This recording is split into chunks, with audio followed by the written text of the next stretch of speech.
Alright.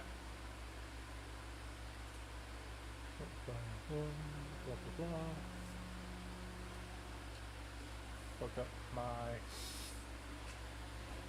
Xbox control. God damn, that's loud. Anyways. Just doing random games. Trying games out. Got a few from the autumn sale.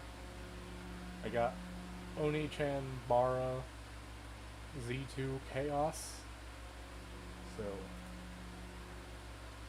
let's roll. I gotta figure out how to make it full screen though. It's the issue. Yes.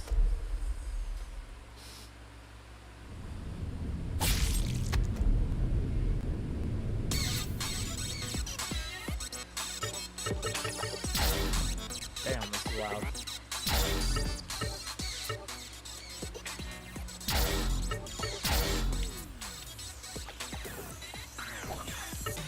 Okay.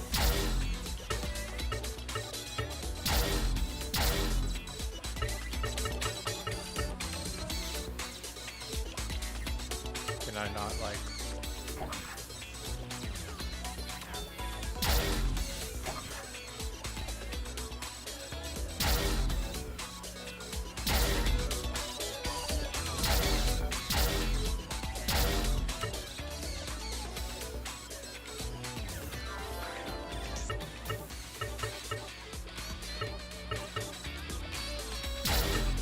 Oh!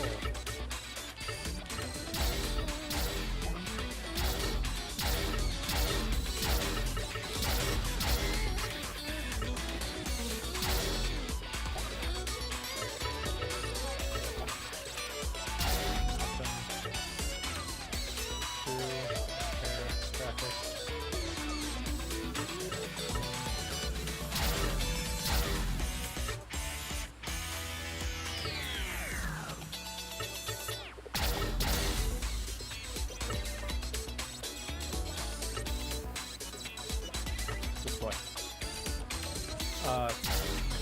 Definitely.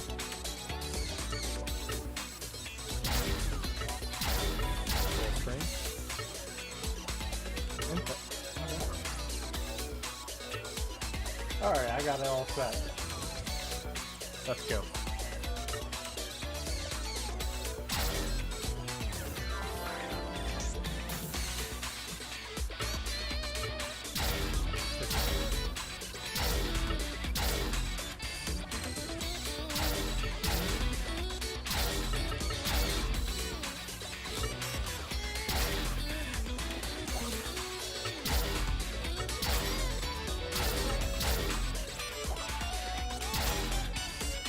Huh.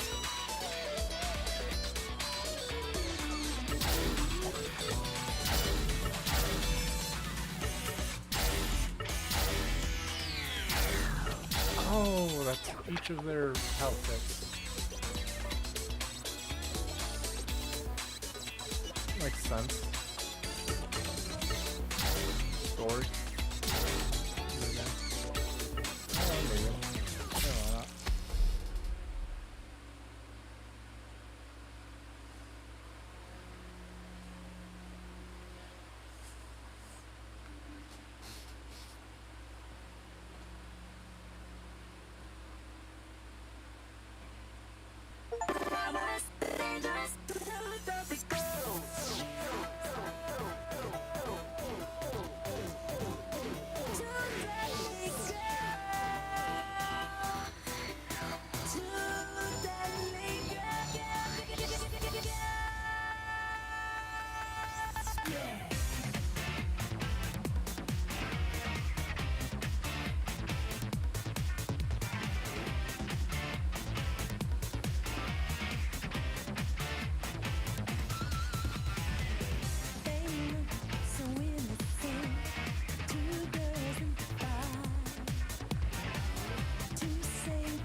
I guess this is just describing the fucking previous game.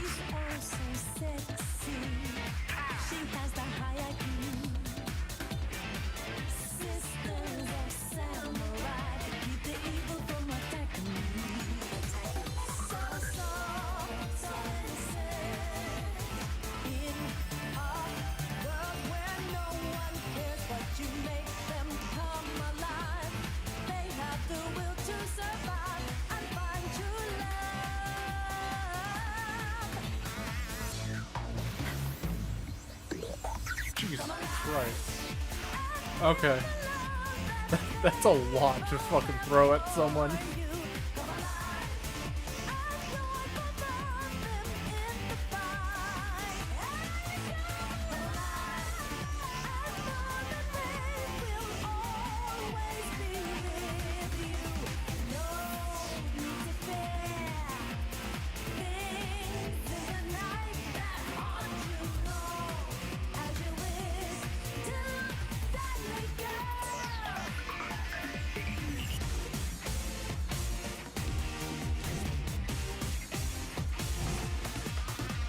姉さん、覚えてると思うけど、ボタンを組み合わせればいろんな戦い方ができるの。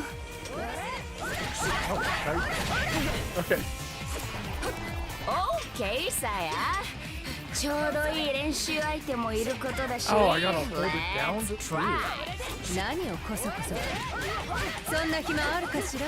Oh, that's awkward. I have to like, in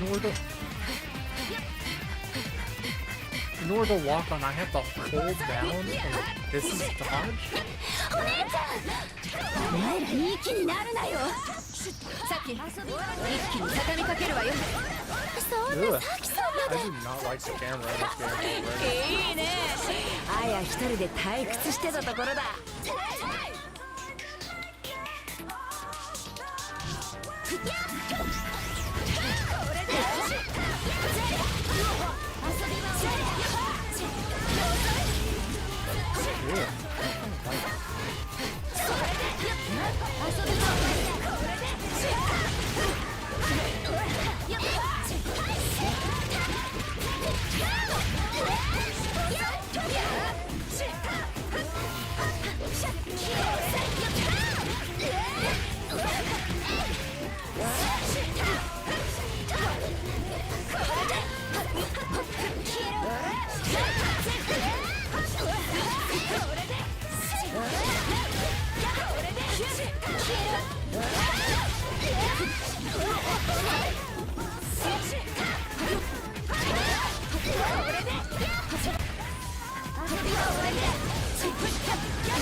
腕は鈍った。Awkward. ってことにしておこう。おらおら。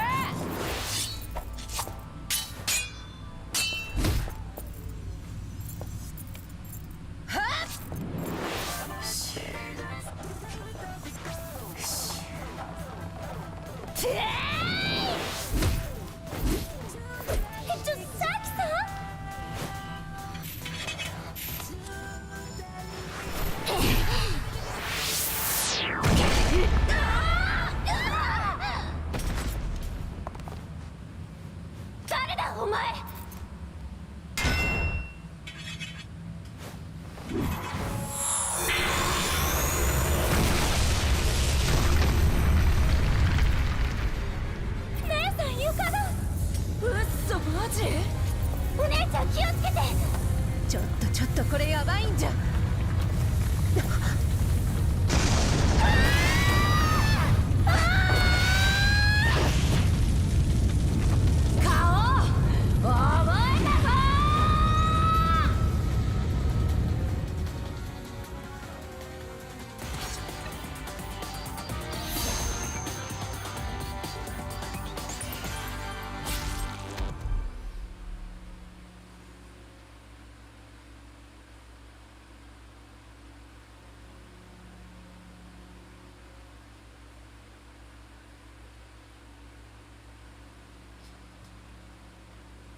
ここ。さあいるか。だいぶ下まで来たみたいね。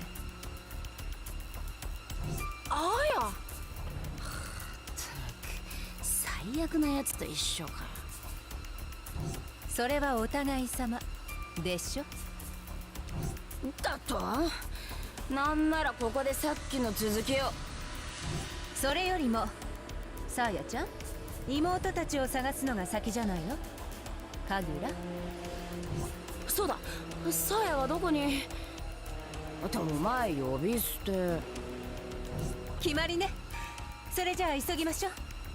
かぐら。もしもし、応答して。うわあ、あんのか。やっとつながった。すごい音がしてたけど、何かあったの？あやのやつが突っかかってきて、その後変なやつが現れて、わけわかんねとりあえずアヤと一緒なので。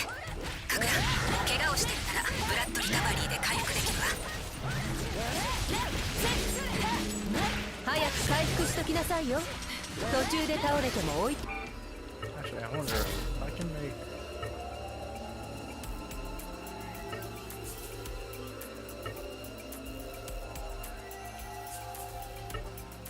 Oh, okay, I can make a key push. That would make things considerably easier. 行くわよ。え。うっせえ、言われなくても今からするつもりだよ。自己回復、ほんと便利な体ね。でも私はいらないわ。注意怠慢になりそうだもん。 Wait, are these straight up Kratos' blades?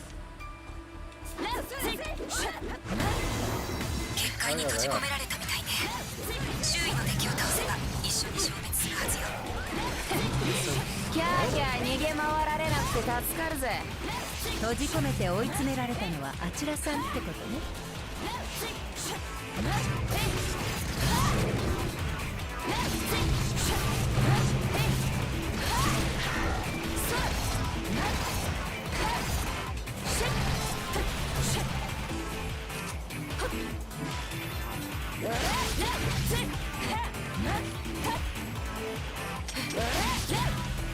どんどんかかってこい。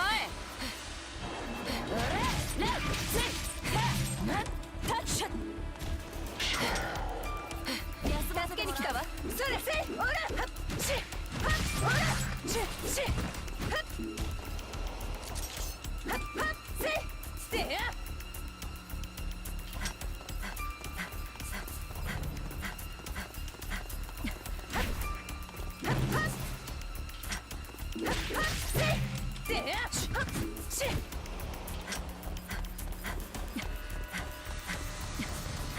ここは私だ。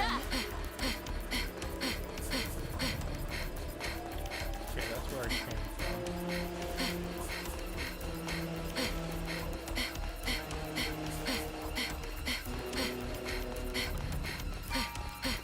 And they really need to do this. そうそう、同時をして強力な技が出せるわ。エクスタシーコンビネーション。エクスタシーゲージが溜まっていればクリアするわよ。試してみて。よーかい。分かってるって。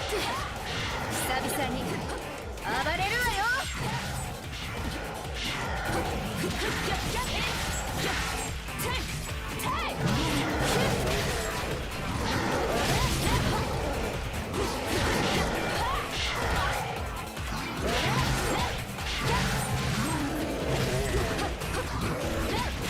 もう全て壊さないと収まらない。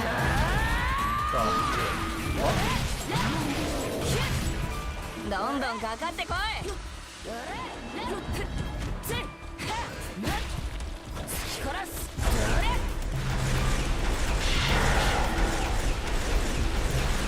Oh.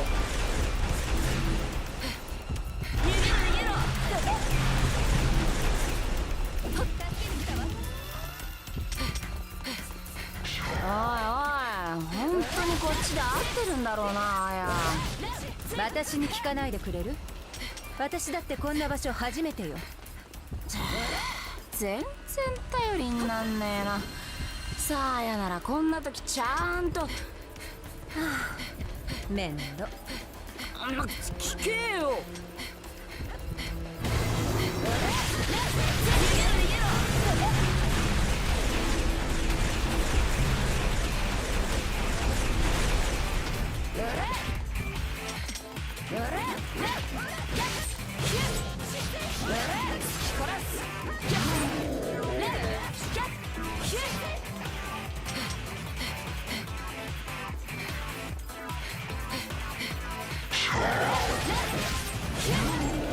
次は手加減なしだ。本気でいく。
Much more floaty.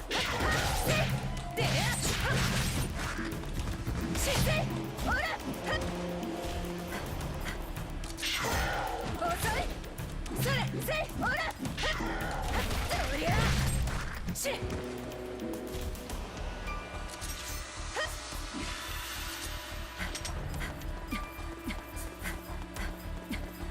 城の地下にこんな空間があったなんて。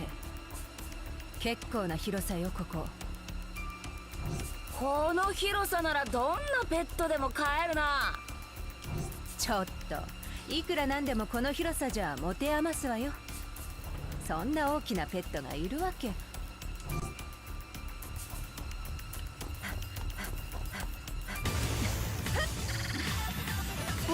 モグラ？まさかこの地下通路もこいつらが？地面に潜られたら厄介だわ。潜る前に何とかしないと。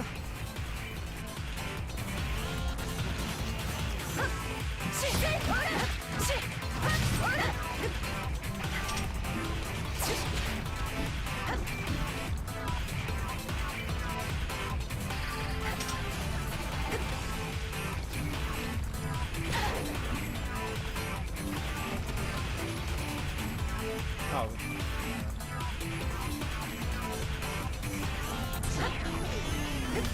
Oh, okay, so there's perfect dodges.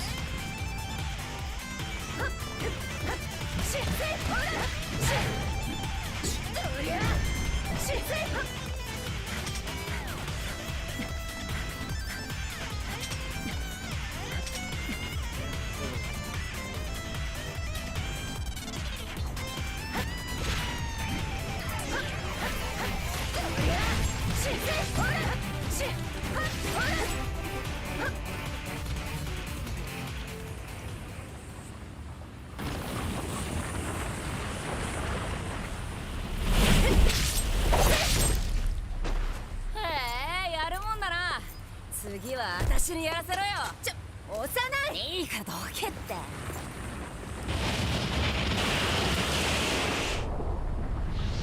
わっうわっうわっ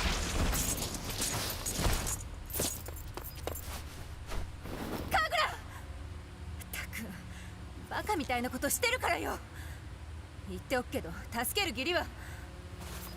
ああ、もう。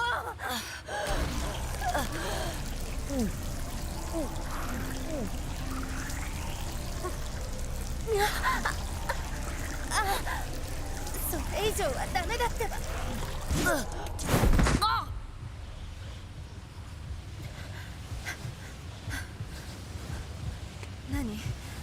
何なの？回復したんじゃないの？なんだこれ、体がちぎれそうだ。カグラ、こんなところでくたばるわけには。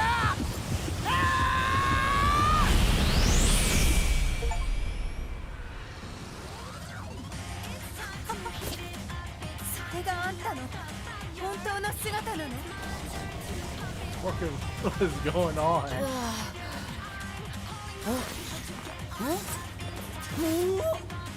そうかそうか、あやの血が私の体に入って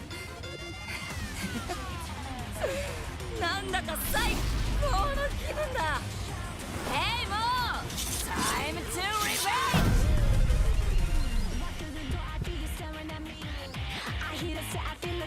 Okay.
この調子でどんどん行かせてもらう。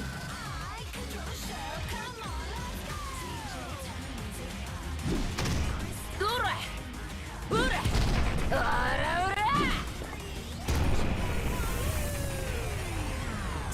カグラ、あんまりやりすぎると天井崩れるわ。そうさ、崩すんだよ。出口がないなら作るのみ。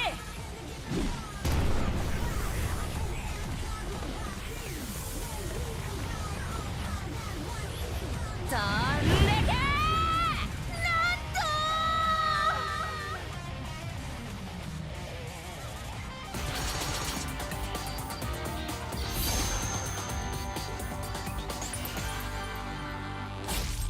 God damn, this is this is a weird fucking game already.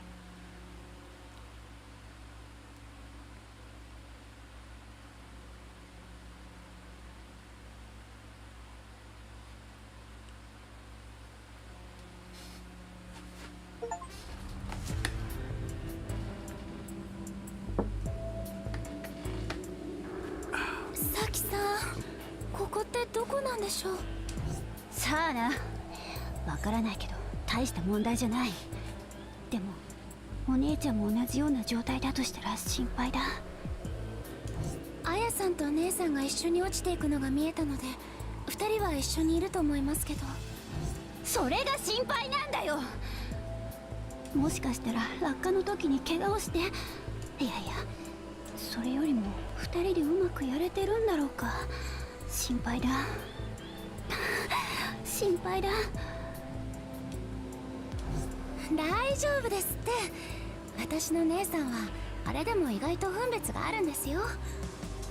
ところでサキさん、あなたは本当にアヤさんのことが好きなんですね。うるさい、さっさと行くぞ。帰らせてください。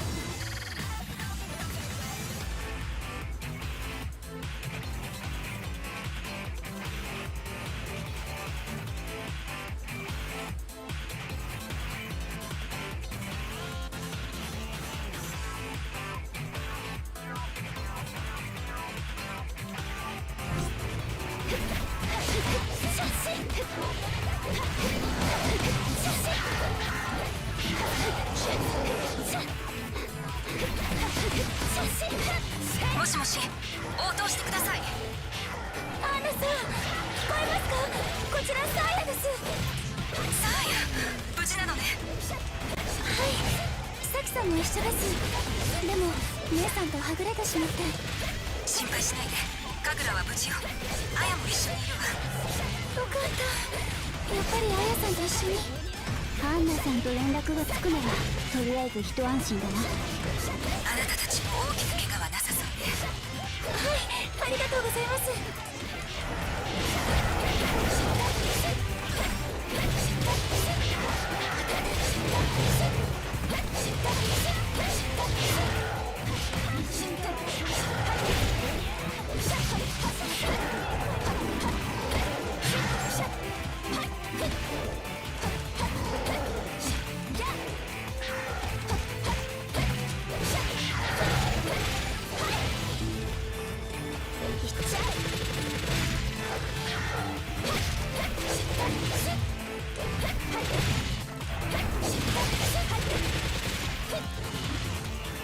私が相手だ。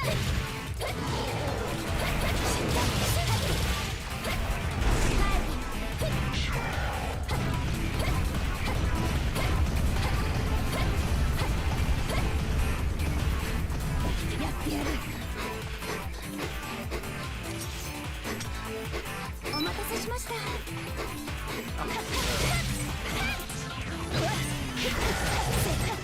恨むなよ、恨むなよ。恨むなよ。行っちまいな。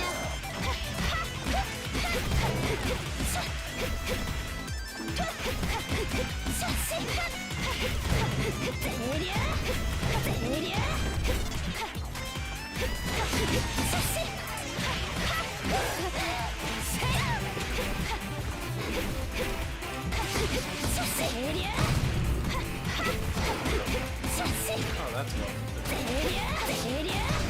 行っちまいな。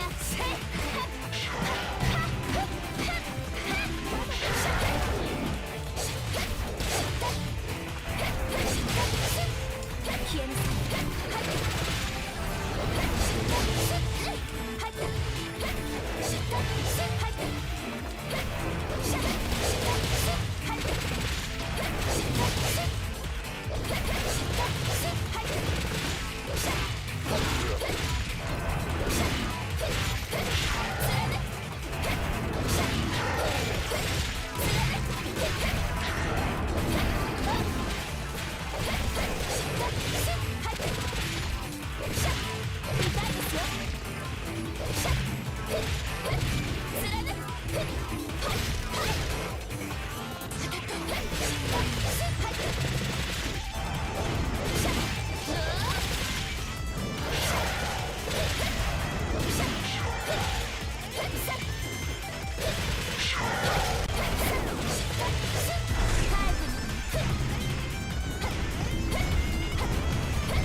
せる。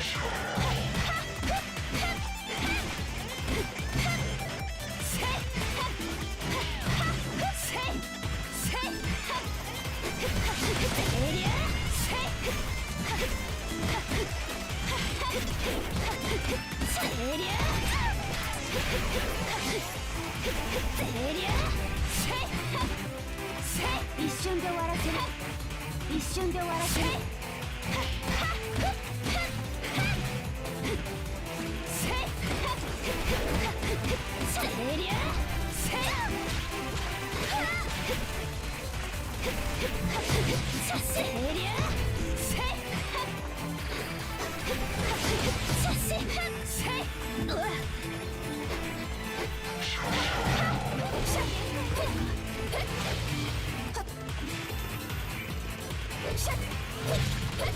私って意外とすごいのかも。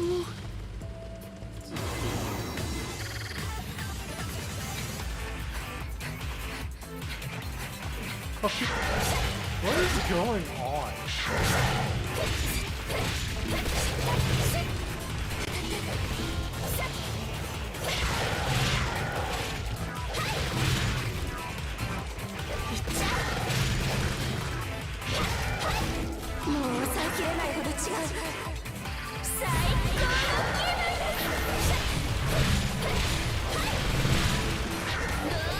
そういえばサキさんっておいくつなんですか？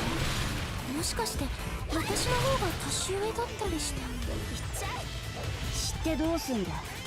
それより周りに警戒しろ。すみません。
自分でも驚いてるよ。ペナンガランか。こんな時に背中を見せると追いかけてくる化け物でしたよね。ああ、一匹一匹は非力だが集団で襲われると厄介な相手だ。こいつらはいつでも踏める。一気に蹴散らすぞ。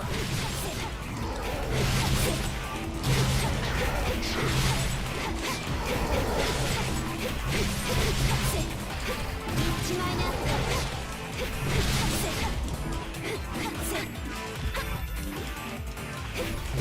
恨むなよ。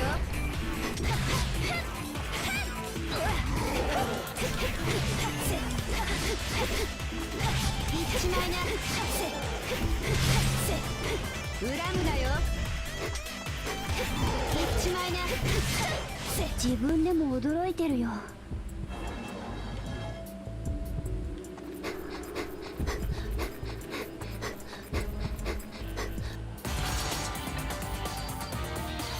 Oh, he is really good. Okay. I think I'm starting to finally get an understanding of what the combat's like. It is very awkward, but now it's different from Devil May Cry in a way. I don't know, it's hard to explain. あれ、ここってルーマニアの教会？どうしてここに？胸くそ悪い空間から脱出できたんだ。それで十分だろ。お姉ちゃんが近くにいるかもしれない。おい、でっかいの、さっさと進むぞ。でかい？はい。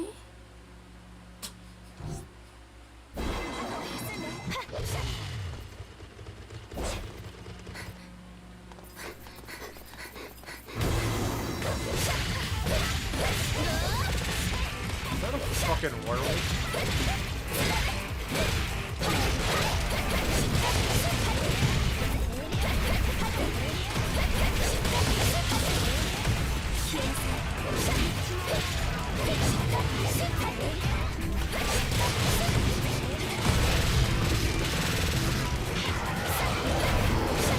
I have been yelling that I am fighting.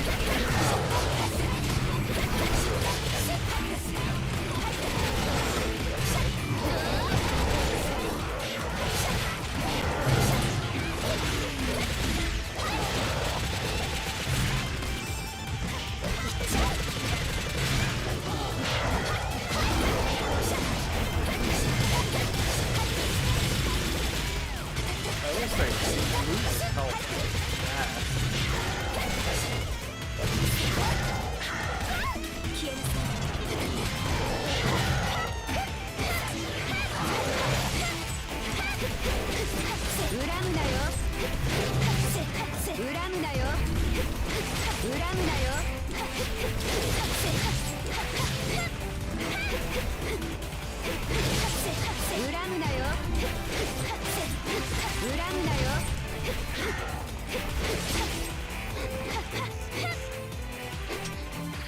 Oh, I've got so much. 自分でも驚いてるよ。お待たせしました。あとは休んで。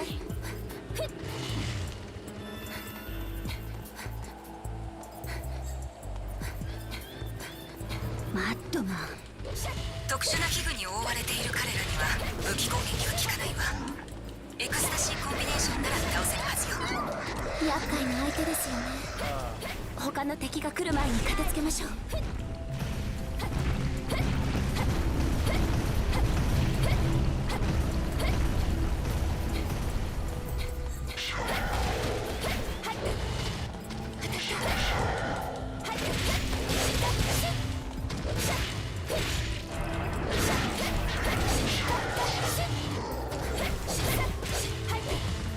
消えなさい。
しめそうなやつが出てきてね。頭数だけのやつらに飽きてきたところだ。さきさん気をつけてください。体力もパワーも今までの奴らとは違うはずです。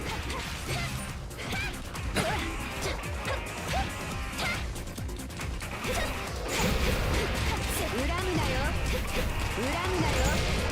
一瞬で終わらせる、一瞬で終わらせる。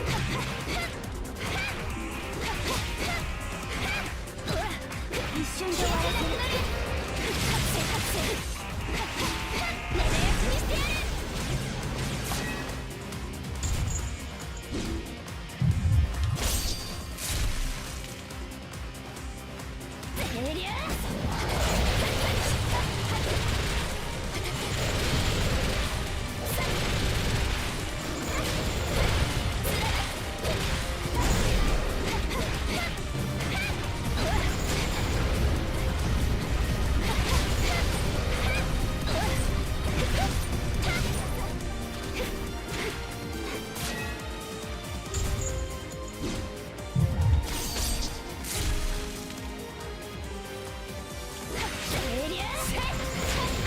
一瞬で終わらせる、一瞬で終わらせる。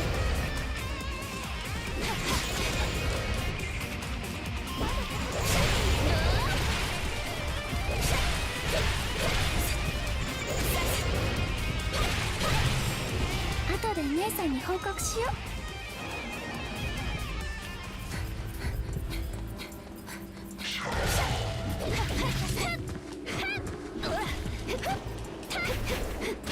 恨むなよ、恨むなよ、恨むなよ、恨むなよ。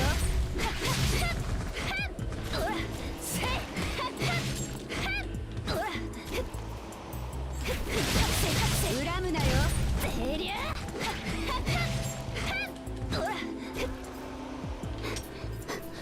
I will say she is. 一瞬で終わらせる。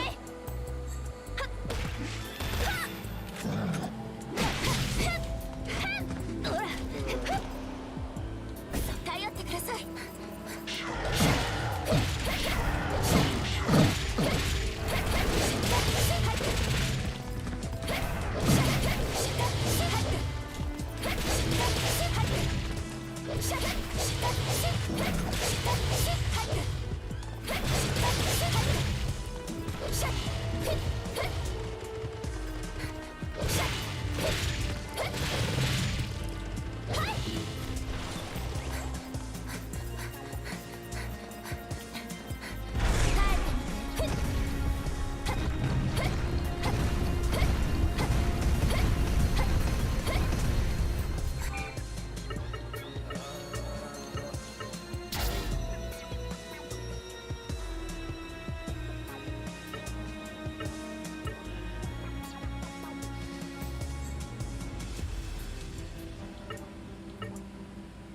Oh.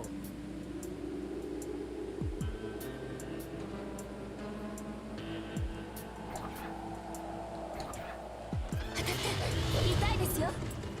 痛いですよ。当たって痛いですよ。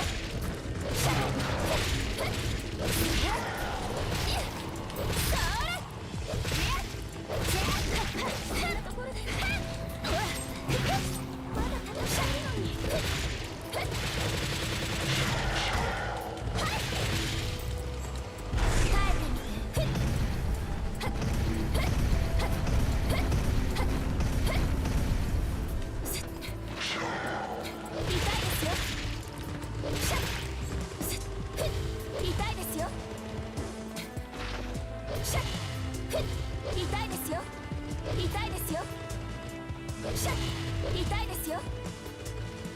Okay, that's not. 痛いですよ。当たって。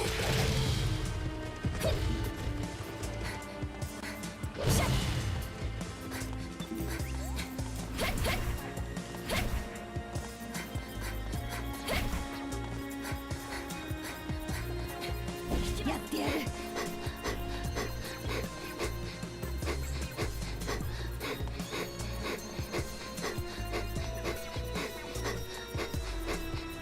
God damn, what is up with the fucking heavy ass breathing. What's going on?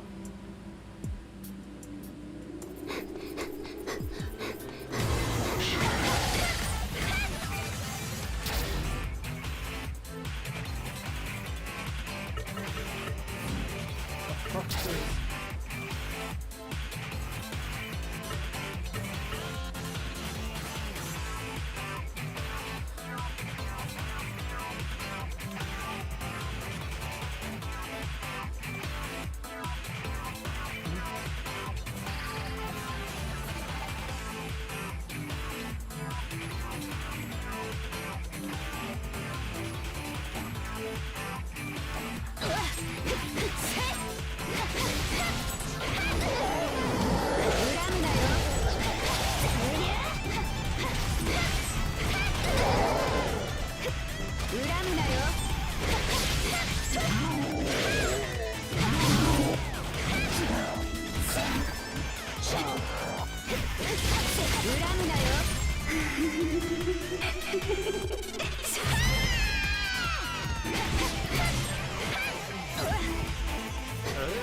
Vampires? I'm confused. いい具合に体が温まってきた。 I'm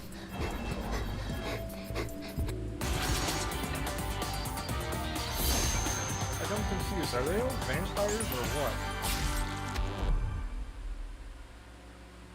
Like, it described the vampire clan and, like, the fucking corrupted blood clan, whatever. I just don't... あなたはさっきの。城では世話になったな。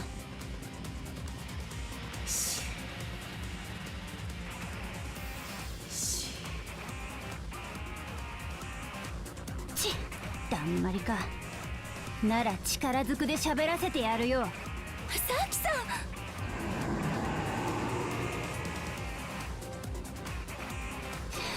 ち、せこい真似しやがって。上等だ。参ります。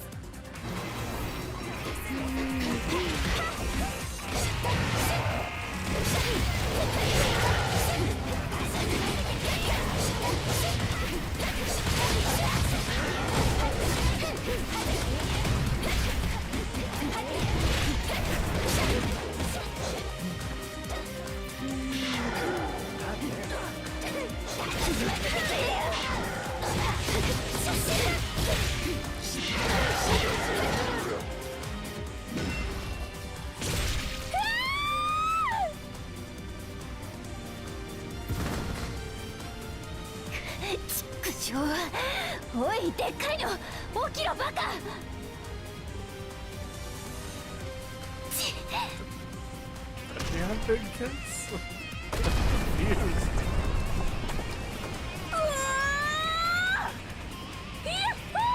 Keep calling her, like, calling her tits. あ、さあや、大丈夫か。お前か。ぶっ飛ばす。ずいぶん私の妹を可愛がってくれたみたいね。ただじゃ返さないわよ。さき、さあやちゃんに血を分けてあげて。え、お姉ちゃんでもこいつらは。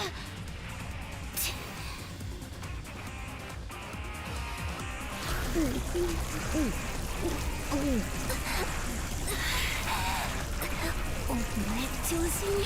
あ、ダメ。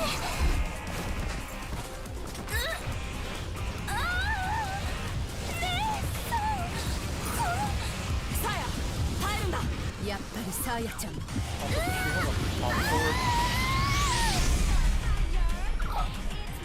れ、私確か吹き飛ばされて。あれ、姉さんとあやさん。え、この姿。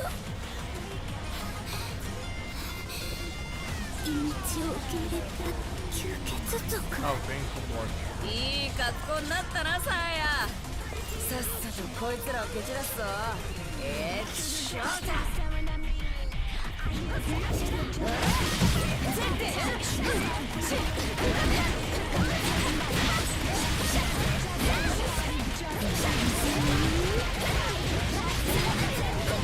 お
Ah, damn. どんどん出てこい、かかってこい。全員まとめて片付けてやれよ。激しいわね。一体どうしたの？アヤの血を吸ったら変身したぜ。どうだ、クールだろ。私もサキさんの血をいただいたら変身しちゃいました。今なら負ける気が全然しません。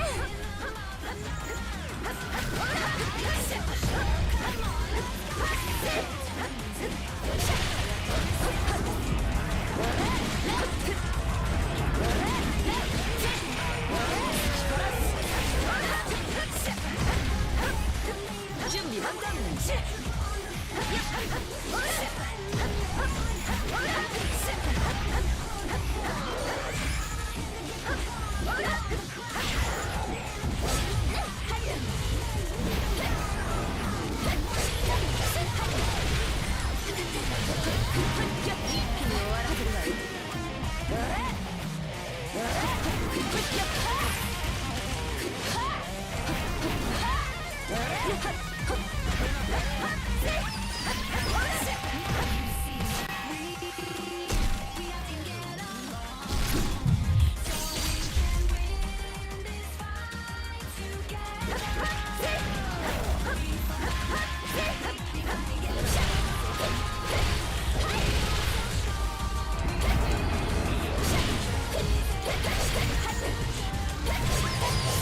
少しだけ自分に自信が持てました。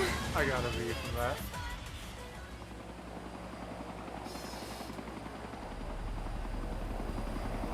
This game's hard. 遅くなったわ。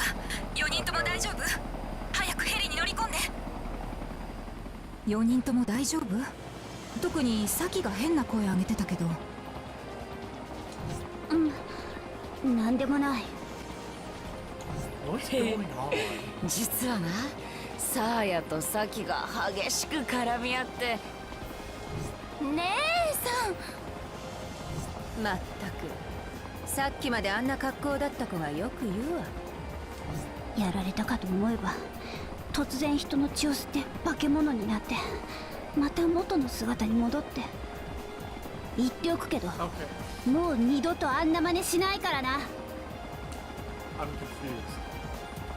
So are the Baneful Blood clan humans?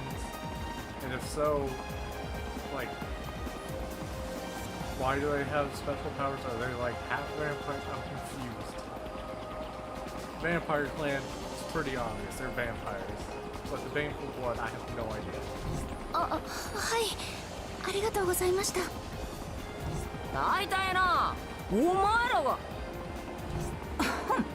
もう何が何だか。そろそろ私が喋ってもいい？どうぞどうぞ。それじゃ説明を始めるわ。よく聞いててね。あなたたちも異変に気がついてると思うけど、4人がはぐれてる間に日本、アメリカ、他にも中国、世界中で突如資料たちが発生し始めたわ。世界中って誰かが意図的にしたとしか。あいつの仕業に決まってる。クソ。被害はすでに各国政府の機能を停止させるほど甚大よ。これ以上はそれこそ国が地図から消えることになるわ。カムラ、サーヤ、アヤ、サキの4名は地球現地に向かい掃討作戦を開始。いいわね。了解しました。でもこの人数だけで世界中を回るのは難しいんじゃ。向かってもらうのは特に被害が出ている5カ国よ。順番は好きに決めてもらっていいわ。どれどれ。I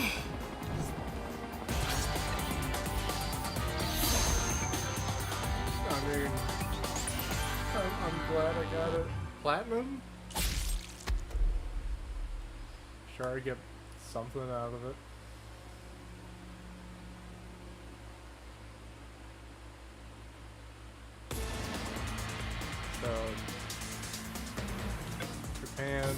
China, Dubai, Peru, and LA.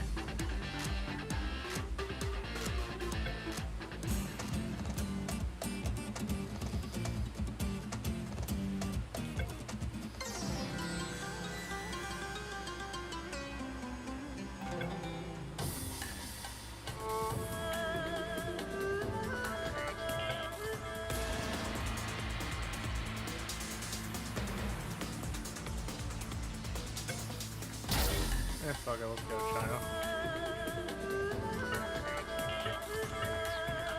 So far I like playing China.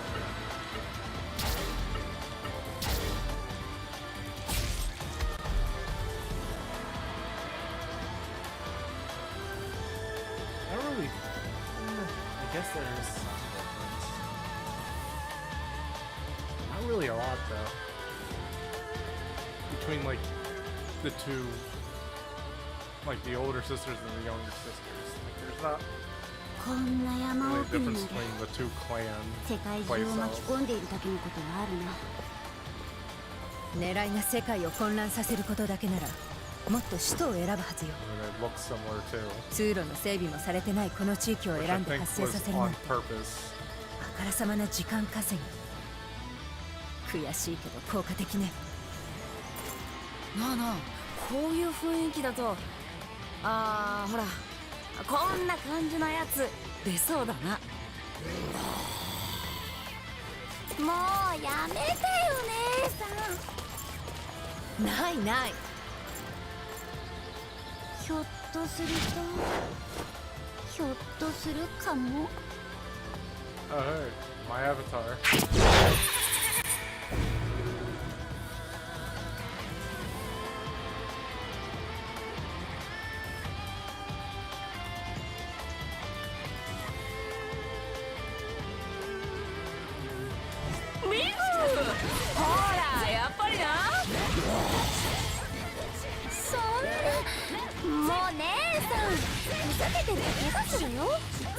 ひょっとしちゃったじゃなかった。うそ。ここの資料たち、おそらくこの先の寺院の僧侶たちをベースにしているわ。元は鍛錬を積んだ修行僧よ。手強いはず。気をつけて。了解です。こんな場所の人たちも早く苦しみから解放してあげないと。生前鍛えた体のせいで死ににくくなったなんて皮肉だね。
せる。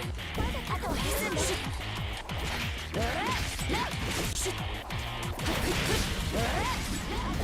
けに来たわ。貫く。貫く。こんな日もあるわ。Hey, really? Only gotta do?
負ける気がしないね。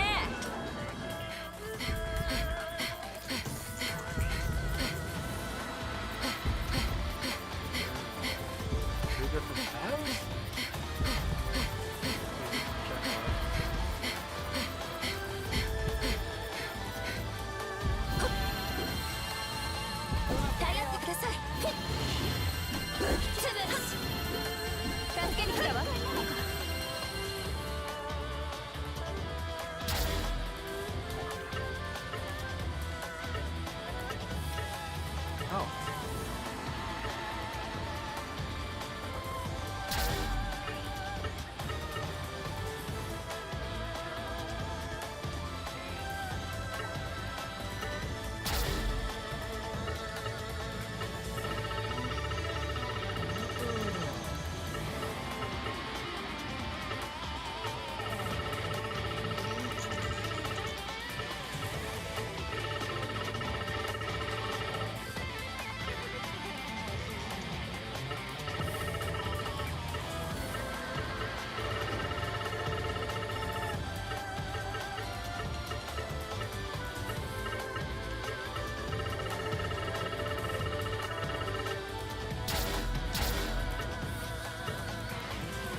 Buying weapons.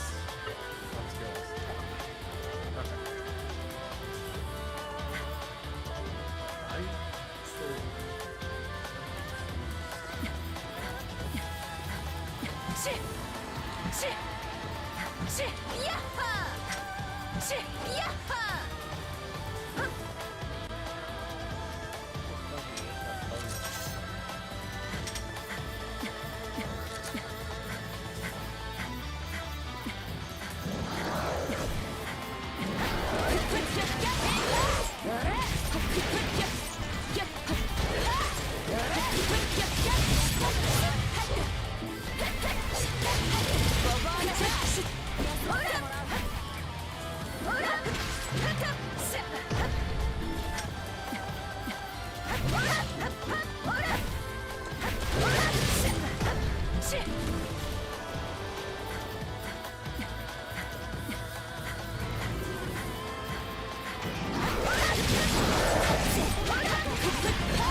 Oh wow, that's...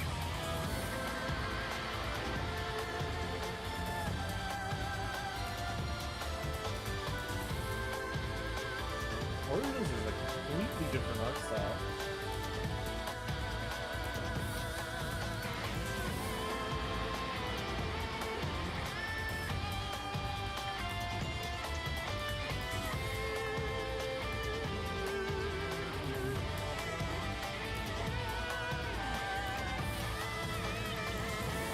Kind of crazy. Origins is a completely different art style.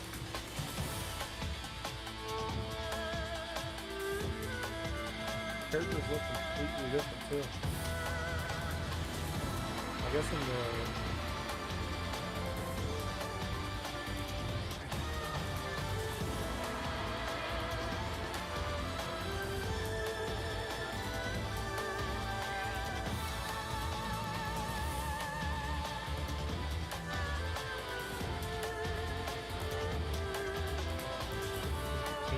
Samurai Squad?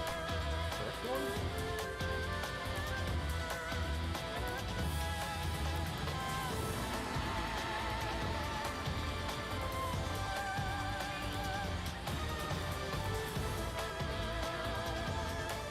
Oh, actually, huh.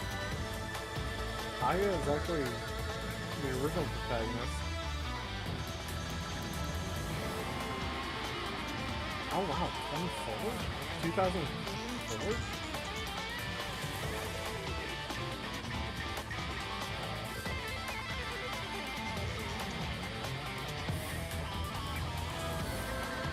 Oh, so Origin is a remake of the first two games, essentially.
Okay, so first one was released 2004 on the PS2. Zombie Zone. That's in Japan and Europe. Then Onechanbara Z2 2005 PS2 just in Japan. And then the first one in the US is Onechanbara Bikini Samurai Squad 2009 for the Xbox 360.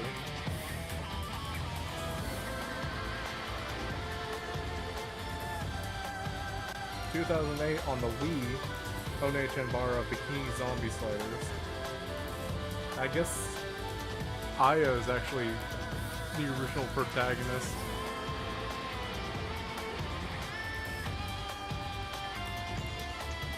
Damn, there's a lot of them. 2012.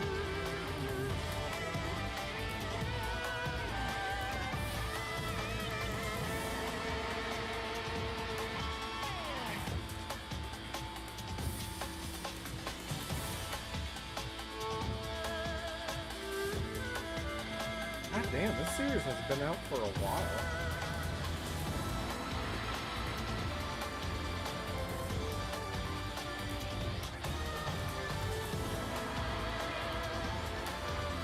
And there's Onechanbara Z Kagura 2012, only Japan. And then this one, Z2 2004 or 2014 PS4.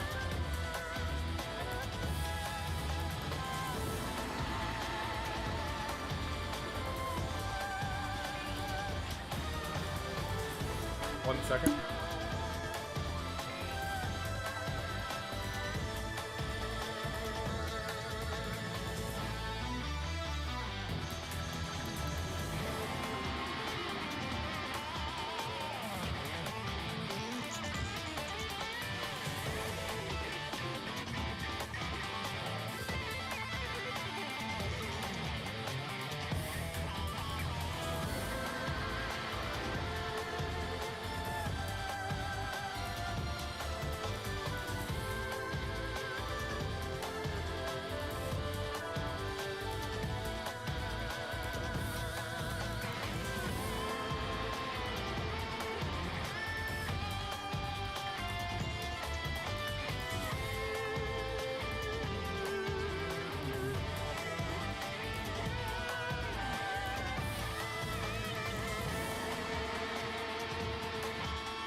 Alright, I am back. God damn, though, there's a lot of them.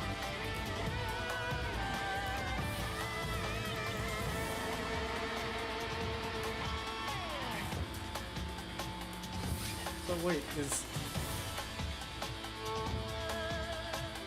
Onechanbara Origin a remake of like the first two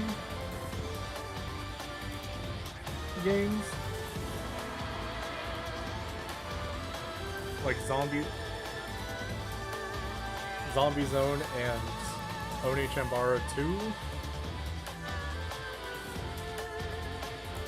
Does it include Bikini Samurai Squad and Bikini Zombie Slayers? Are those?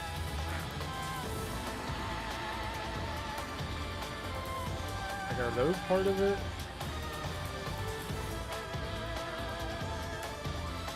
I'm so confused.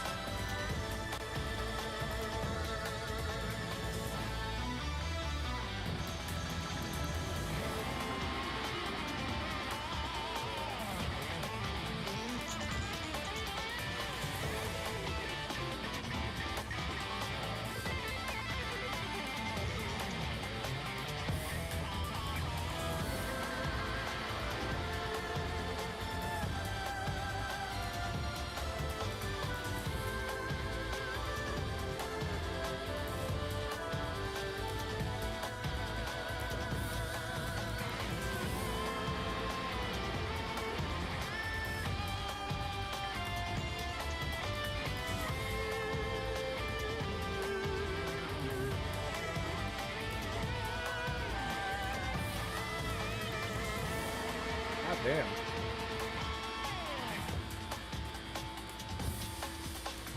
Their critic scores are low.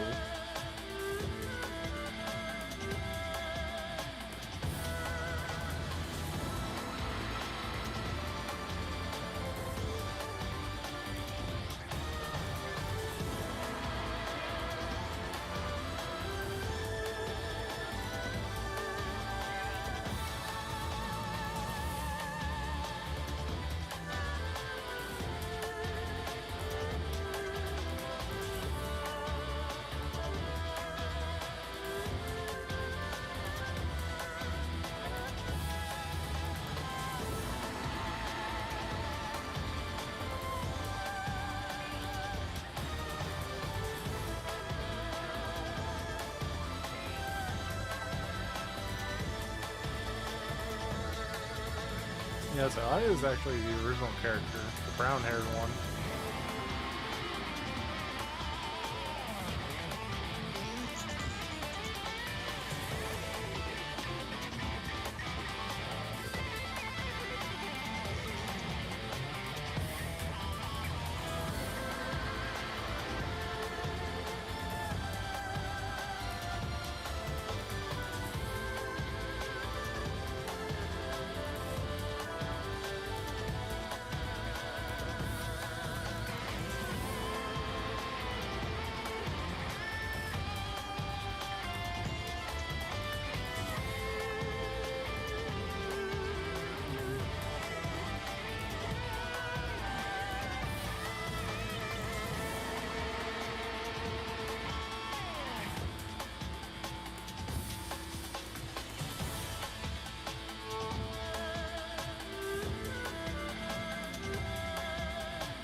There's actually a long history.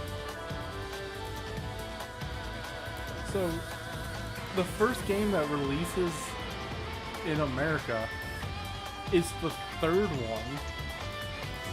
Not like the third game they made. The third game in a series with continuity.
Damn, there's like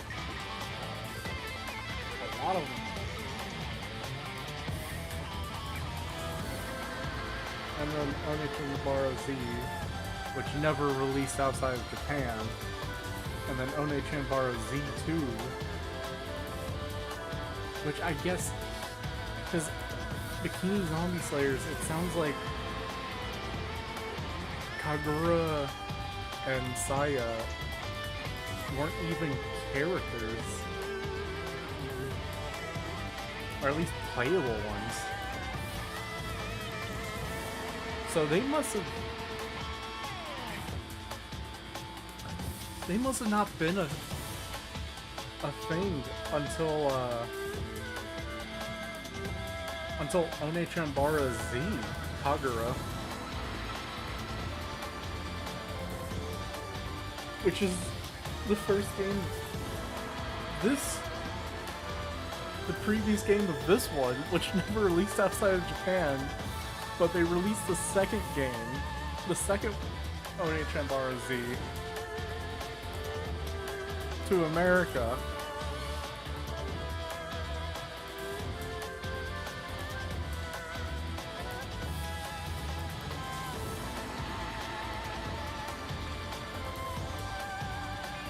Yeah. Onechanbara Z2 Chaos is the sequel to 2012 Japan exclusive Xbox 360 title, Onechanbara Z Kagura. And the first game in the series to be localized since Bikini Samurai Squad and Bikini Zombie Slayers.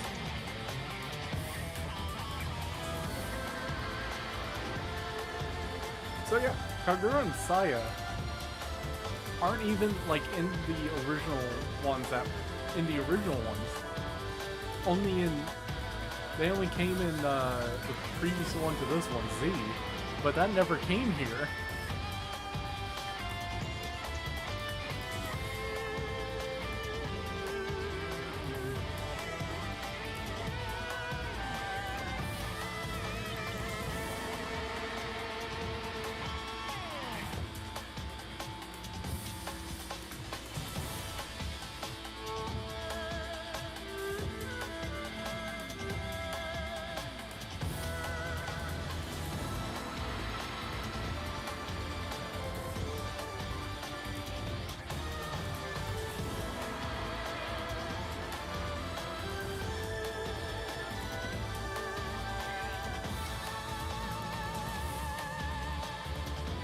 Okay, so the thing in the beginning that was explaining the plot was only explaining Z. Nothing before that.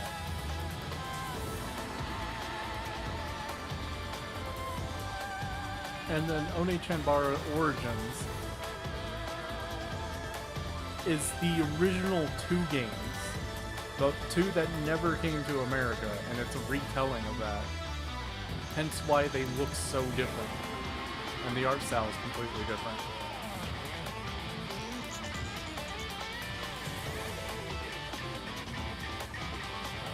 Man, this is confusing.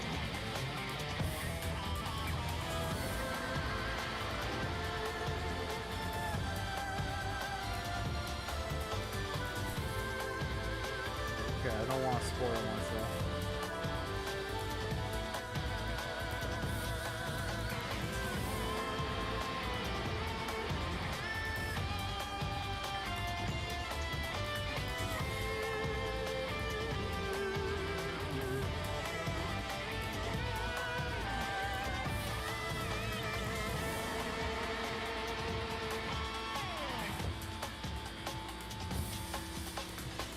Yeah, then Onechanbara Origin.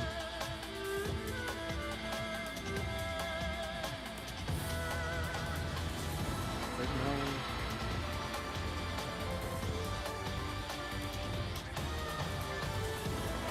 What's the article for Origin?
$15 years. God damn. That's been longer than 15 years, technically.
Kagura and Saya aren't even characters in Origins.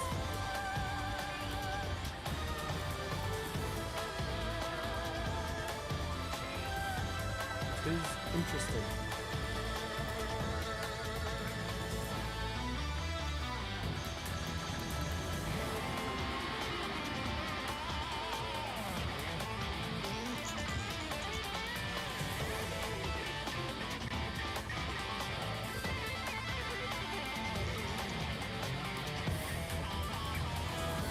Man, I learned a lot today.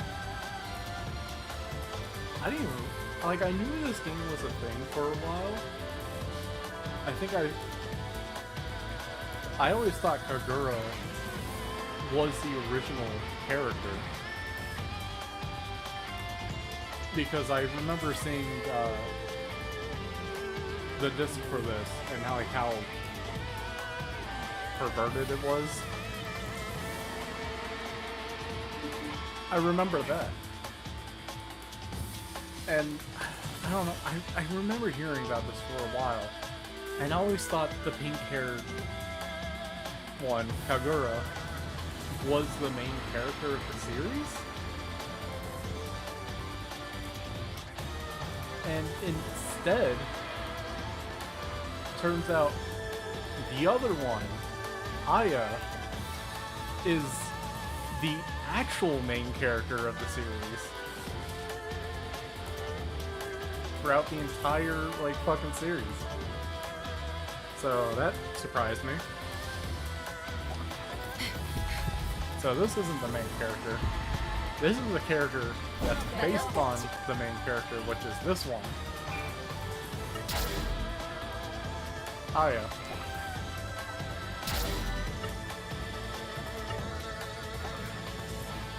So she's actually the main character of the entire series. She only came around in Z1, which is pretty recent. Like the third to the latest game.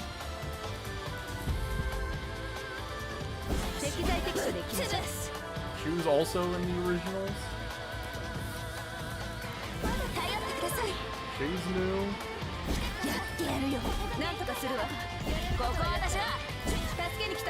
Man, I just learned a lot about this series.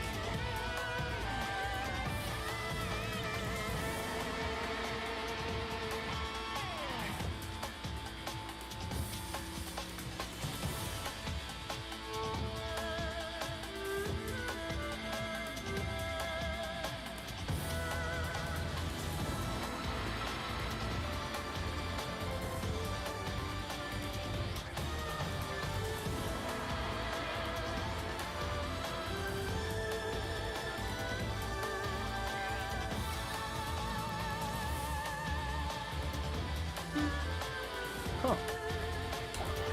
The more you know.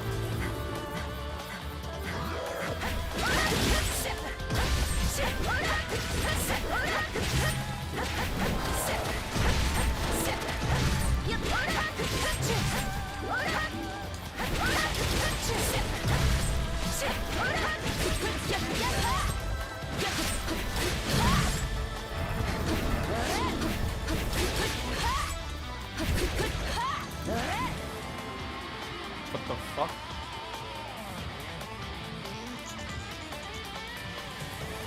Huh.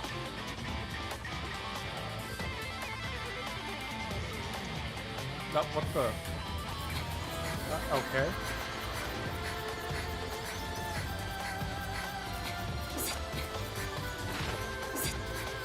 さっきもここで修行したらもっと強くなれるんじゃない？遠慮して Oh! マジか。さあや、ここで修行するぞ。ちょっと考える時間をもらってもいいかな。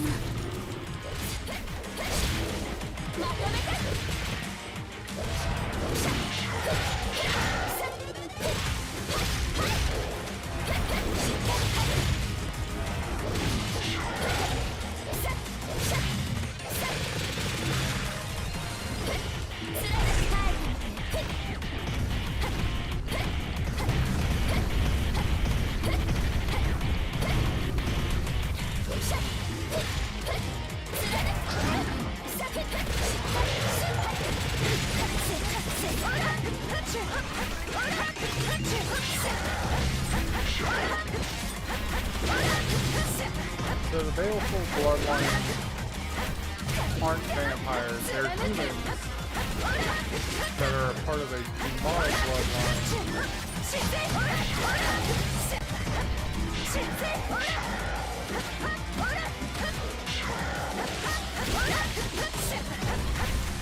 That go into like a berserker frenzy. And then the vampires are, well, you know, self-explanatory vampires.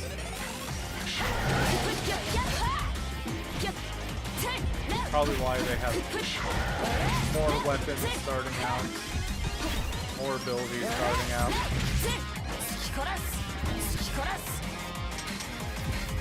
All that jazz. 追加情報よ。どうやらその寺の同志が And there's かな Anna, り she 連 was 発な in 人 the 物だったらしいわ。 original. 本当かどうかわからないけど、 I think 憲法だけでなく I 魔術 bet も she 精 was 通 in し the ていたとか。 first, 魔 the 術か third. 面白い。そのおまじないがどれほどのものか試してやる。 Second one. I don't know. She was in one of the originals.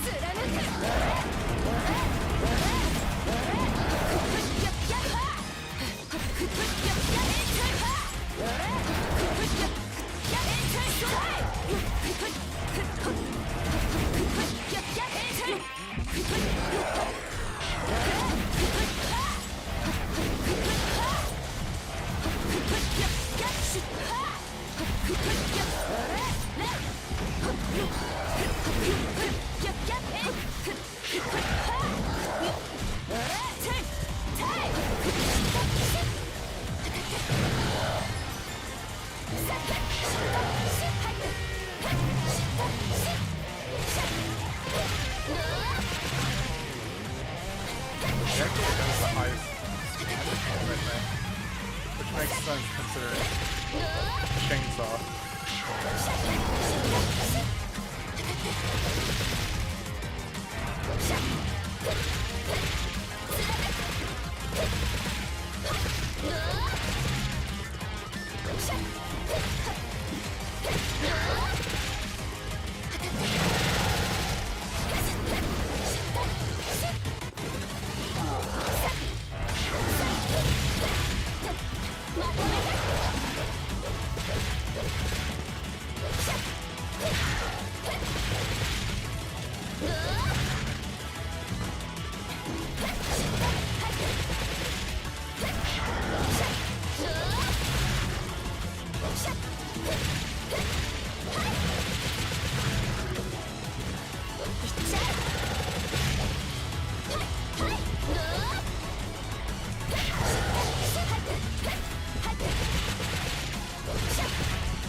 That's Sam.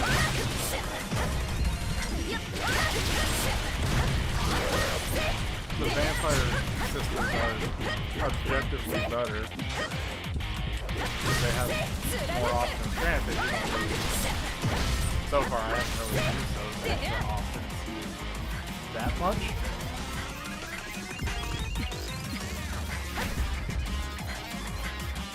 Wait, is this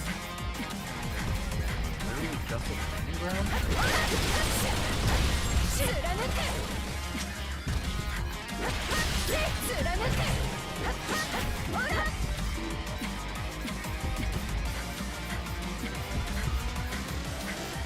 Am I like missing something?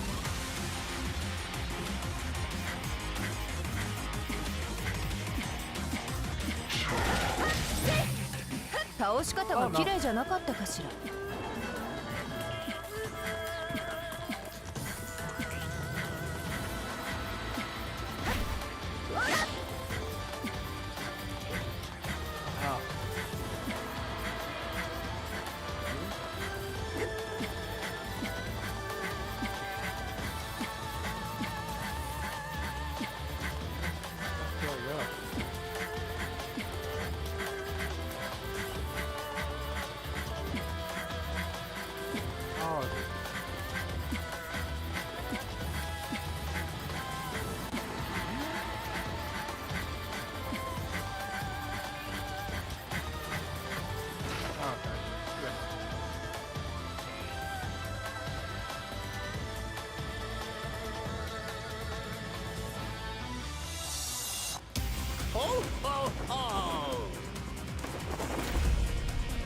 なるほど、こいつが剣法と魔術の使い手か。教師をこの人が操ってたみたいですね。言うほど強そうには見えないけど、絶対何かあるわ。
No way.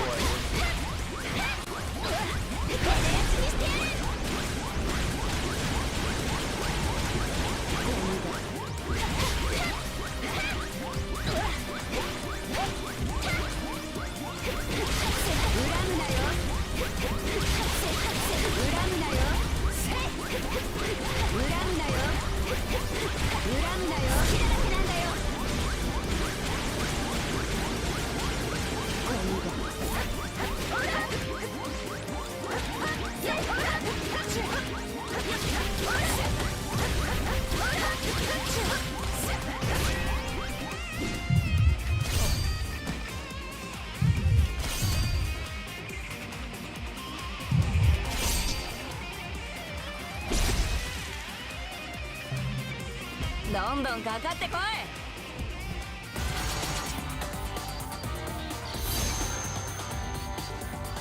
Beat us.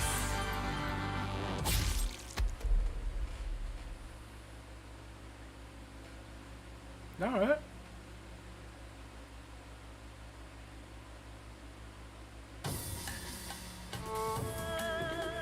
I saved China.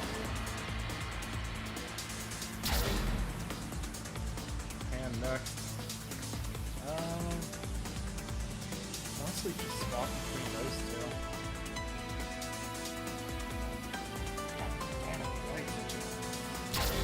So I'll do.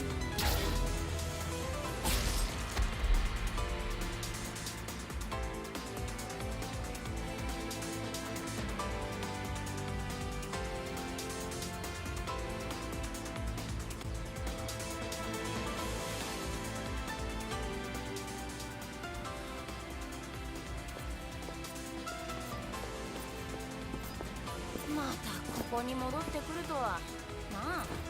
姉さん、今回はあんな無茶しないでね。初心忘れるべからずってね。人の国で好き勝手しやがって。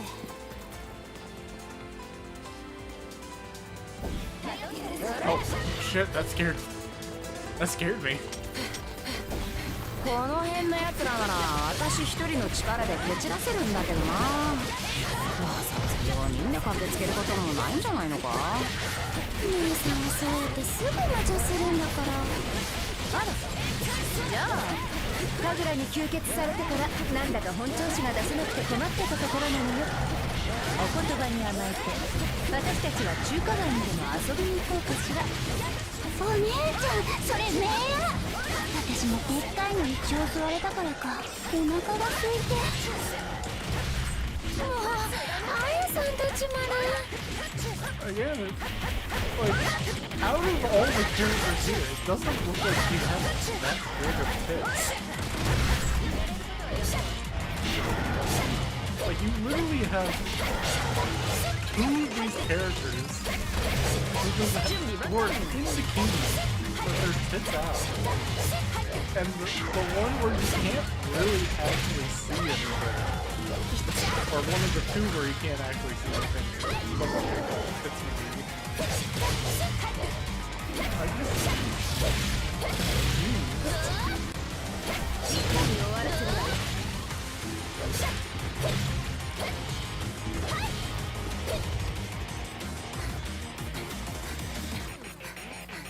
Oh, that guy.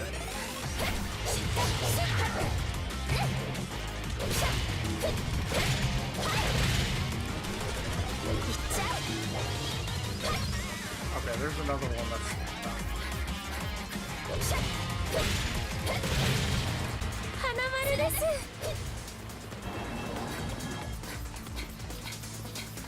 こいつだいぶ前にどこから。武器は持ってなさそうです。でも怪しい雰囲気です。お姉ちゃん、気をつけて。揃いも揃って慎重になりやがって。相手の強さなんて戦えばわかるんだよ。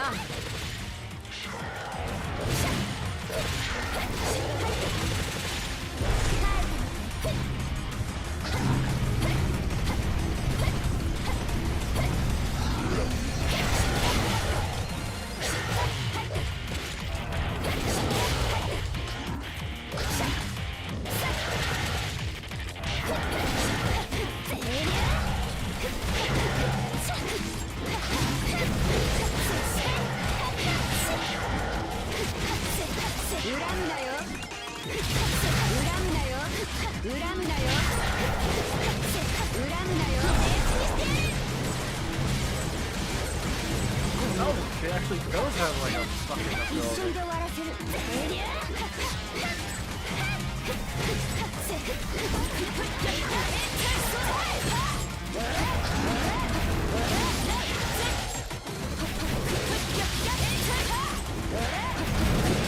She's actually pretty fun in here.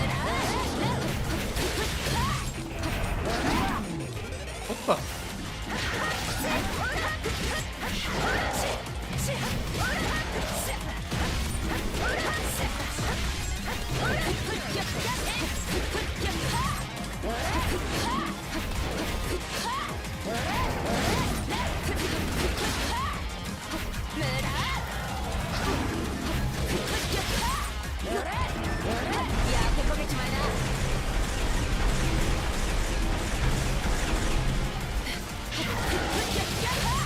とどめだ。最悪だ。次は必ず。張り合いのない奴らばっかりね。ねえアンナ、敵が発生しているのはこの辺りだけなの？王国ではその近辺が最も個体数が多いわ。見慣れた場所だからって油断禁物よ。ほら前見て。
結構頑張ったんだけどな。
Possibly spawn or something?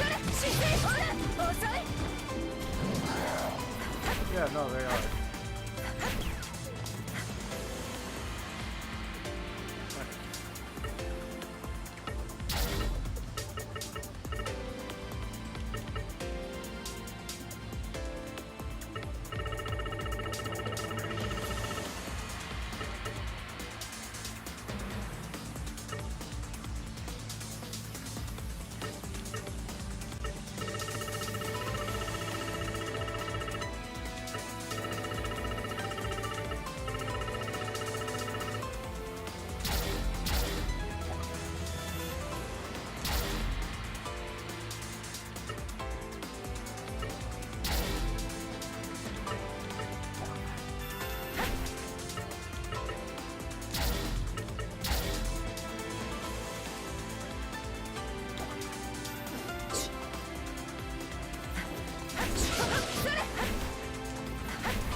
お前がここの親玉か。悪いけどさっさと消えてもらうぞ。相変わらず大きい野郎だな。何食べたらそんな大きくなれるんだ。さあ始めようか。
Wow, this is actually fucking easy.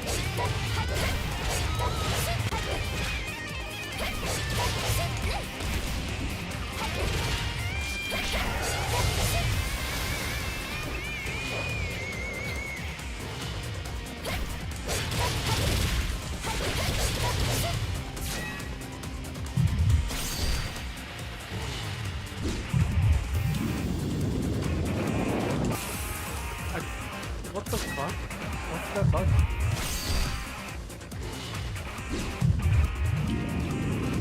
Legit, what is this button?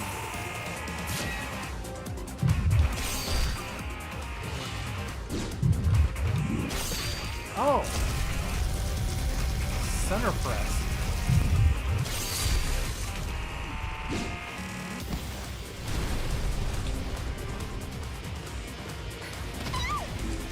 Oh.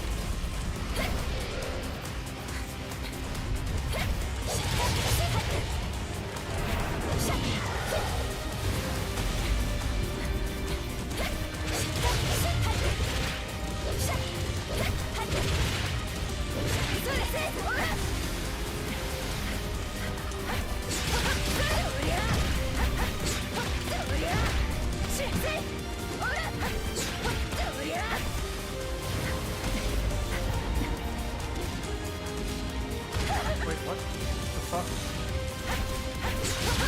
What are you doing for a second?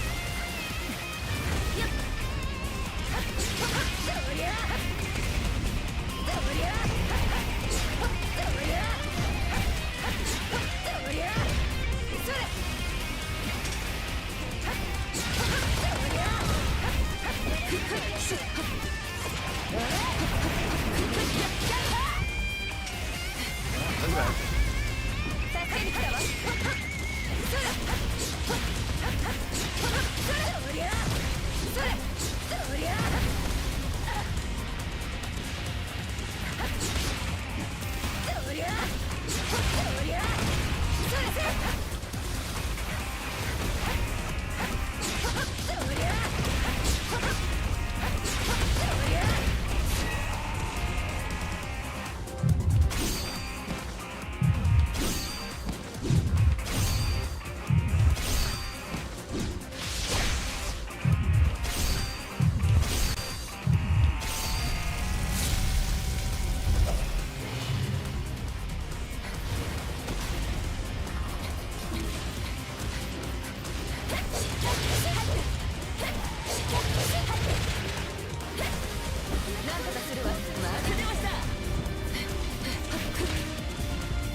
This one's actually kind of annoying.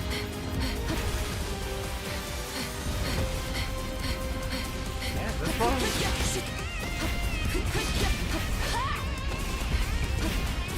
hard. It's just kind of annoying.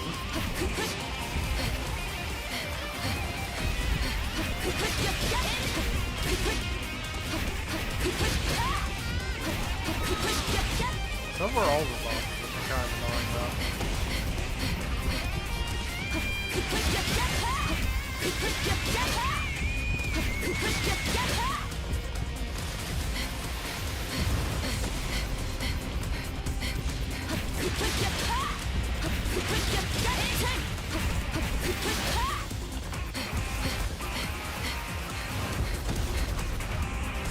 That's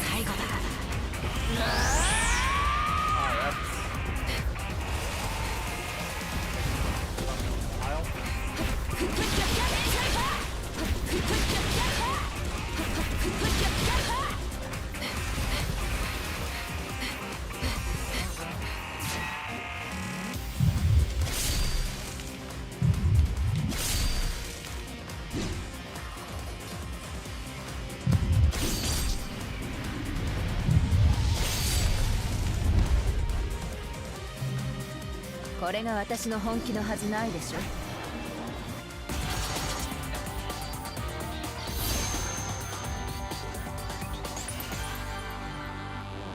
Oh shit. Hello. Welcome to Onechanbara.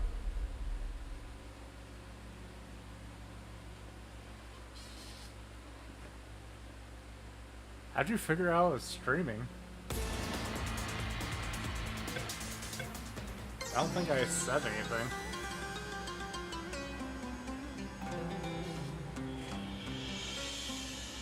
Oh. So you have no excuses on why you didn't know I was streaming before. I see, I see. Do you mean like way back then? Or do you mean like last time? Like last week?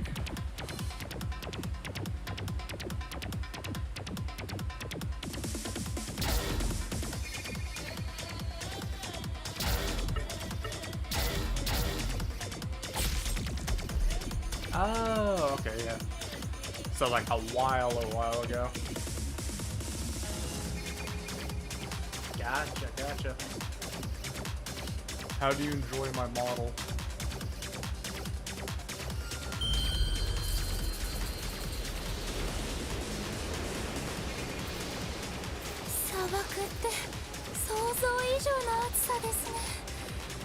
Yeah, my sister and fucking It is not a lolly! こんな暑苦しいところに現れるなんて嫌な奴らだ。ああ、砂のせいで髪がパッサパサ。喉も渇いたし、さっさと終わらせてシャワー浴びたい。私は水がなくても吸血で水分補給できるから砂漠なんてゆゆゆゆ。この砂漠では定期的に砂嵐が発生していると報告を受けているわ。 Alright, what about now? 巻き込まれてしまうから注意して。 The volume's still pretty high.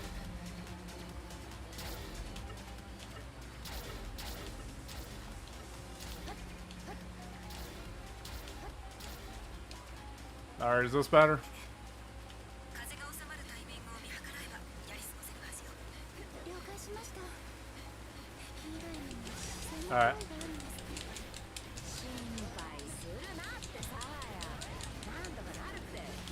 But yeah, both my sister and Tutu think it's a lolly.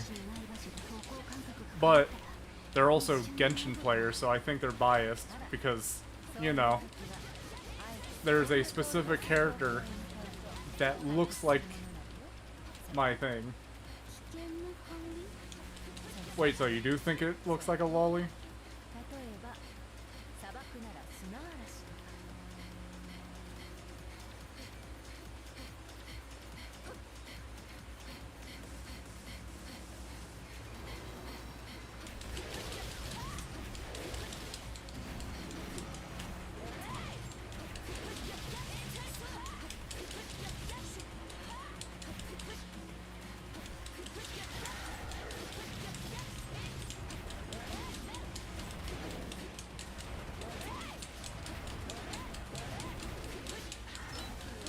Yes, but I refuse to acknowledge that it's a lolly.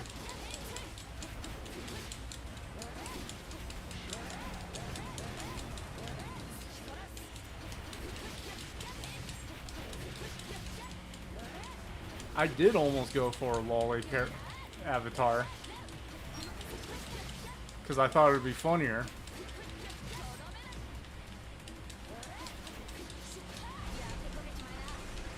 Ah, shit. I accidentally did that.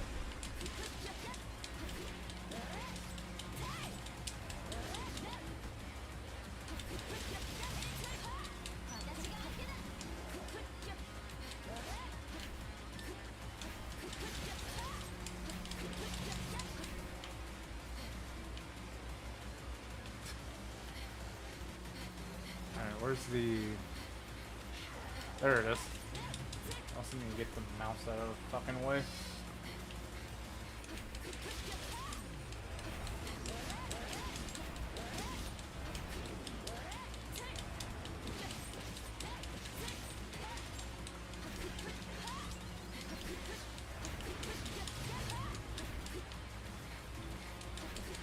God damn.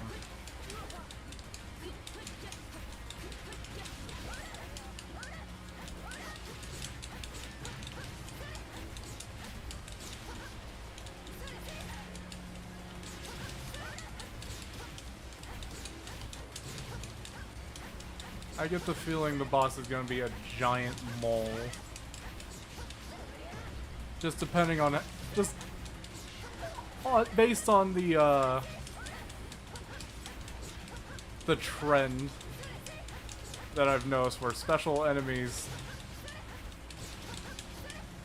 tend to be what the boss is focused on.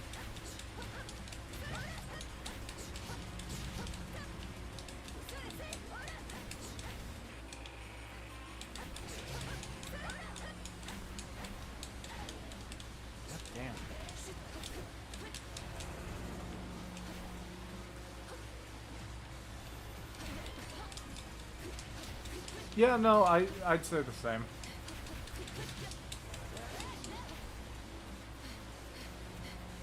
Like, if I... Here, let me pull up the thingamajig.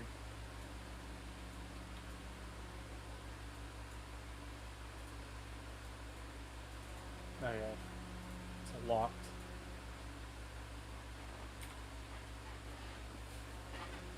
But yeah. Ah shit, it's not showing up on the, oh, there we go.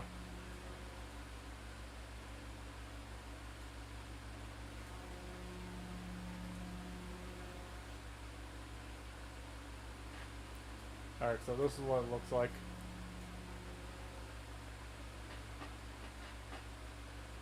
Is it showing up? Okay, it's showing up better here. Anyways. So this is what it looks like.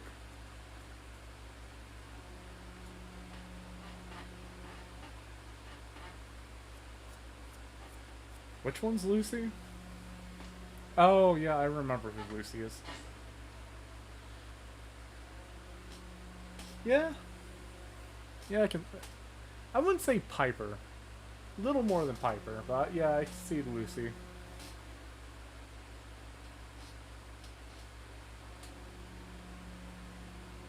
But yeah.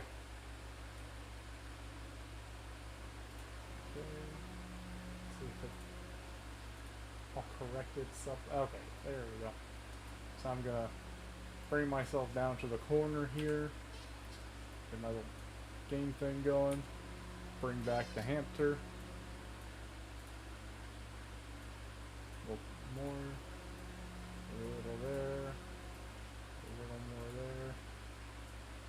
Probably just gonna actually move that here so I can see better. There we go.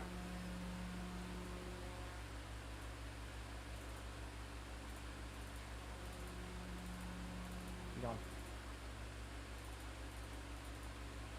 Be gone, menu. Nah, I guess the menu will stay. You can't see it.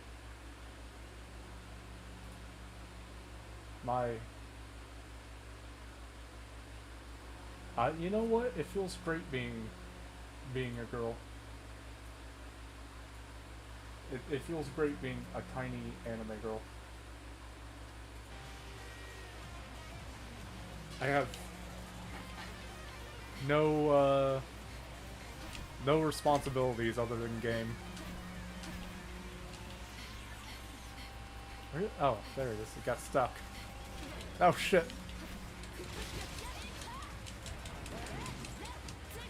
Okay. God damn it, there's still more.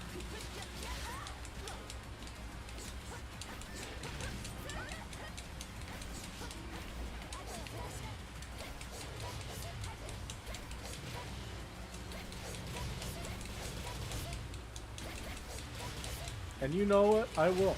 Also, this model only costed me like 20 bucks. Like, it was cheap. I have no regrets.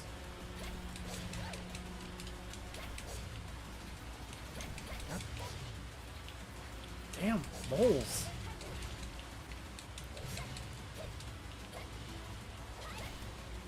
I get a strong feeling that the boss is gonna be a mole and it's gonna be annoying. It's gonna fucking bury itself and then just make a mad dash towards me.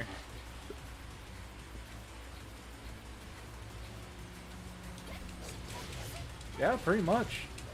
Like, it has multiple emotes. It came with a it came with the UI. It came with stickers.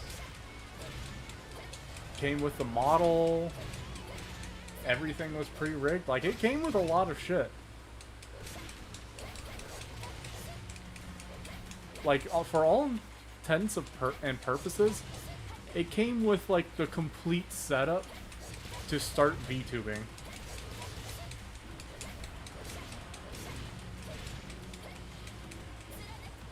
Yeah, no. The only restriction is I just can't make merch of it. That's literally the only restriction. No merch. And it's like, I don't plan on it. Like, hell, I'm even allowed to monetize my channel with this model. And it's not like it's everywhere out there either. Like, sure, it's available to the public, but I think it said, like, only 4 sold. So I'm like, yeah, just, there might be 3 other people using this at this very moment. As long as no more got sold since then. But yeah, I can use it for a monetized channel. I can just, it came with everything to be a VTuber.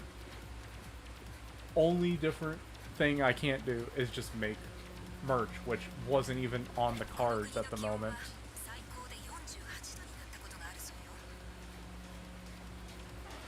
What the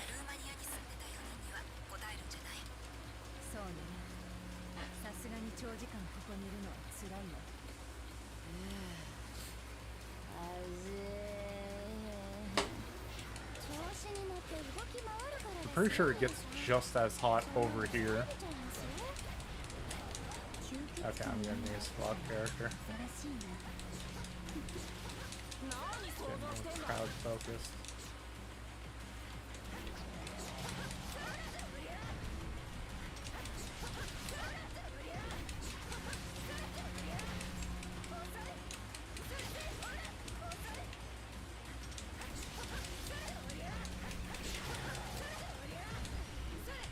It's still alive?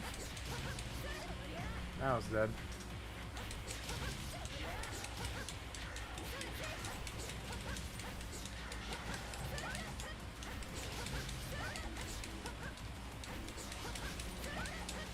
Oh yeah, I'm gonna do a stream tomorrow as well. It might be a Magic the Gathering themed one.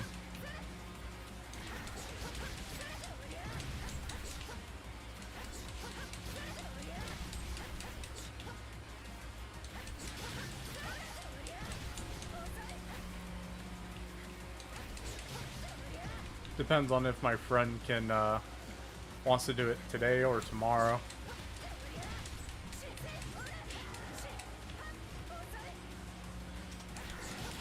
Is that a golden werewolf?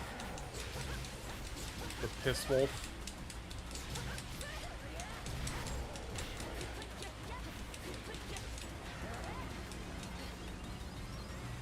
What the fuck is this? What am I doing?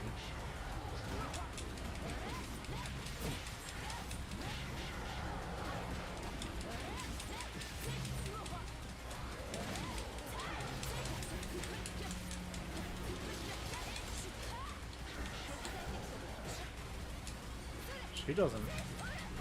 Okay, so a human doesn't have that. She does it too. What the fuck? What even is this?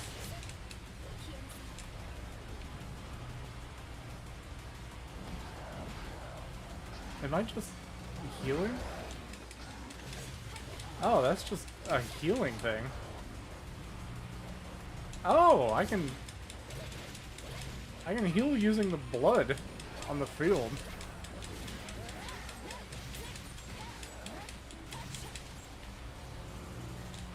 Up to a certain point. Okay. That makes sense.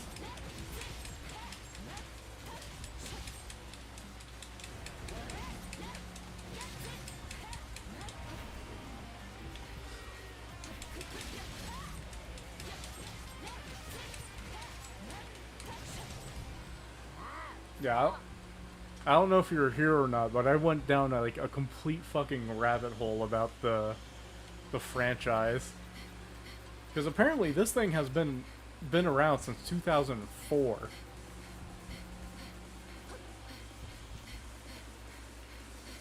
Yeah, this game franchise has been around since 2004. And the first one that the first game that released in America was number 3. And these aren't the first, I think first 4 weren't standalone games. Oh, it's Onechanbara. I don't either. Hence why I had to look it up. Oh, it's slimes.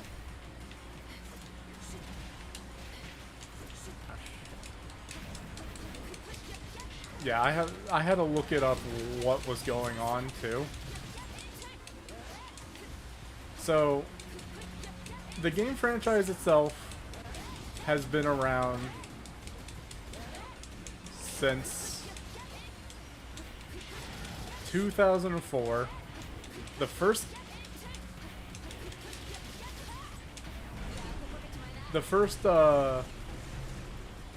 4 games were all together, you know, chronological. And then there's Onechanbara Z, Kagura. And it's kind of, it's not a spin-off. It's part of the mainline series from what I looked up. And apparently it's like a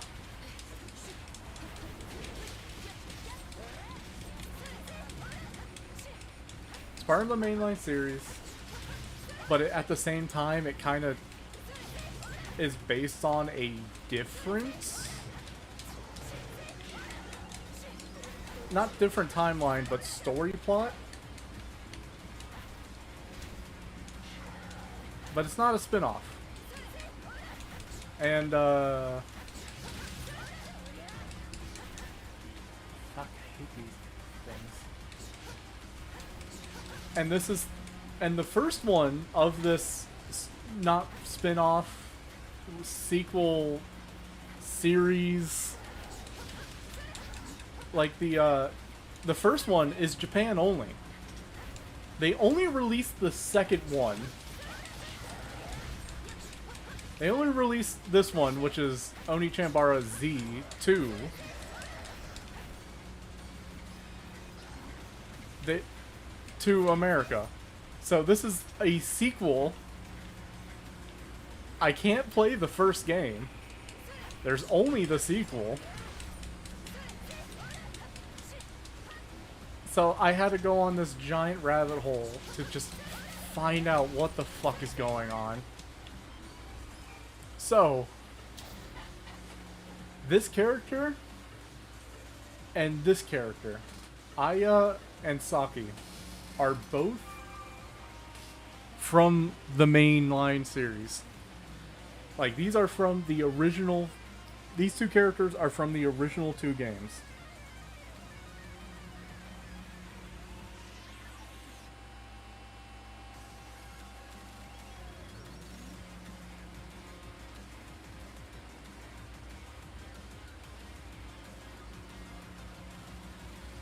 Alright, so it's going to be a magic stream today. Or a bit later. Anyways, so, Saki and Aya are from the original 4 games.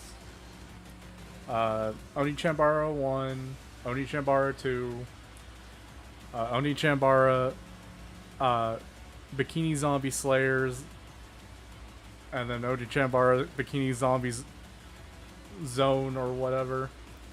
And then Saya and Kagura are the main characters for Onechanbara Z Kagura. So these two are the main characters for that one. These two are vampires. These two are not. They are from what's called the Baneful Blood clan, who are enemies with the vampire clan, and what their thing is that they go berserk. Like, they have like a berserker thing. These two are just straight up vampires. And fucking... So those two are the main characters from the last game, and then they paired up with these characters after battling them and whatnot. And then now in this game, they've all teamed up. Fucking... I don't know what's going on. And then there's Onechanbara Origins, which is like technically a reboot of the first 2 games, all in one. And I have that too, so I guess after this I'll play that. This is... To be honest, I should have played that first, but I wanted to play the older game, because Origins is the latest game. Origin is the latest game. This is like the second to latest game. I wanted to play this one because it's 2016, and it's an older game, so it's going to play like an older game. So I wanted to play this one first instead of Origin, even though technically Origin came first.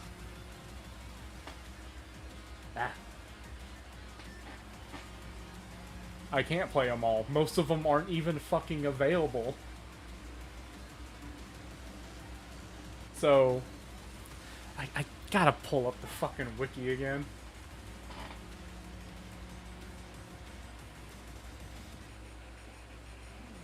Oh, yep. Oh, no. No, god damn it. Onechanbara. Okay. So, here are all the games. Onechanbara. Released in Japan 2004 and Europe 2005. That's the first game in the series. Onechanbara 2, the second game in the series, which again, chronological series, so you know, it continues the story. That was released only in Japan in 2005. Both of them for the PS2. And then Onechanbara Bikini Samurai Squad, released in Japan 2006 and everywhere else 2009 for the Xbox 360. The third game in this chronological series released is the only one that released in America. The first one that released in America. But it's only for the Xbox 360. So I'd have to find that game, a pretty niche game by the way, and then play it on the find a way to play it on the fucking Xbox 360, which luckily I do have, so if I ever find the game, sure. I'd have to figure out how to fucking hook it up to my computer to actually stream it though.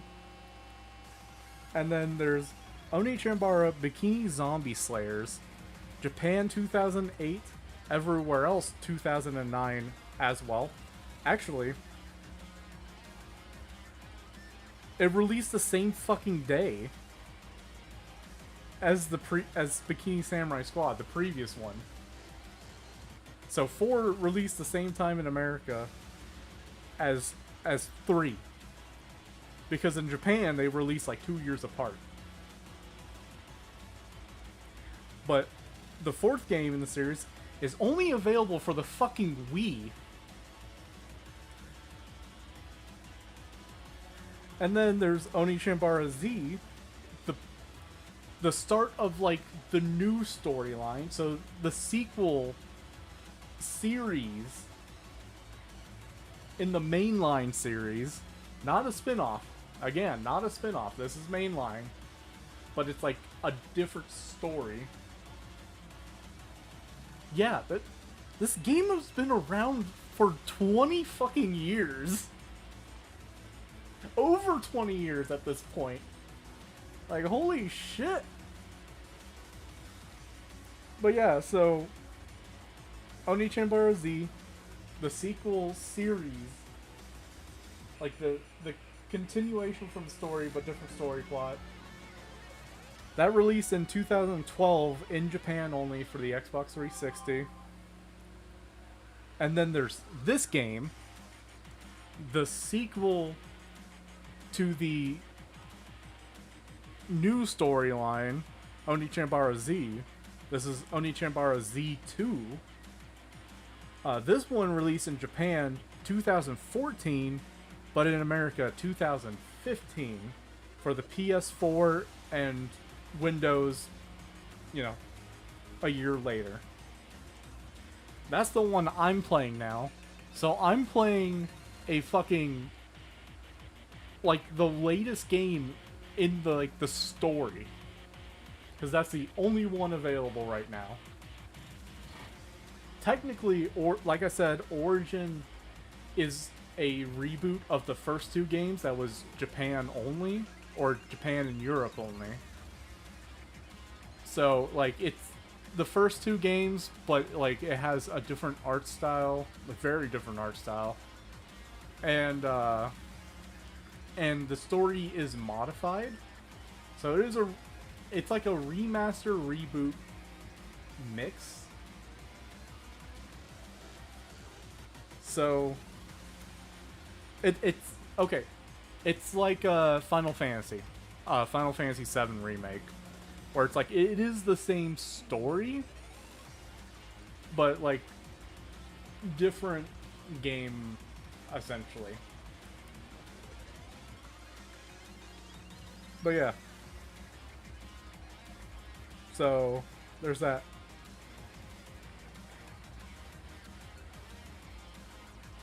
So yeah, that's the confusing storyline of this game. So technically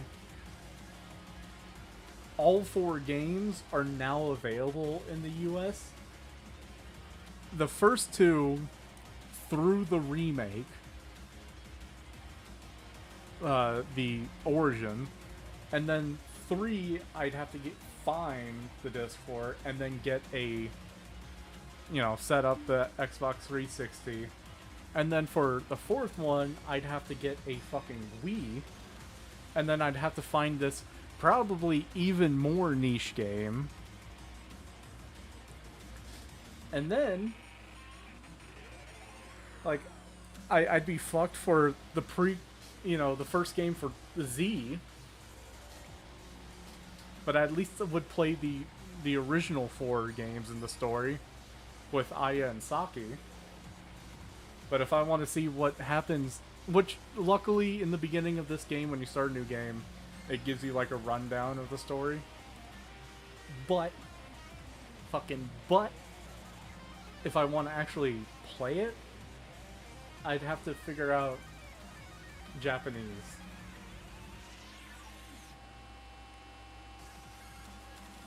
Maybe if Origins did well enough, I think it did, maybe they'll do like the same thing for both the Z games. Onechanbara Z1 and Z2.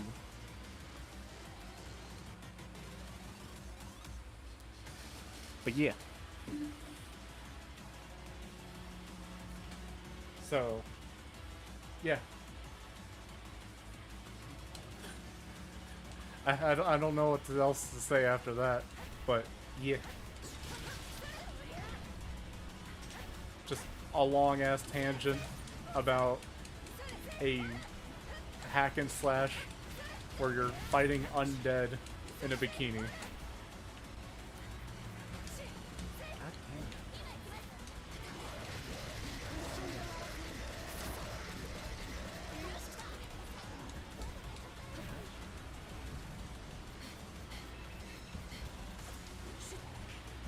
Damn, I have to like...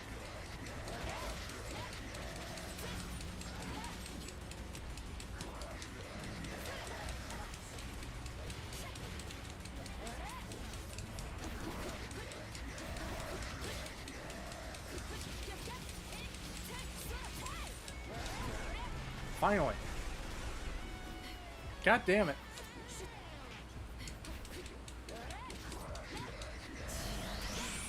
Can I kill this thing if I fucking...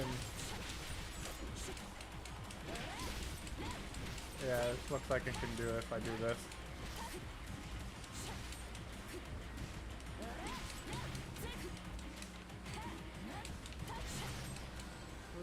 Holy shit, that was annoying. Can I not transfer back? Ah shit, well I'm just gonna take damage. Oh yeah, this is what the transformed vampire looks like.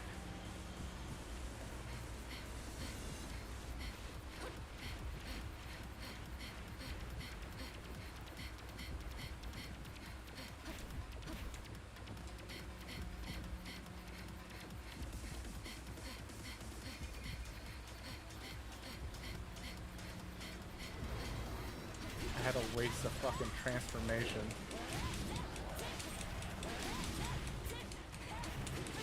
Just so I can fight slimes, because you can technically only beat slimes using magic.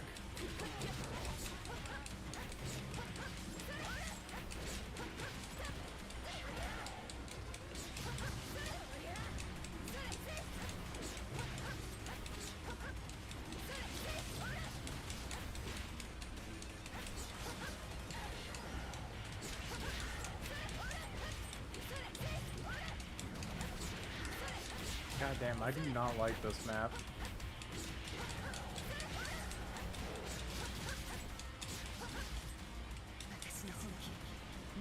And this is the Baneful Blood. So the vampires can transform and use magic, or transform. Technically they can all use magic, I guess. But the vampires transform. What the Baneful Blood get is like a berserker mode. So the transformation,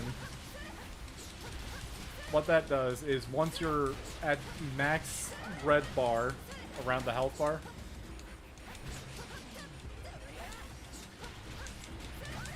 so you can press down both of the joysticks and then you transform. It's a huge power boost, but you lose health as it goes on, and it looks like you can't transform back. The Baneful Blood, once the bar fills, they just automatically go into the Berserk Frenzy. and it doesn't dual damage to me. I don't think it's as strong as the transformation, but it doesn't like damage me while doing it. Okay, let me just refresh everything.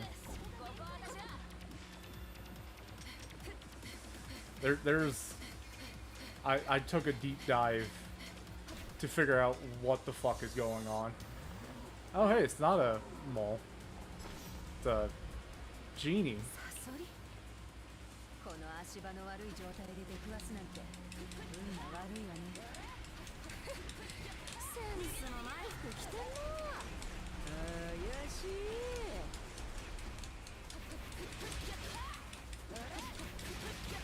The cool thing is though, you do dismember bosses as you go on.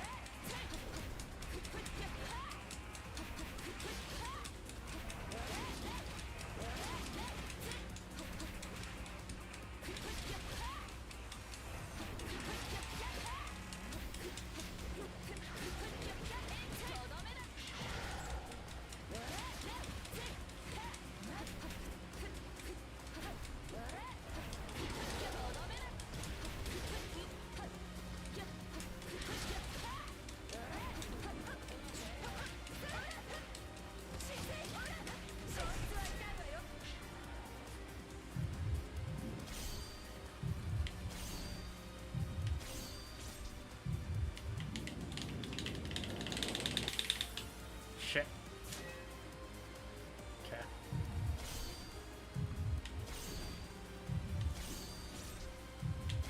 Okay, that's what that is.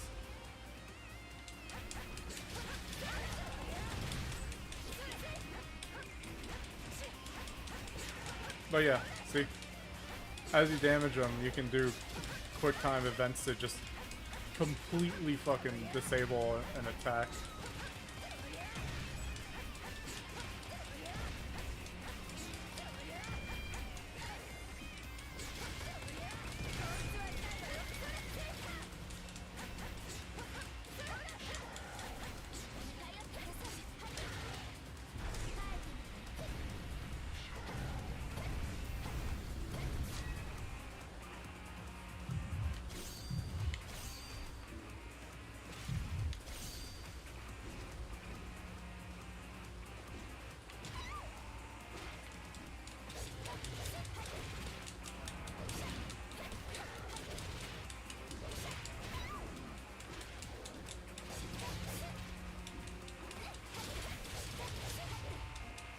But yeah, so now he's armless and only got 2 legs. That was kind of fucking annoying with those 2 attacks.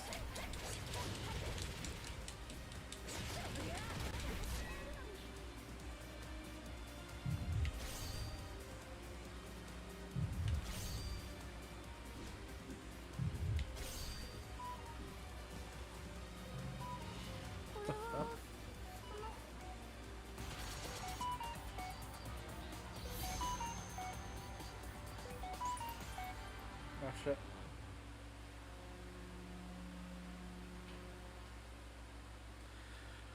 Alright. So. I did terrible on that. Anywho. Going to get this all set up.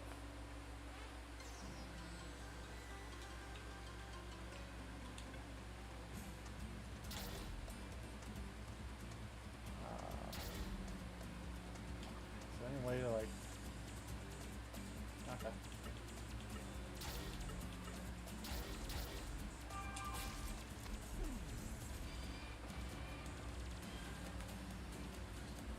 Okay, gotta figure out how to save because I don't think it auto saves.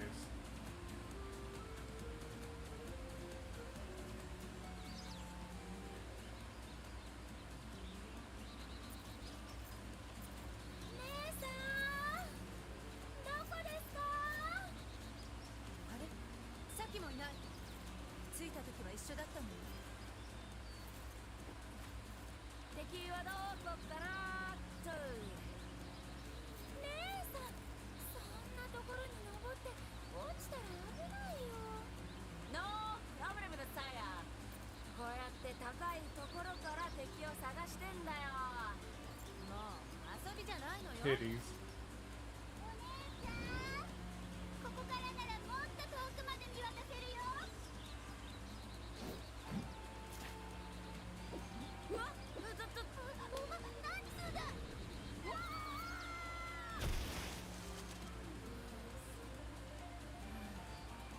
この先いろんなことに不安が。現地の村人から Alright.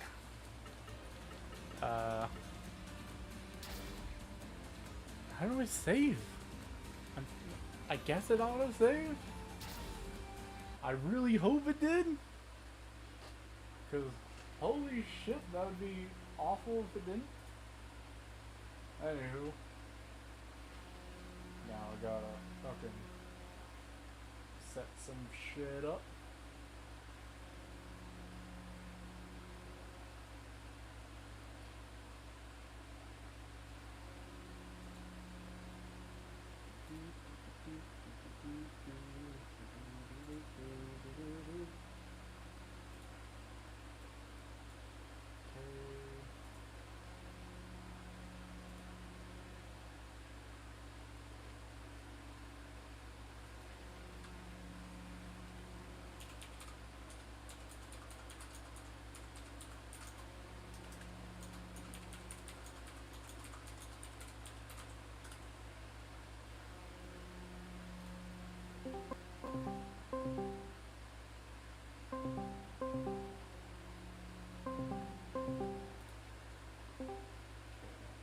Yo. Yo. Okay, so I'm just watching the video right now, so give me a second. Alright. Yeah, did you build your deck at all?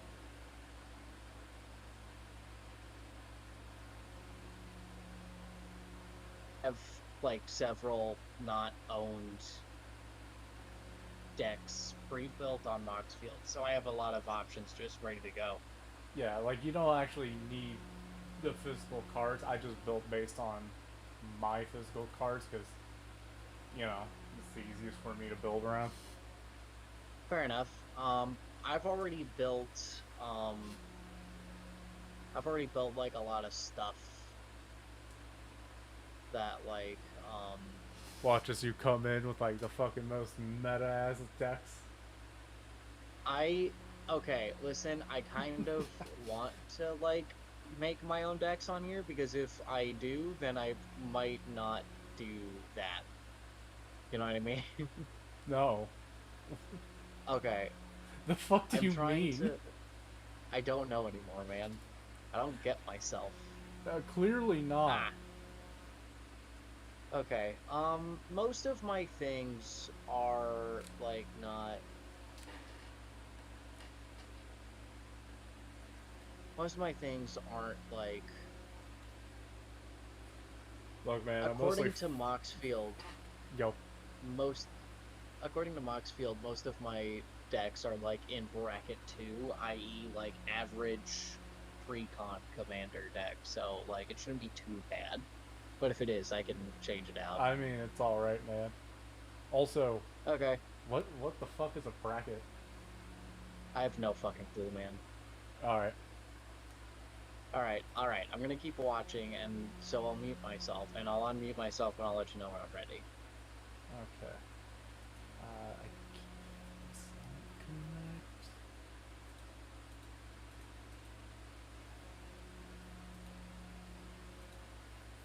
I don't know what this... How do I do this? How do I do...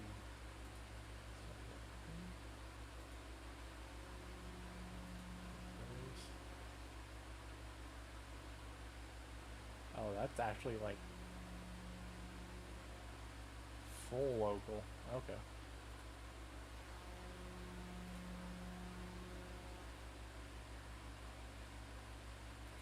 Alright.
then I sent you the password.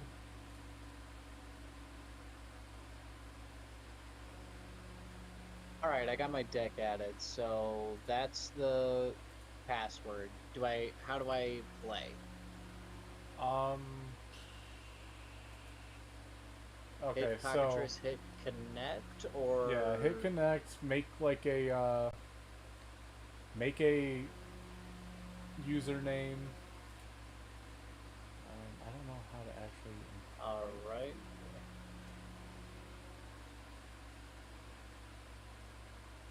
It might be in public room.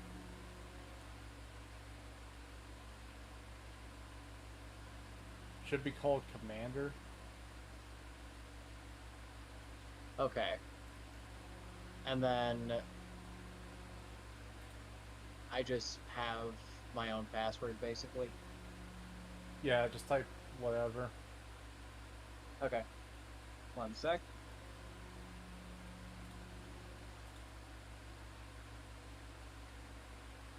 Okay, and when you get into the server, the cockatrice server, go into public rooms, go into filters, turn off hide password protected games, and then you'll see Commander, Big Boy Bastard, type casual, and then you type in the password.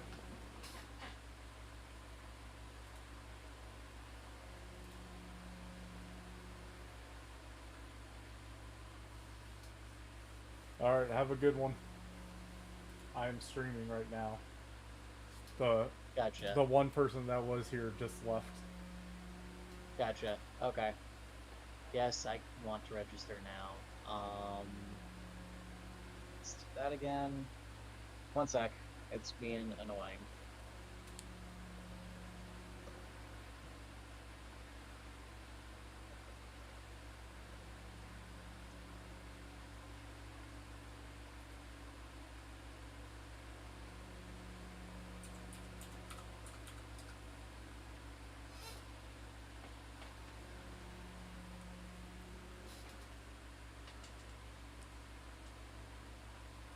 While you do that, I'm going to piss. Sounds good.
Alright, I'm back. Oh, okie dokie. 1 moment.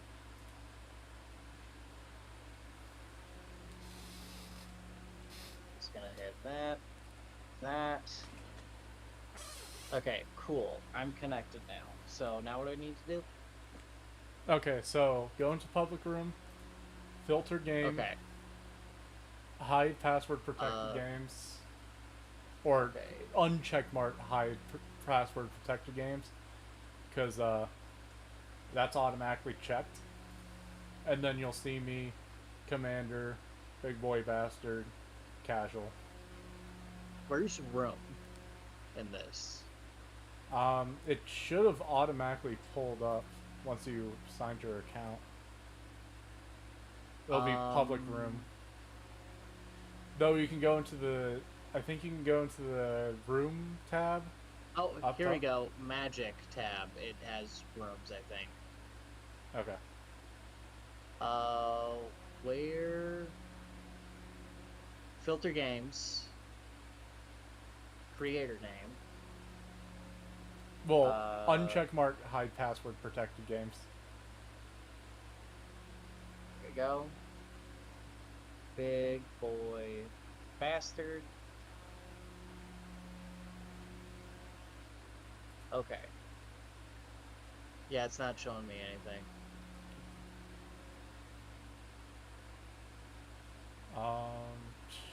Okay, can you share the screen? Yeah, one sec.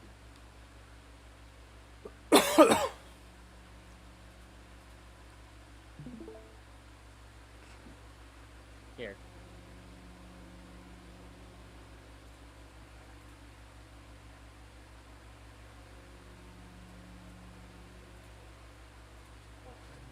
This is what we're cooking with. Okay, you are in a completely different one than I am. Okay, so I'm Okay, not well- in the magic room. Okay, gotcha.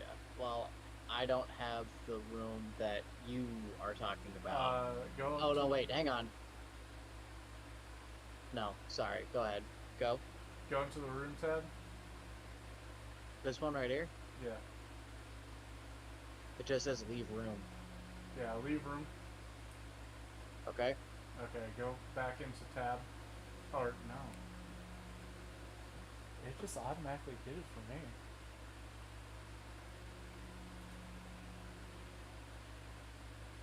Okay, go into server. Help. Okay, server. Gotcha. Magic? This one? Right here? No, it's definitely not magic. I don't have any of this. Oh wait, did you actually like officially like register? It's not. Yeah. Oh, I didn't. I just did my thing. Okay. Alright. So let me do some stuff. Okay. God damn it, why can it never just be easy?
Okay, do you see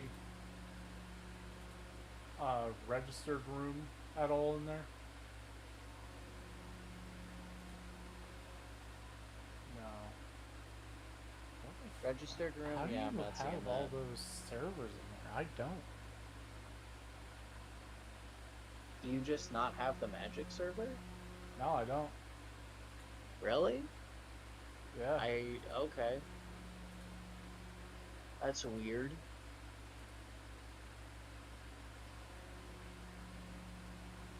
I don't have What if I any of tried this. closing out and going again? Would that work? Maybe. Let's try. Okay, closed. Let's launch again. Hang on.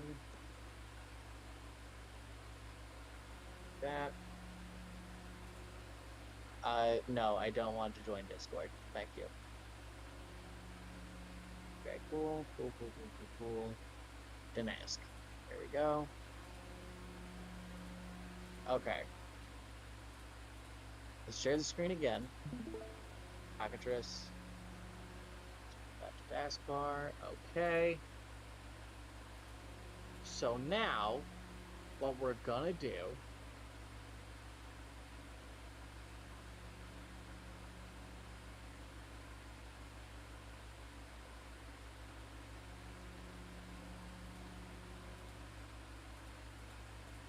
is we're gonna load deck, downloads, that one, open. There Okay. we go. Check that everything's right. Make sure to save your deck. So go to deck editor and save it. No, I did. Don't worry. It's saved as a COD file on my computer, so we're good. Okay, so go to go to Cockatrice. There we go. Connect. Did you set it to the Cockatrice server?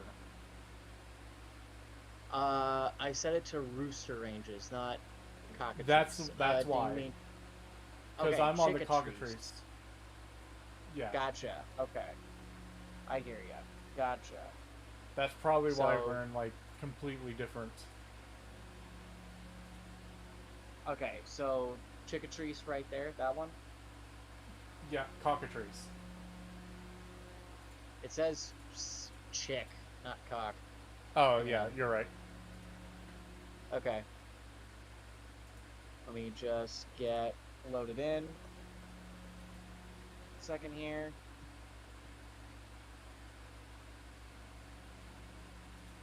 Let's create one.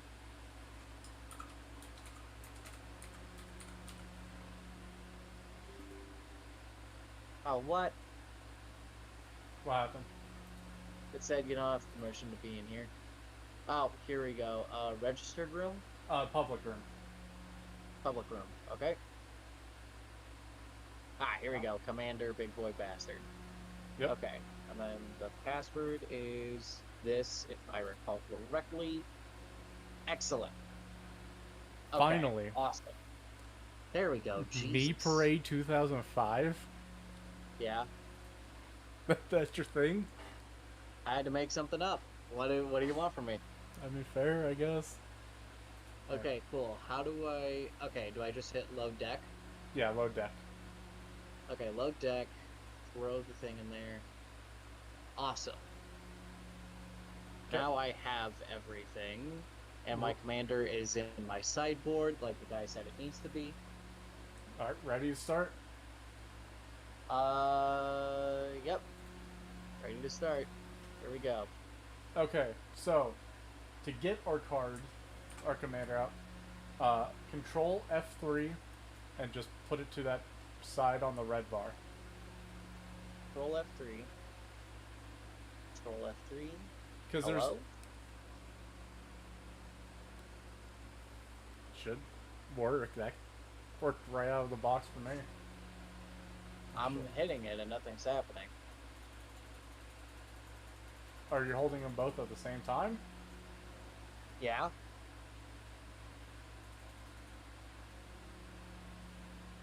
Yeah. Why can't Control this F3? work?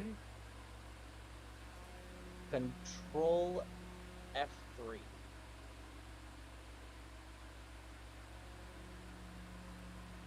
Maybe it's a different button for you for some reason. Here, let's try Alt F3, I guess, or maybe Shift F3. Tab F3? No. It's all based on control, so it's gonna be control something else. Hmm. Let's try Help. Open Settings folder. Nope, that's not it. Okay. Control C. Nope.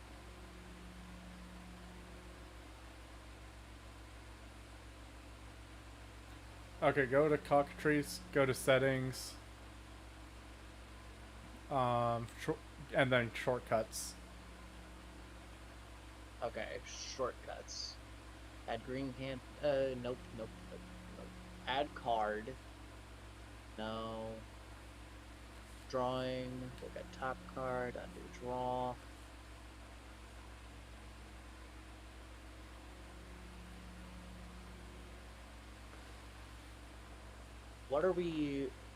What would the command be?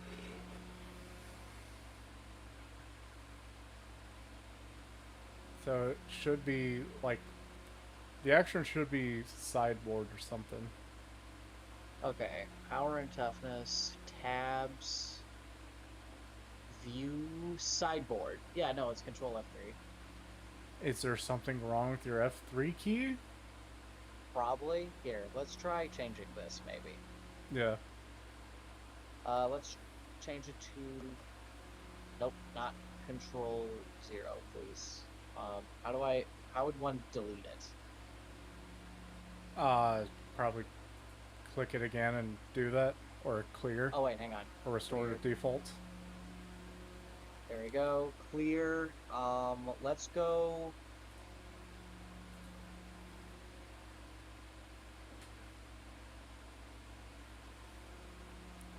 I don't know. Control 2. There we go. Maybe that'll work.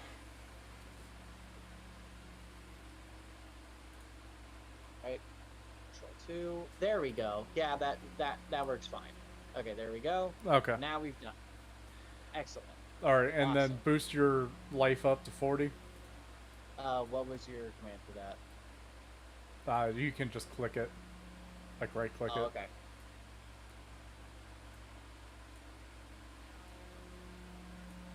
Boost it up to...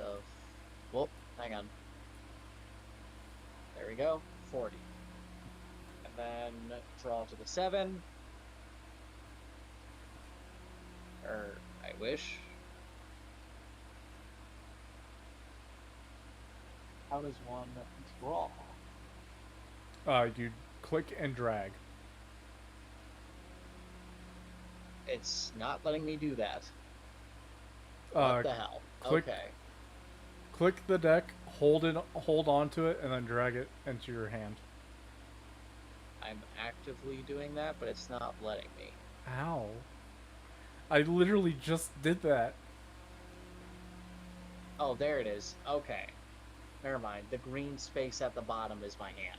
Okay, that makes Yes, sense. yes. Okay, cool. Good to know. Now we're cooking. Now we're cooking with the gas. Alright. Alright, and that's my 7. Okay. I don't know how we decide who goes first.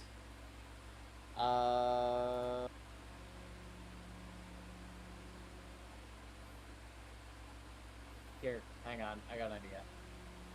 Oh, wait, it just automatically... It is my turn. Oh, it's your turn? Okay. Yeah, I guess it chose for us. Okay, that's fine. Okay. Do I draw or no? If it's 2 players now. Okay. So... I shall play... a swamp.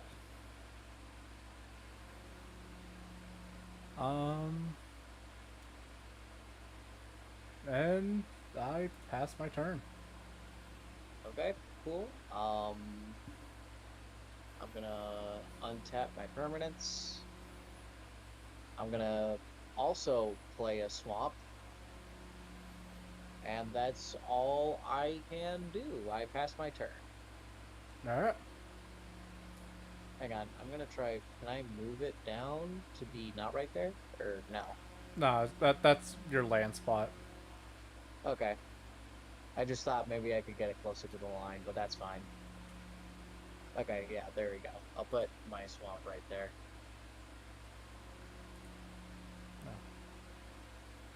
Okay. Then I tap a swamp. Oh, it's And still play my turn. Hang on. Let me pass the Oh, turn back shit. to you. My apologies. Yeah, Oops. okay, there we go. No, Okay. it's all good. I just didn't realize it was still my turn. Yeah, it's going to take some getting used to. Okay. But apparently this is like one of the best like apps to actually play Magic online. Understandable. Okay. Anywho, I already drew, so I tap a swamp, play Soul Ring, and oh, I did forget to play a land. Oops. I played Island. Awesome, awesome. Okay, then. Then I am going to. Man, I can do a. Oh wait, no, I can't do the funny yet. Sag. Alright. Well, I shall pass my turn. Alrighty. I draw a card. I play my land per turn. It is Mountain. Yeah, you have to like get into the mindset. This is manual Magic. We are playing. Nothing is automated. We are playing Magic as if Okay, it's but on through the the table. computer. Yes, but we are Gotcha. playing as if Okay. it's on the table. Okay. Cool.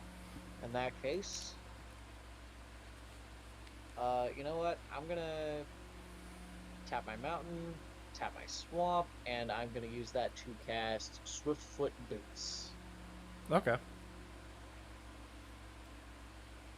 Oh wait, hang on, I never did the untap phase. Let's just hit that button, and then I'll just click untap. I mean retap, you know? Yeah. And then I'll hit pass my turn, because that's all I can do. Okay. On tap.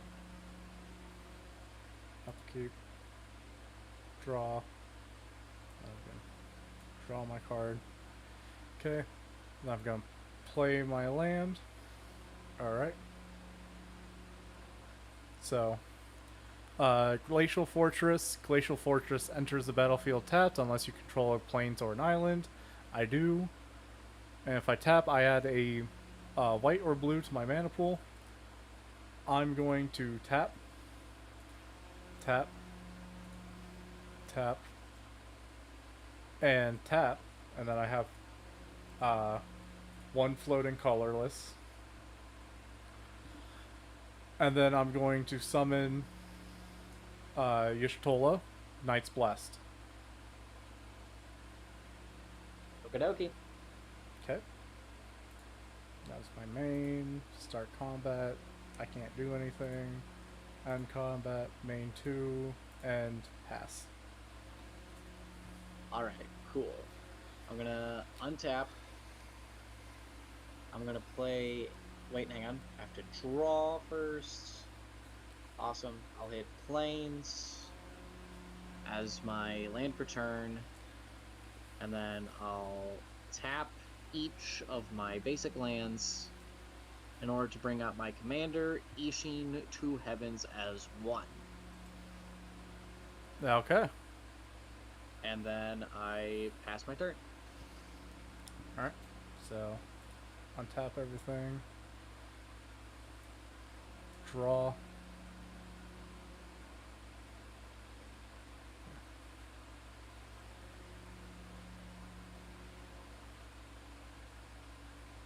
Okay. So I'm going to tap a white and a blue and summon Krill Baldesian. Lifelink.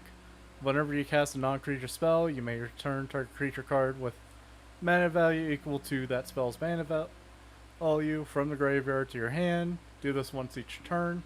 And I'm going to tap 2 colorless and a black to cast Transpawn. So draw a card, then discard a card. You lose 1 life. If the spell was cast from your hand, create a 0/1 black wizard creature token with whenever you cast a non-creature spell, this token deals 1 damage to each opponent. I think that's my graveyard.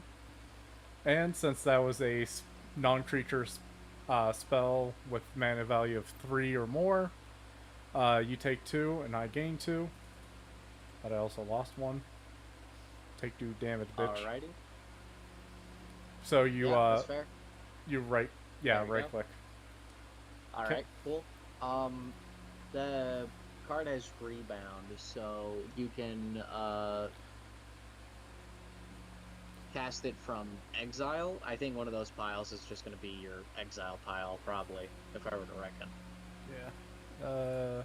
Alright.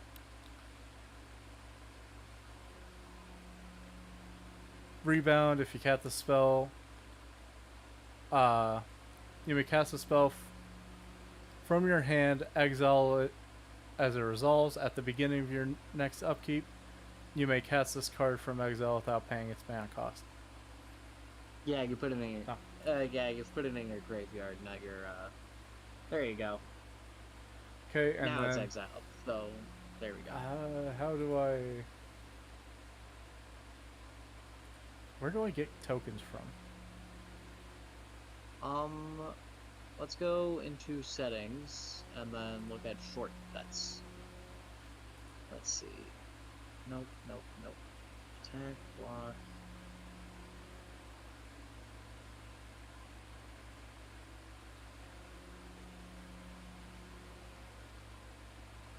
Ah, okay. Control T to create a token. Okay. Control T. Fuck.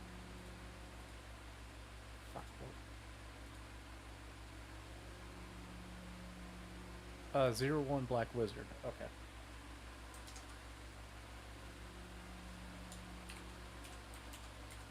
Wizard. Black. 0/1. And whenever you cast a non-creature spell,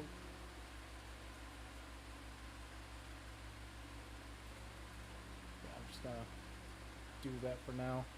I just gotta...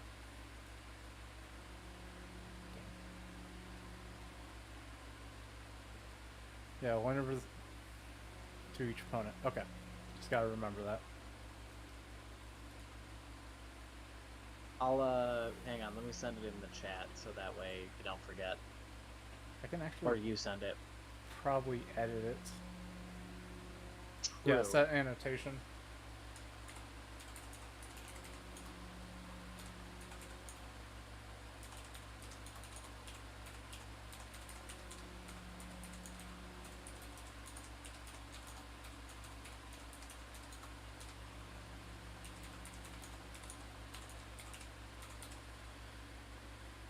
There we go. Awesome. Cool. Alrighty. So you're gonna pass the turn to me, I presume? Unless you Hold still on. got something you want to do. Okay, I mean- let him cook. Technically, I could attack you, and you can't block. Oh, wait, yeah, you can. Well, Yeah, yeah, I can. Yeah, fuck. I mean, I could, and you wouldn't kill me. Yeah. We wouldn't kill each other, actually. This is completely pointless. Yep. Damn. Okay, yeah, I'll pass. Alright, cool. I'll untap. I will draw. Uptap. Perchance draw. I'll play a mountain as my land per turn. From there, I'm going to actually...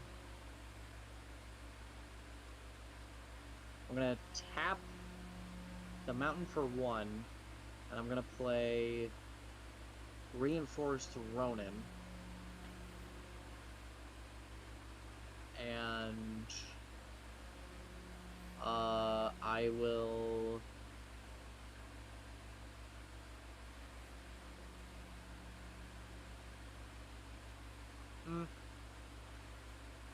you know what? What? I'm just gonna let this phase pass. And at the start of my end step, Reinforced Ronin goes back to my hand, so effectively I do nothing. Oh, okay. So pass the turn. Alright, untap everything. Draw a card. Let's see.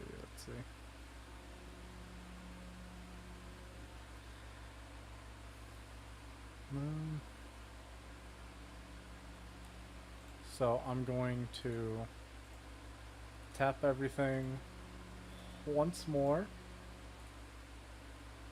And I'm going to play for a white and 4 colorless Thancred Waters Royal Guard. When he enters another target legendary permanent you control, gains indestructible for as long as I control this guy. Whenever I cast a non-creature spell, he also gains indestructible. Cool. And you know who I'm making indestructible. Yeah. Y'shtola. Y'shtola. Yep. Y'shtola. Let's see.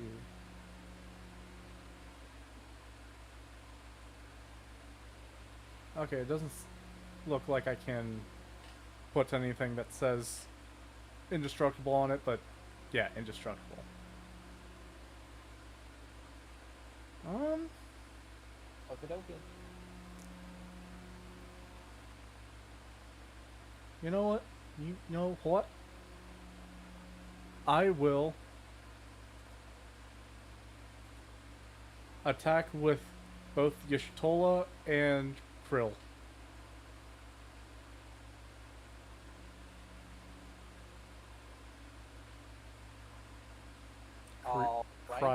Creel, whatever her fucking name is, the dwarf. Yeah, I getcha. So you're attacking with her right now? Oh, and Y'shtola, but Y'shtola has vigilance. Yeah, right. And indestructible. Okay, cool. I block your dwarf with Ishin 2 Heavens as 1. Okay. So I survive, your dwarf dies. Mm-hmm. And then you take 2 damage from Y'shtola. And then I take 2 damage from Y'shtola. Yep.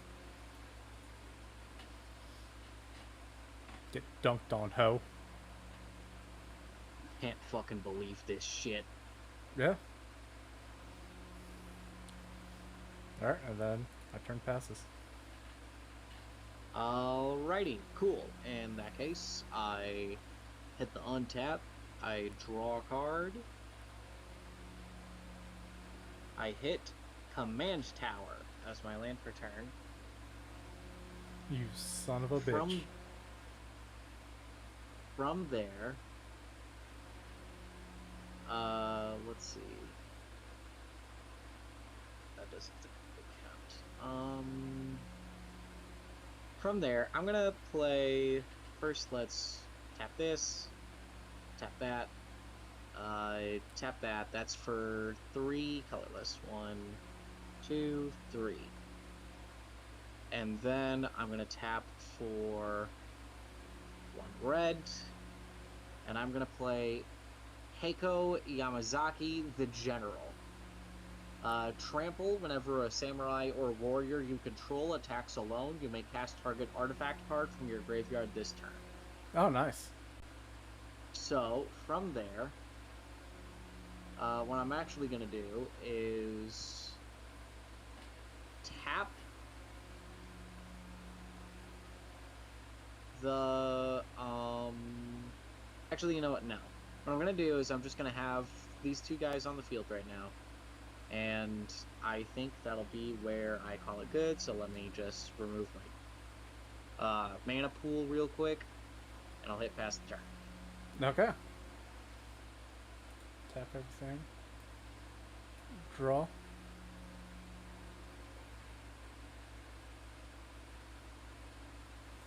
Okay, so I'm going to play Port Town.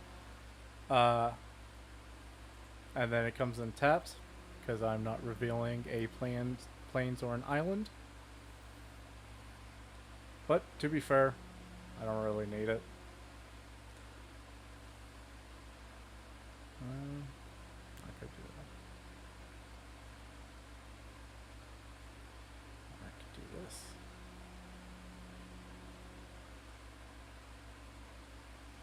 So, I'm going to 1 white, 2 colorless to cast Cut a Deal. Sorcery. Each opponent draws a card, then you draw a card for each opponent who draws a card this way. So we both draw a card. Okay, I draw 1. I also draw 1. And then this goes into my graveyard, and you take 2 damage, and Thancred becomes immortal. Actually, you take 3 damage. Sorry. You take 3 damage, I gain 2, and then he becomes immortal. Yep. And then I will be till end of turn. So yeah, I'm going to be attacking with both Y'shtola and Thancred. Okay, cool. I'll have Ishin block Thancred and Heiko block Y'shtola, and so that'll prevent any damage from coming my way. Okay. Anything else you need to do? Fuck it. I'll tap both of these to cast Crown of Empires. If I tap 3, tap this, tap target creature. Gain control of that creature instead if you control Scepter of Empires and Throne of Empires. Gotcha. Okie dokie. Over there. And then now it's your turn. Okay. Cool. I hit untap. I draw my card. Alrighty. What I'll do now is I'm gonna hit Plains. Mm-hmm. I'll keep that. Keep that. Keep that.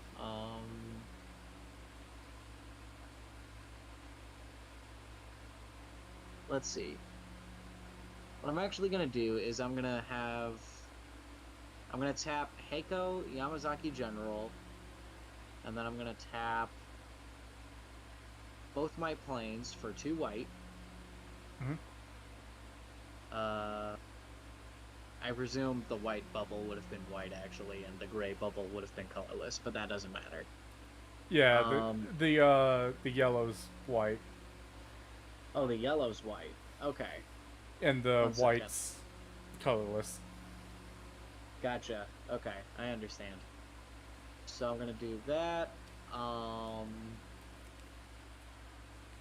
going to... That puts me at the need for 2, so I'm gonna tap my swamp, and then tap my, Donkey! Get out of my fucking swamp, donkey! Get out of my swamp, donkey! I'm gonna play the Wandering Rescuer. Okay, okay. From there. Okay. What we're gonna do is I'm going to tap my last 2 mountains. Let me get rid of this stuff. Hang on. There we go. I'm gonna tap my last 2 mountains. I'm gonna discard Reinforced Ronin to my graveyard, and I'm gonna draw a card. And let's see. That will be all for now. Now we'll move to combat. What I'm gonna do is I'm going to Oh wait, no, I can't do that. Never mind. I have to pass my turn because I misplayed. All right, your turn. You are a third-ranked duelist with a fourth-ranked deck. Now draw your last pathetic card so I can help end this, Yugi.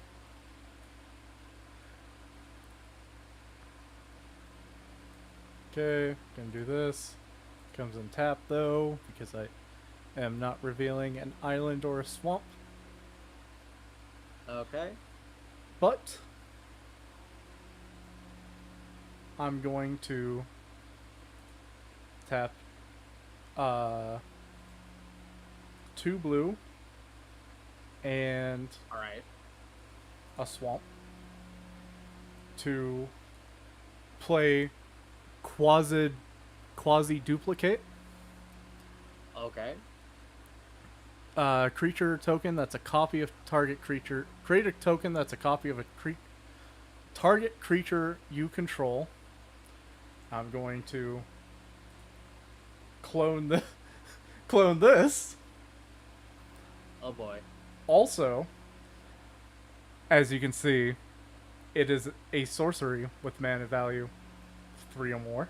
3 or greater, so I take 2 damage. Oh, you take 4 now. Oh. Well, technically, actually only 3 because that one came after I casted it, technically, so you lucky True. bastard. Okay. But you still take 3, and then I gain 2. Yep. And then...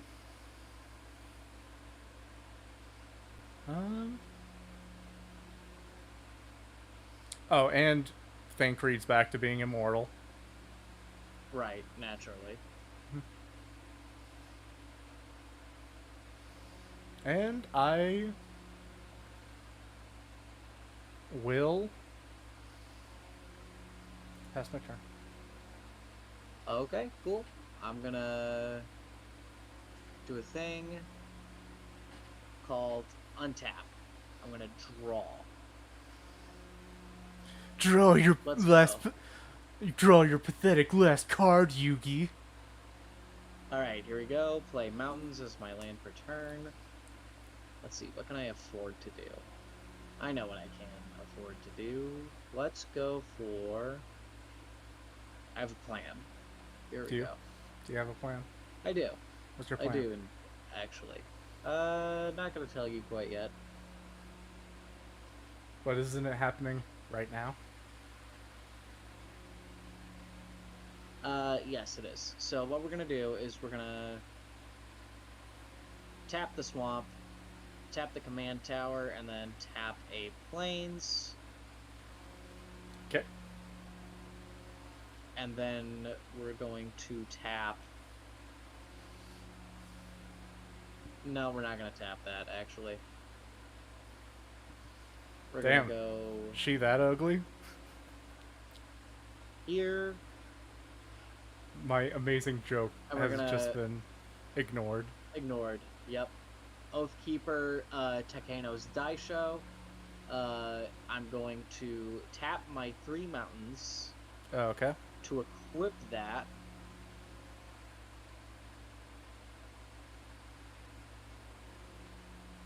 To the Wandering Rescuer. So the Wandering Rescuer now goes from a 3/4 with double strike to a 6/5 with double strike. Okay. From there, I'm going to have her... Do I have any more? No, I don't. Okay, that's fine. From there, we're gonna move to the combat. We're gonna tap her. She is now attacking with... She's just attacking, so a 6/5 double strike. So I'm 12 damage coming your way. blocking with my invincible Y'shtola. She's only invincible until the end of your turn, though. That's No, the thing. Thancred is only invincible at the end until the end of my turn. Oh, right. She's yes. invincible as long as he's alive. That's true. So I hit her twice, and it does nothing. So there we go. Mm-hmm. And that's my turn. So pass it on.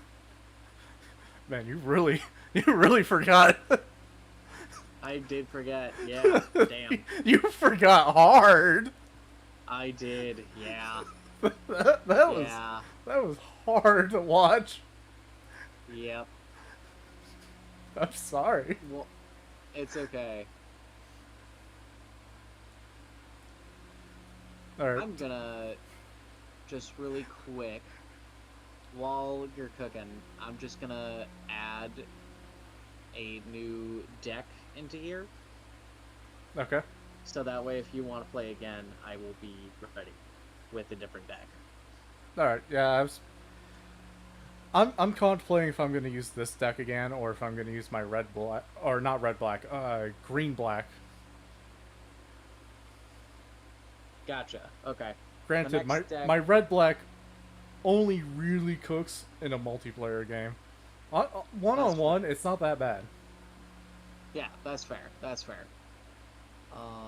Let's see. Then there's deck editor, and then there's save deck as.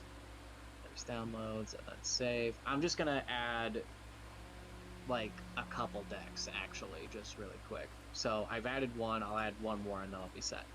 Okay, I'm tapping a blue, black, and two colorless to play. Not that. Hermes, Overseer of Elpis. Whenever you cast a non-creature spell, create a 1/1 blue bird token with flying and vigilance. Whenever you attack with one or more birds, scry 2. Oh boy. Oh boy.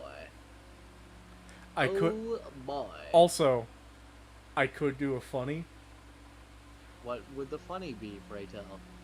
It would fuck me over so hard, but Yeah. it would be a funny. Okay. I have the Mind Skinner, Oh, you fuck.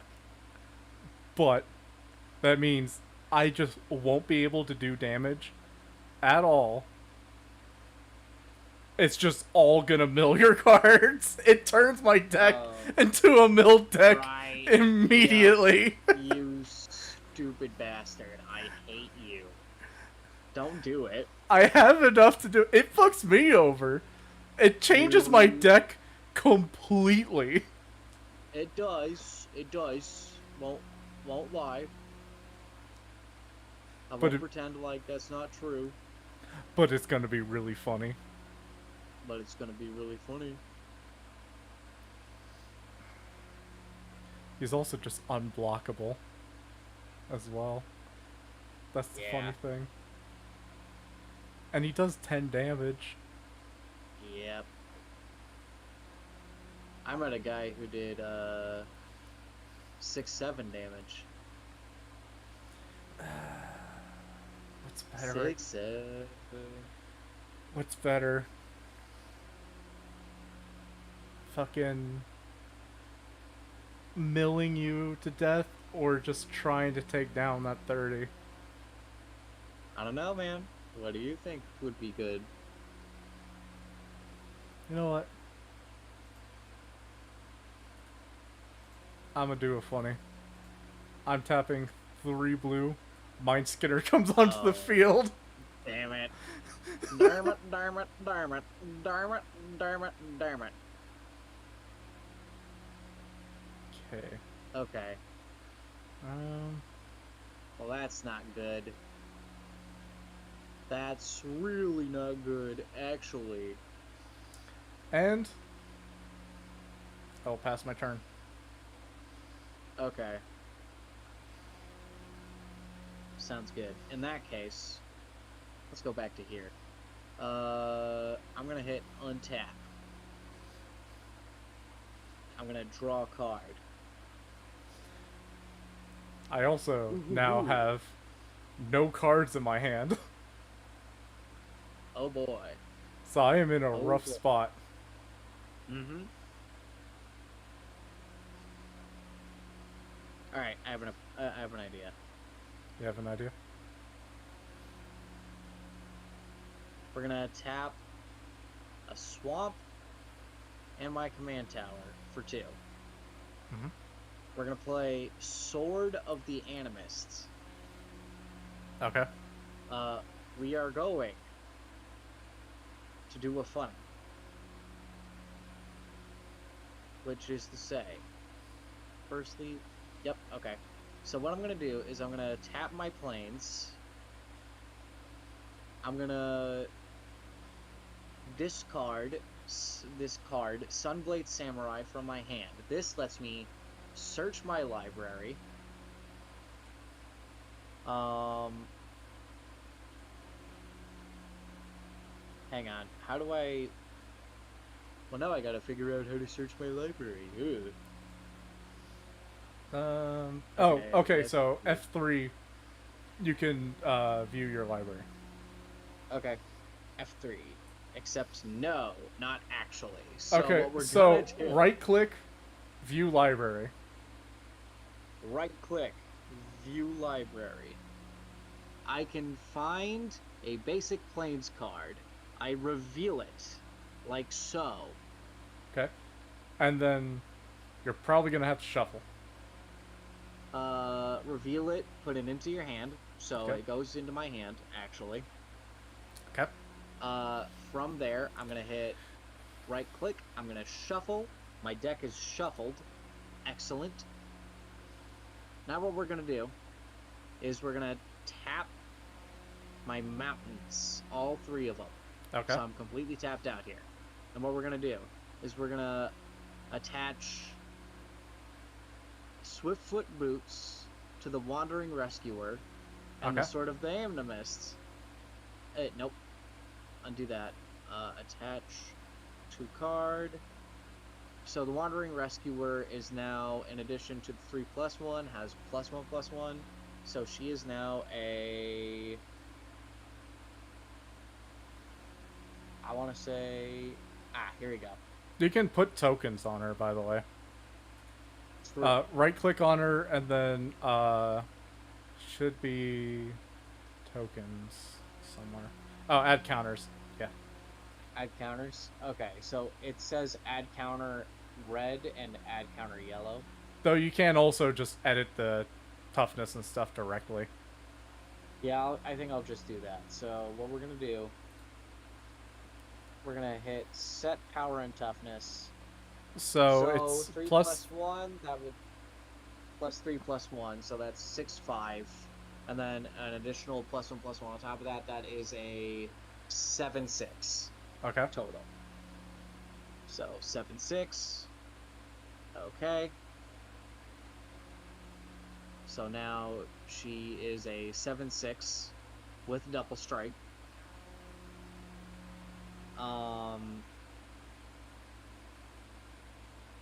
Before I continue, I'm going to play Plains as my land per turn. Mm-hmm. Like that. And now, what we're going to do is we're going to move to combat. Okay. And I'm going to pass my turn. Okay.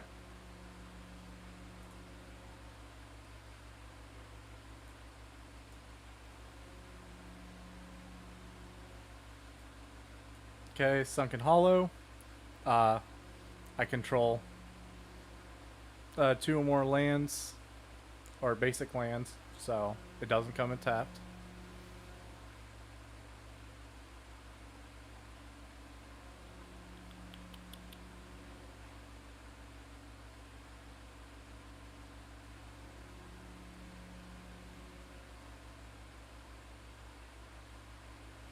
So...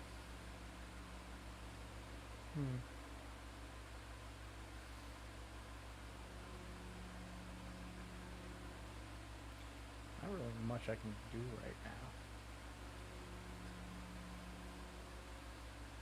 So I am going to pass my turn. Okie dokie. In that case, untap.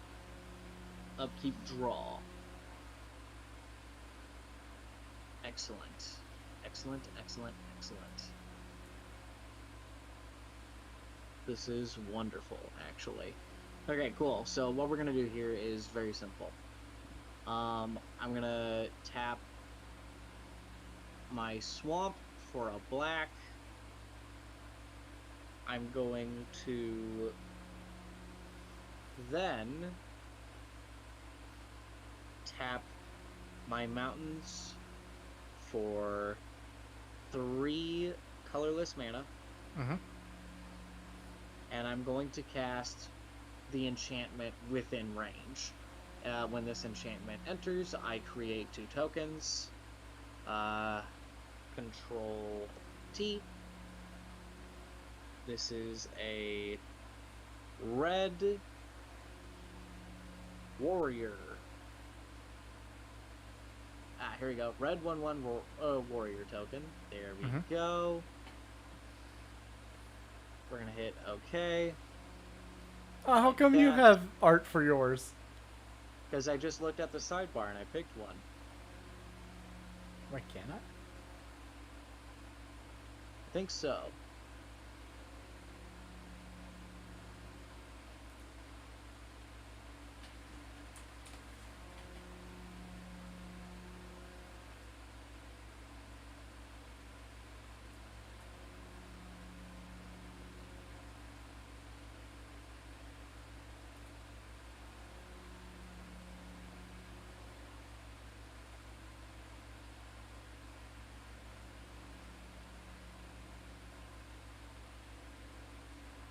How'd you find it? Just hit Control T. Mm-hmm. And then, wizard. Yeah, see, I saw wizard token, like, right here. Here, I'll just make one just to show you. Yeah, you just type in wizard and then it'll be in the sidebar. And you look for the one that has the right stats and color. See? I got it right here. Oh, shit. Yeah. Oh, that's actually exactly what I needed. Yeah. So I'm going So you have 2 of those. Just, How do I blow this up? there we go. It's like the exact token, too. It even has, like, whenever you cast non-creature spells, this token deals 1 damage to each opponent. Yeah. Wow. There you go. See? The more you know. Yeah, I know. Alright, cool. Here's what's gonna happen now. From here, what I need to do is very simple. So what I'm gonna do is I'm gonna...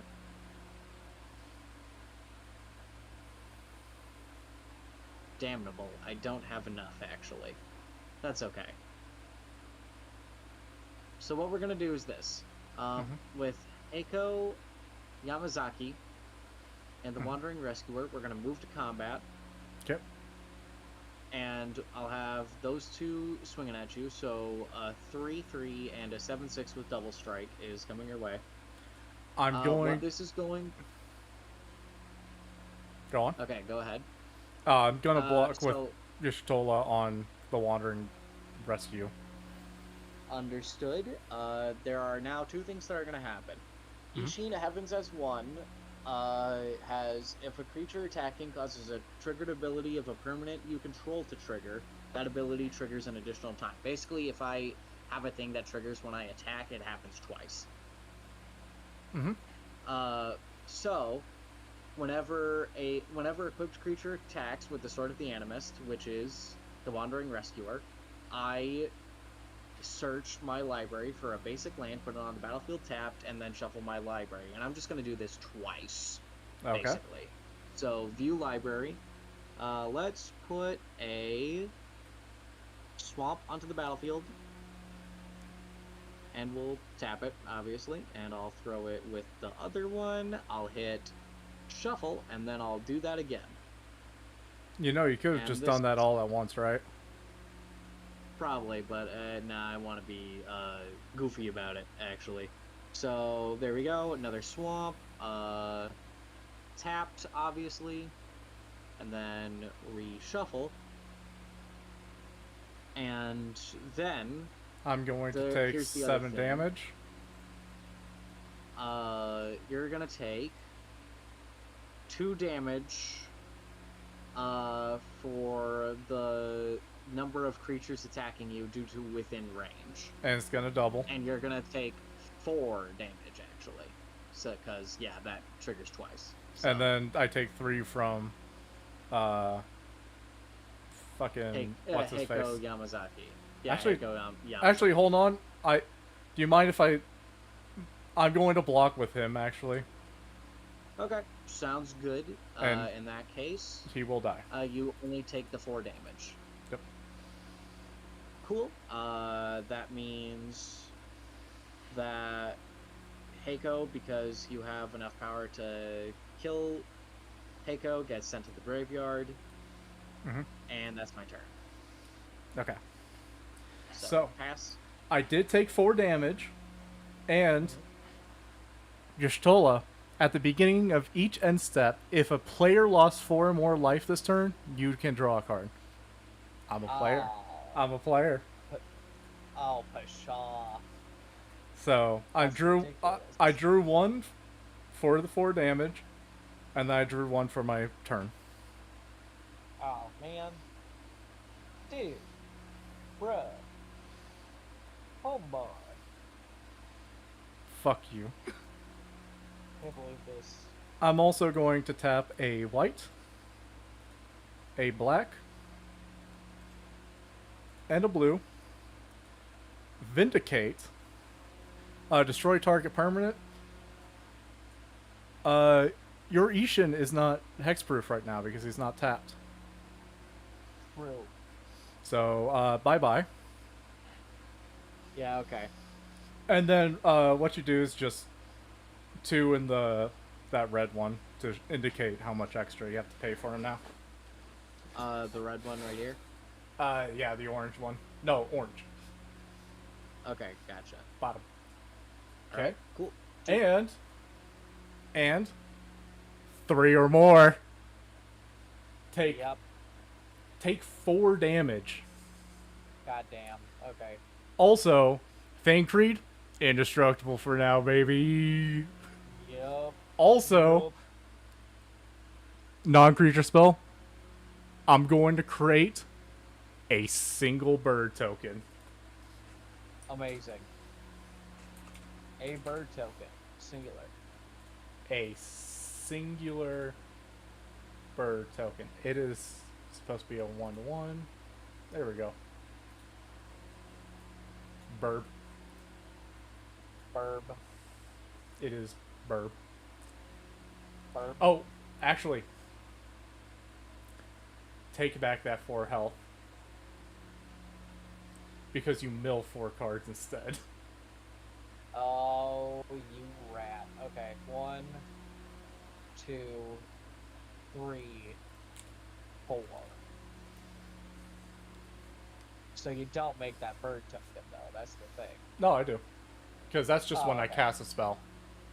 That's fair. Okay. And I do still gain 2 life. Okay. Because what it says is I deal 2 damage to each opponent, but with Mind Skinner, turns all damage, if a source you control would deal damage to an opponent, prevent that damage, and each opponent mills that many cards. So I still gain the life. Right. Yeah. And,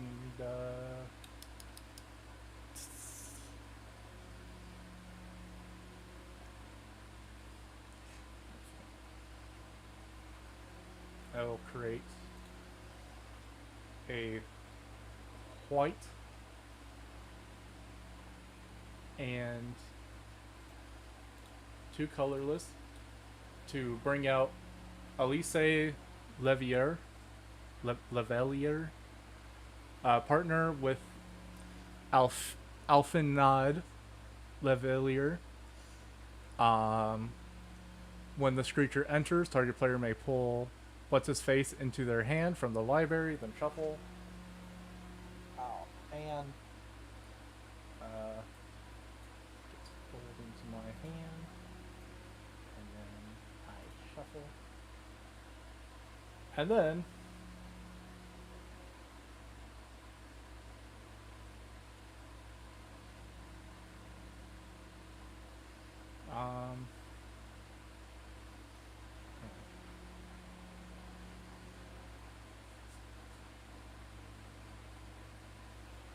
I'm going to tap just any, doesn't really matter.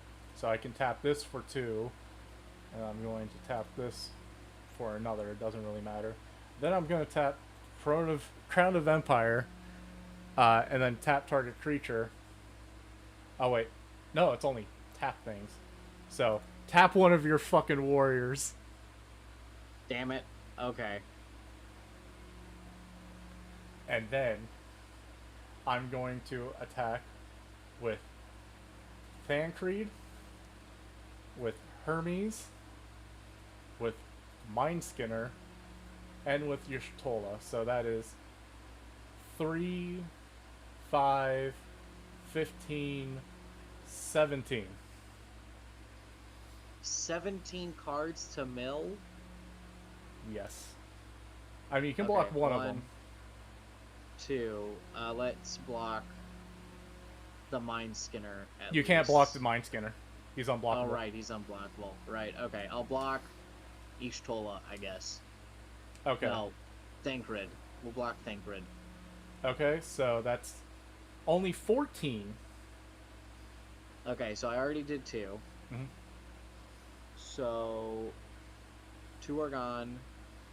3, 4, 5, 6, 7, 8, 9, 10, 11, 12, 13. You said 13 or 14? 14. 14. Okay. Awesome. Thanks. It's funny how the Mind Skinner just changes my deck into a completely different gameplay style. Yep. Yep. Anyway, that warrior token, I believe, goes away. Oh, yeah. Because he took too much damage. Cause fucking dumb. Cause you, yeah, well, fuck you. Honestly, fuck you.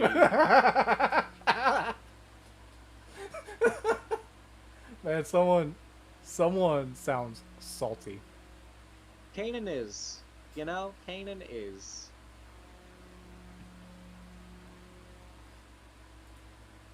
Your turn. Alright. Cool. Untap. Draw, I guess. Okay. Hang on. I have an idea. Let's cook here. Let's cook. Hold on. I mean, you do have plenty to cook with. Yeah. That was just really funny, and I had to do it. Yeah, that's fair. Okay. Tap a red, tap a white, tap a command tower for 1, a swamp for 2. You and should another not have swamp tried to for deal damage to me. 3. You know, you make a fair point. Okay, I'm gonna play a Sorry Captain.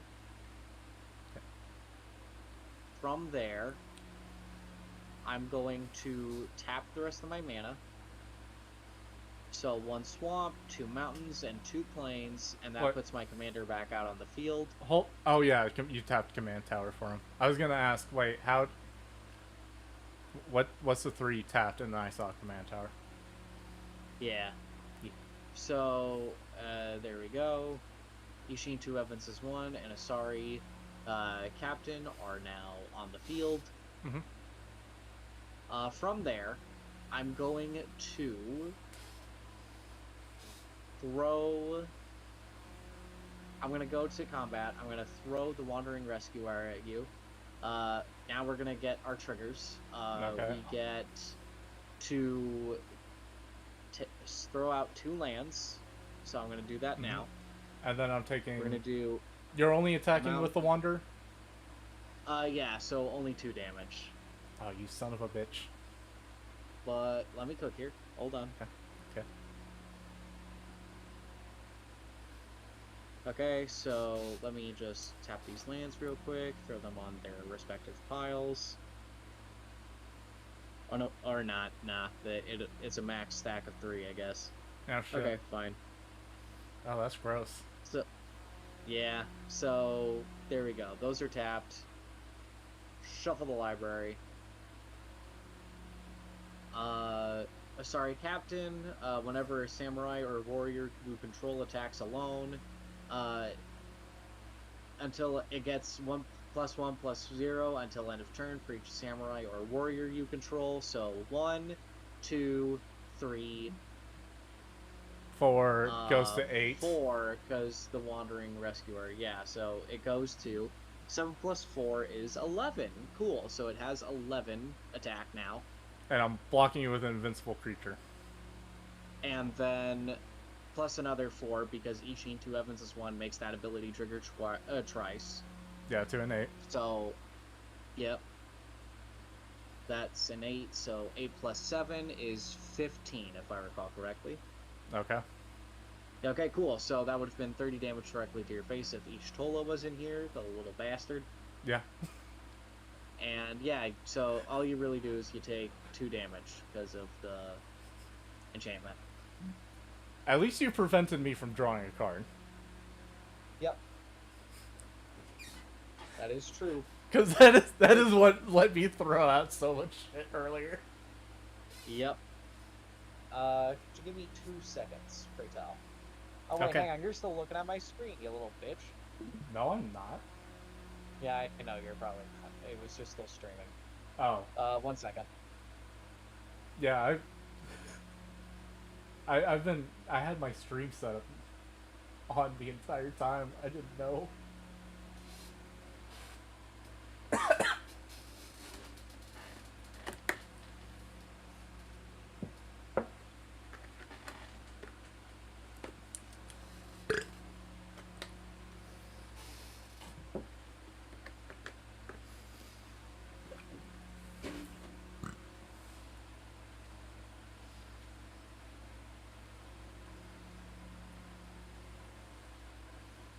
the bird actually have flying? Flying and vigilance. Oh shit.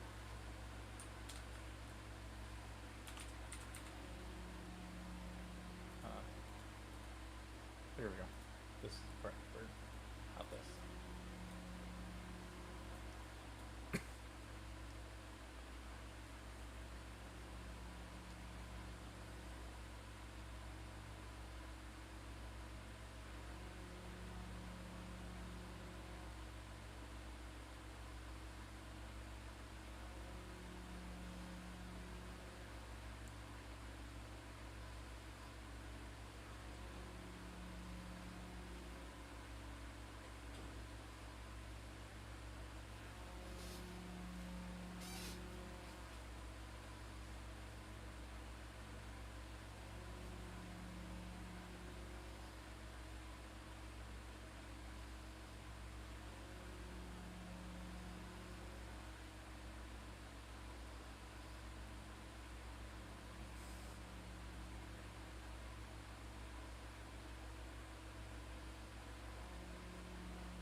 Sorry I've been gone for a hot minute. All good. Emily is hanging out with her sister and is currently very drunk. And she asked me to tell you this explicitly. Okay. Okay. So, basically, if I go, hey, I gotta go, it's because I'm gonna go pick her up. Okay. Yeah. Is that what she said? She did not say that to do that yet, but she may do so soon. Okay. But after that's done, we can go. If you're willing, we can keep playing. I mean, yeah. Okay, cool. I personally am having a great time. That you're having a great time.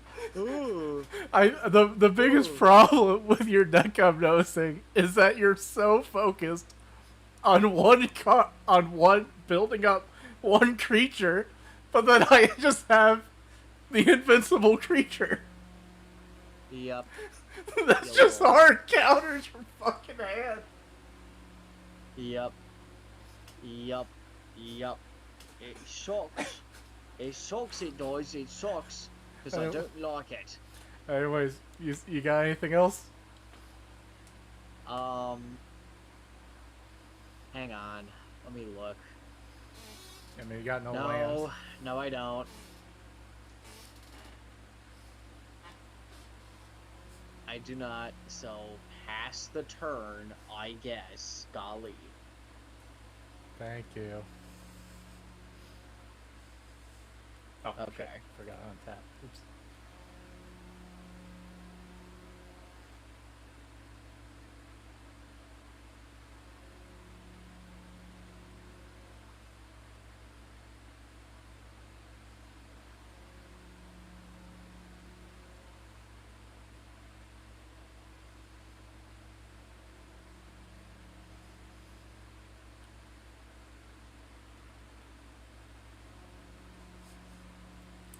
I'm going to tap a black, 2 colorless, to summon Eye of Nidhogg, enchant creature. Also, that's 4 mill cards right there.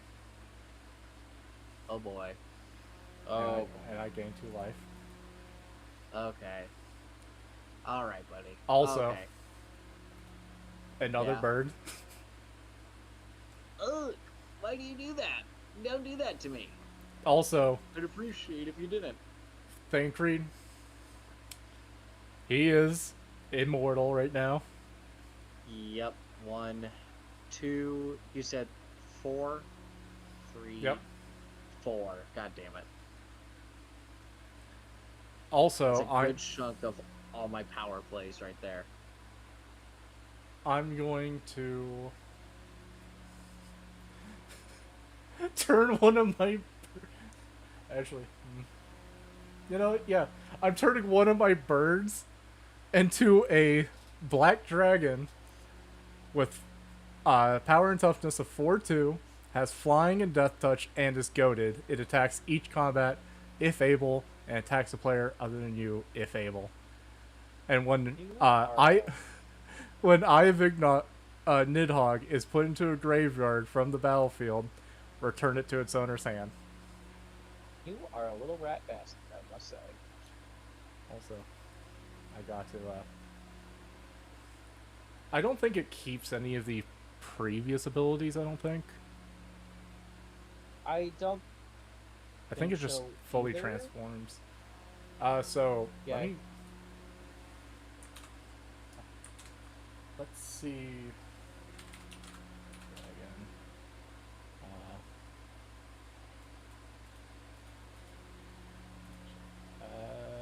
4/2.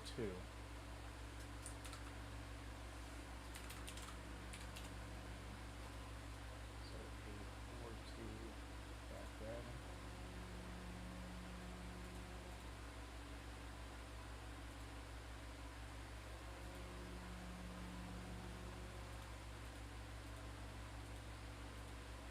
Why are all dragons red? That is a good question. I don't think I can quite answer.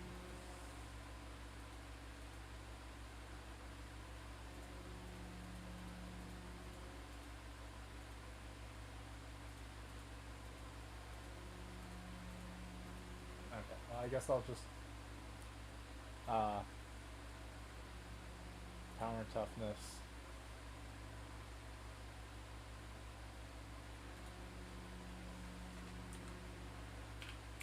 Or 2. Okay. And I'm going to cast another spell, and because of Alice's dual cast, second spell you cast each turn costs 2 less to cast. So I am just going to blue and just one other. I'm going to cast Alf. I'm not saying his full name. I don't think I can say his full name. He is Alf. Vigilance, Okay. and whenever you cast your second spell each turn, draw a card. He is a creature, so you don't have to worry about that. But Okay. now, it's time for the funny. Oh boy. So Oh boy. I am going to be attacking with I'm going to be attacking with Thancred, Y'shtola, Okay. Mind Skinner, and the 4/2 dragon. Oh. Okay.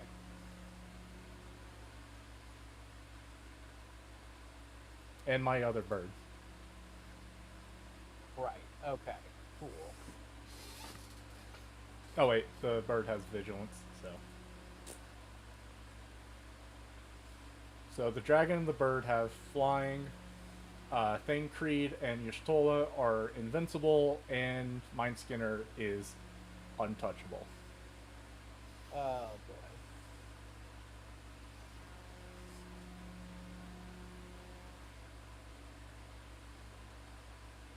That may not wind up very good for me.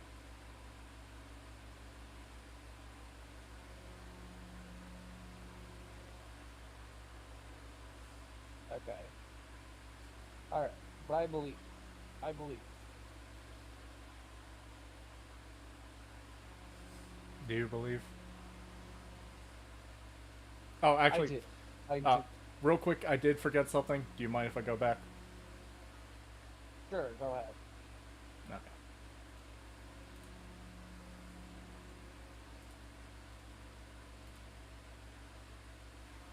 Because I just have the 1, 2, Right. 3 tap. I'm going to tap. Going to tap Ishin. Yep, naturally. Yeah.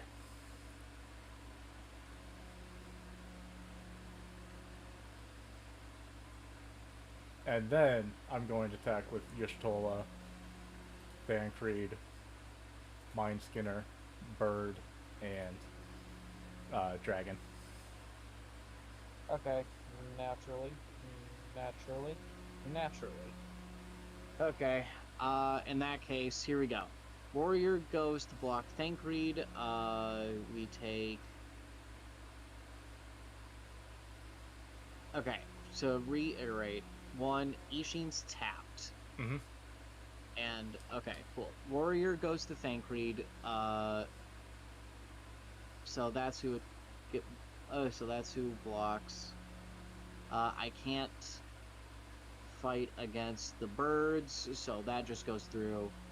And the Mind Skinner goes through, and Y'shtola is attacking, but I'll put the Asari Captain in front of her, so that way that doesn't quite happen. Okay. Cool, Warrior so that means in total... Warrior token's Warrior's dead. dead.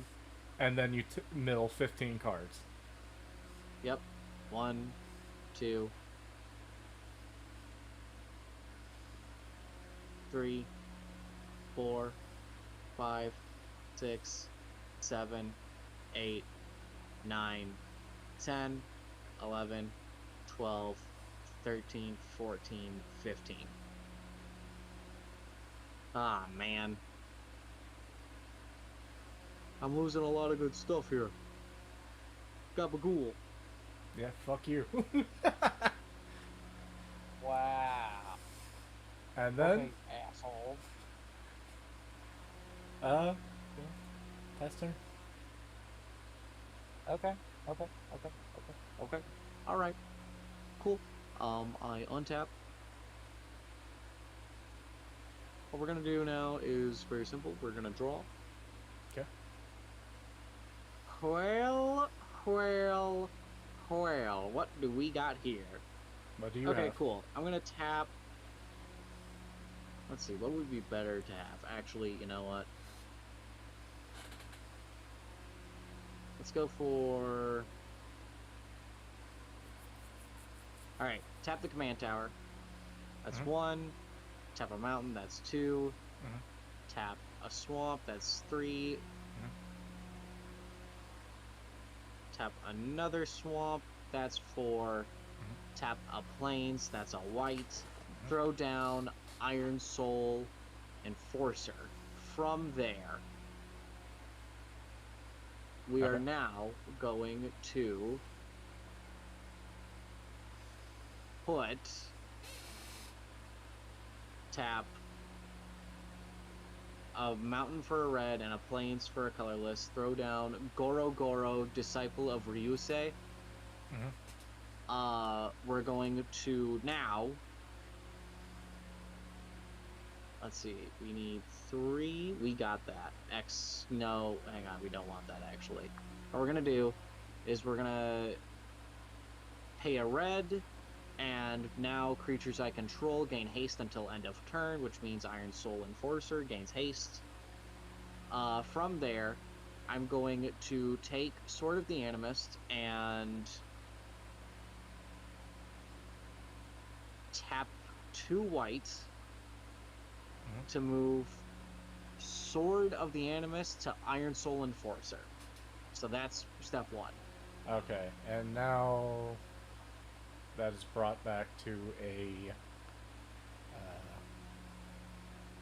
6/5. Yep. So let me just. And then Power Toughness. Iron Soul Enforcer is a 5/5. One more time. What was the Wandering Rescuer?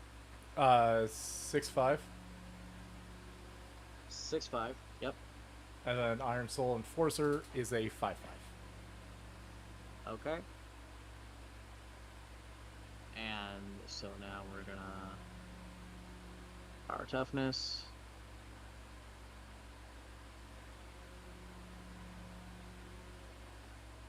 One. Yep, there we go. 5/5. Excellent. From there, what we need to do is simple. Very, very simple. Alright, now, what we're going to do is very simple. We're going to send Iron Soul Enforcer out. He is a 5/5 to attack. Alright. A couple of things are now going to happen. One, due to a sorry captain, I have 1, 2, 3, 4, 5. 5. So that's going to be A 10/5? 10 damage. It's going to be a 15/5 because of Ishin. I think. Yeah, 15/5 because of Ishin. Oh, yeah. Ishin makes all the attacking things happen twice. So now... I block with Bird. Okay, sounds good. However, there's another thing. Okay, I'll hold back. I'm going to... Yeah, just hold off on that. Okay, so now I'm going to view my library. I'm going to take 2 basic lands, so I'll take out this swamp, and then this mountain, and then I'm going to hit shuffle on my deck, and there we go. These are tapped. They are not usable this turn. That is fine.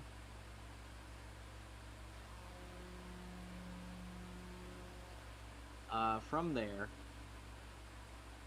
we are now going to go to whenever Iron Soul Enforcer or a commander you control attacks alone, which he is. It's just Iron Soul Enforcer.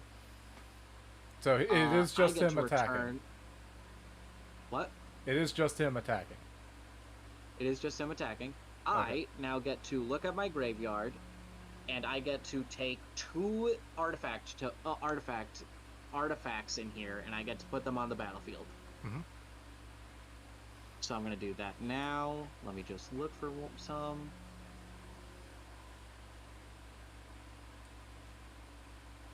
Yeah, I'll take this. And then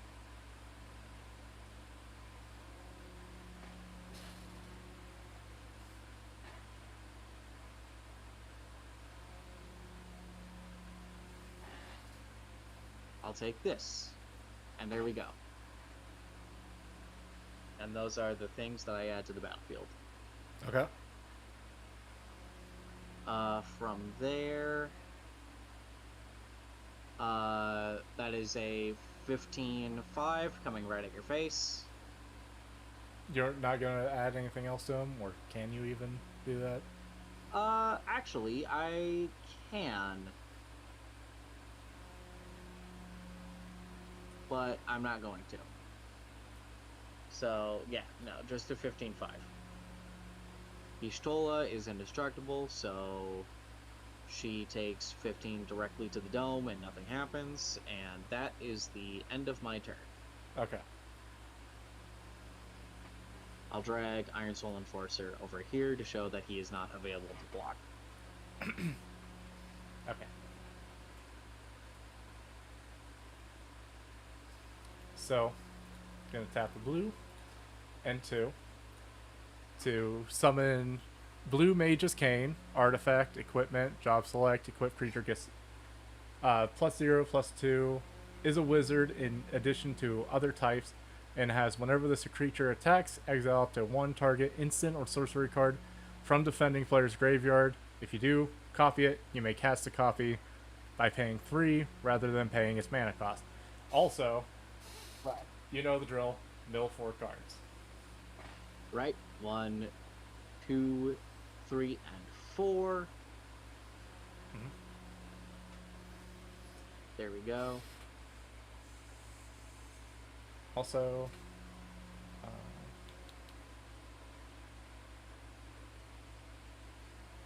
let's see.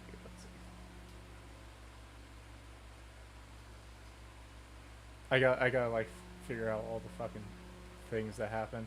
So I do Yeah, don't worry. create bird. Right. Thancred becomes immortal. And then I already did the and I gained 2 life.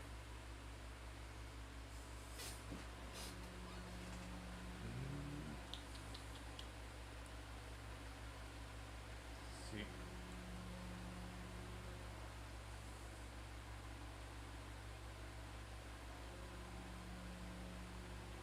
Oh. Going to tap 2 Okey-dokey. to equip Blue Mage's Cane to Thancred.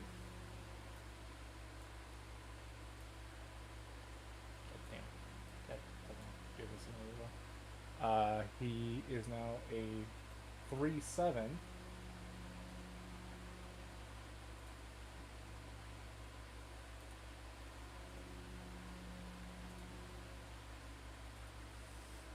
Okay. And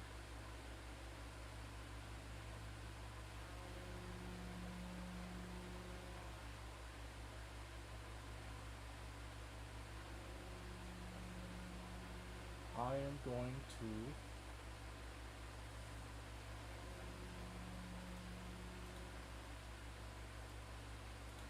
tap 3. Also, real quick question. Sure thing. Where the fuck did he go? Oh. So, if I copy it, I may cast it by paying 3. Does that mean I have to, like, in order to use it, I have to cast it immediately? Let me see. Remind me which one's doing Blue that again? Mage's Cane. Blue Mage's Cane. Okay. Just untap for now, just in case. Whenever this creature attacks, exile to you may cast a copy by paying 3 rather than paying its main cost. So it has to get exiled first. That's the key condition. It does, And then but I think it does exile automatically. yes. So it's literally just as long as Thancred's attacking me, you get to take an instant or a sorcery out of my graveyard and copy it and exile that copy, and then you can cast that copy for 3. Okay. That's what it's saying. Okay. So, saying that, I will tap 3. Alrighty. I'm going to tap. What the fuck is the outline changing color? Why is the outline changing color? I don't like it. Stop. What am I doing? Okay. Fuck it. Oh, okay. It has an outline when you click it. I'm dumb. Anyways, I am tapping.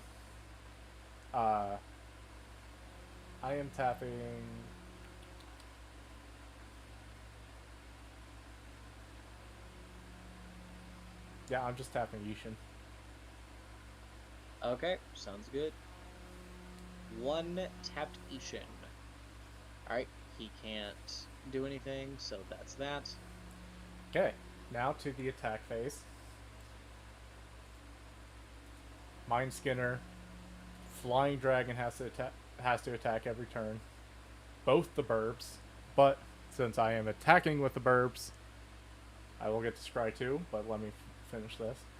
Attacking with Okay. Thancred. Here, let me just move all of the stuff I'm attacking.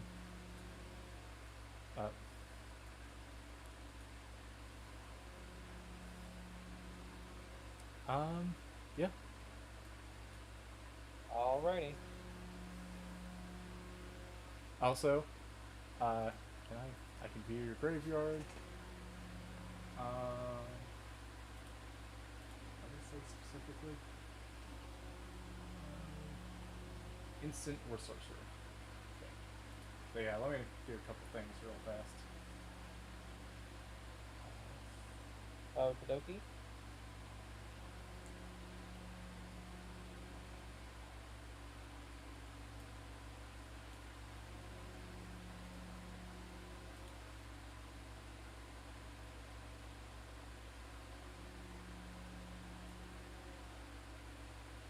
Let's work.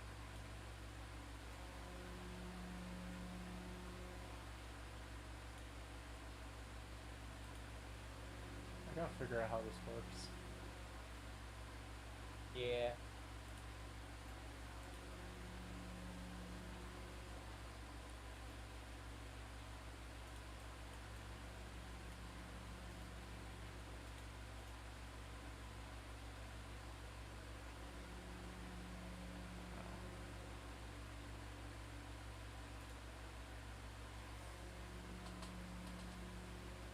Okay, well, I'm just going to let you know.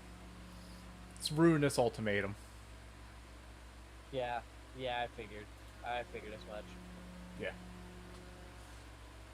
So, I don't know how I do this.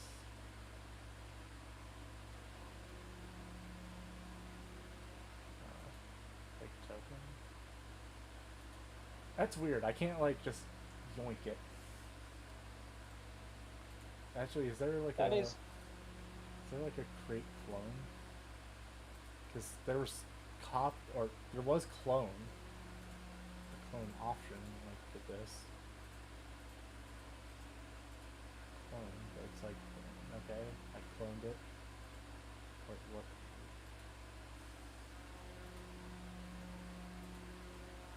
How do where's the clone? Is it in my sideboard? No.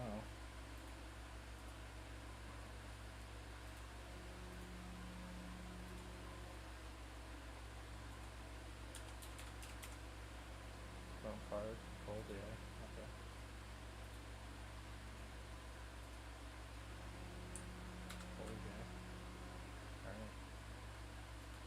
Oh, hang on. I found it. Oh. Oh. You cloned it 3 times. Oh, it's all shit. on your board. Yeah. Oh no. Where do I get rid of it? Just drag and drop them into your graveyard. It'll get rid of them until you only have 1. Okay. There you go, see? There, now you just have the 1. No, I didn't. Exile. Yeah. Yeah, you gotta exile it.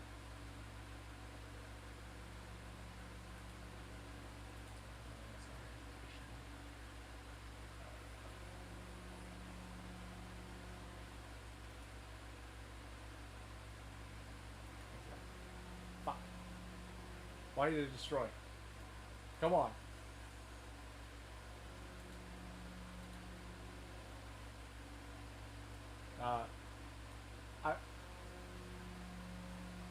I'm just going to set it to the side. Okay. You know it's there. It's just gonna sit right there. You know it's there. Yep, It's in exile. I know you have a nuke. Yes. I'm worried about the nuke, but I know you have it. Okay. Now, on top of that, scry 2. Ducky. Top card. Top 2 cards.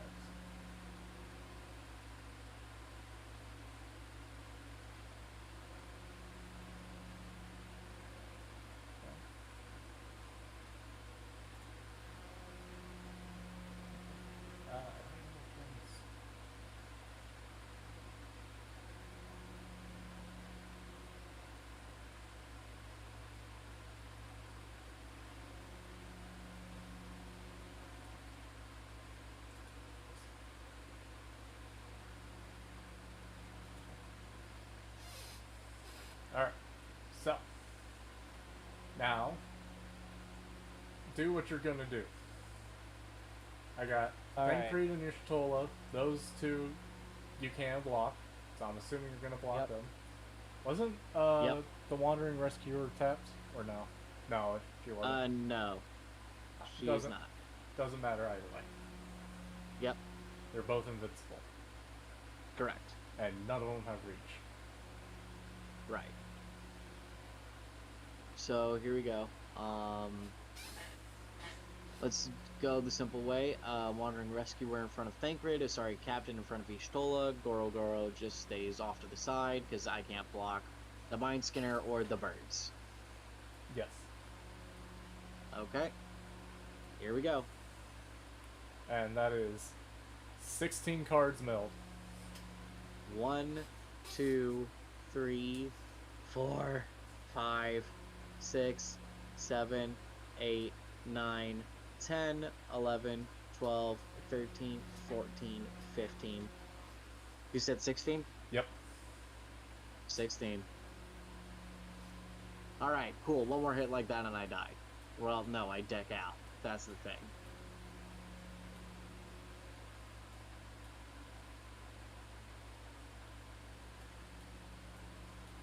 Okay. Alright. And You good? Yeah, it's your turn. Okay, cool. Untap. You, Upkeep, draw. you don't sound like you're having fun. Planes. Hang on. We might be able to cook here, maybe? Let's find out. Here's what we're gonna do. Okay. Iron Soul Enforcer.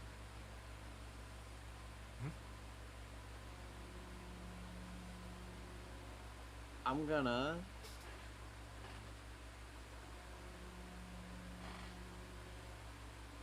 tap the command tower. Mhm.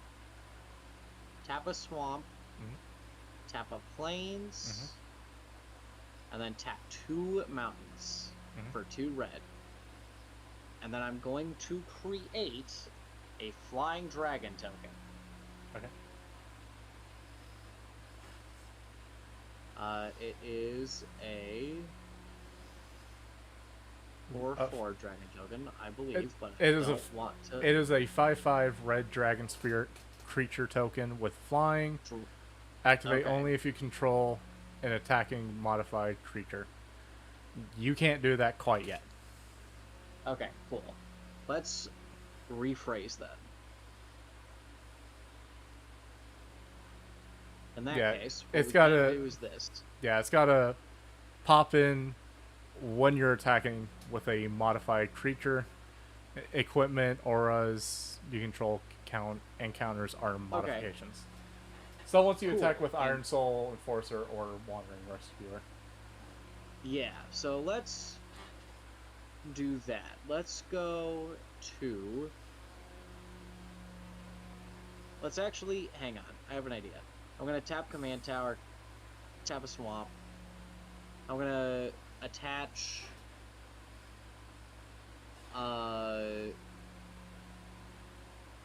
Tekano's Daisho to Iron Soul Enforcer. That puts us at a... 8-6 for power and toughness. Yes. There we go, 8-6. And Wandering Rescuer goes back to base. Yep. It is still technically modified, too. Yes, it is.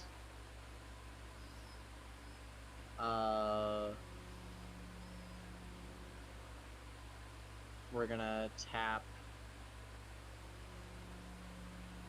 We're gonna tap a Swamp, and we're gonna tap a Mountain. 1 second. Tap a Mountain, and we're gonna have the two-handed axe get attached to Iron Soul Enforcer.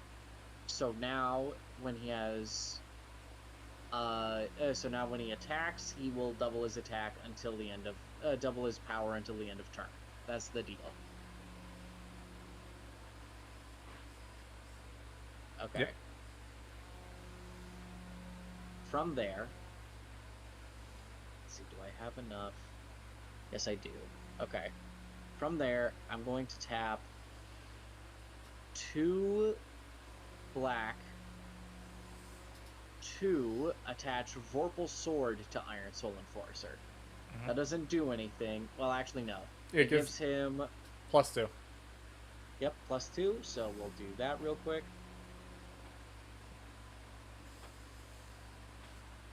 So now, instead of being an 8-6, he is a 10-6. So there Also, we go. holy We have shit, all that is a fucking nutty sword. Yep. Until end of turn, Vorpal Sword gains whenever equipped creature deals combat damage to a player, that player just straight up loses the game. Yep. Because the Vorpal Sword in D&D is basically known as like a sword that only kills. It will not do a non-lethal strike if you swing it. Goddamn. Yeah. So, Iron Soul Enforcer's out now. Let's start doing stuff here. Okay.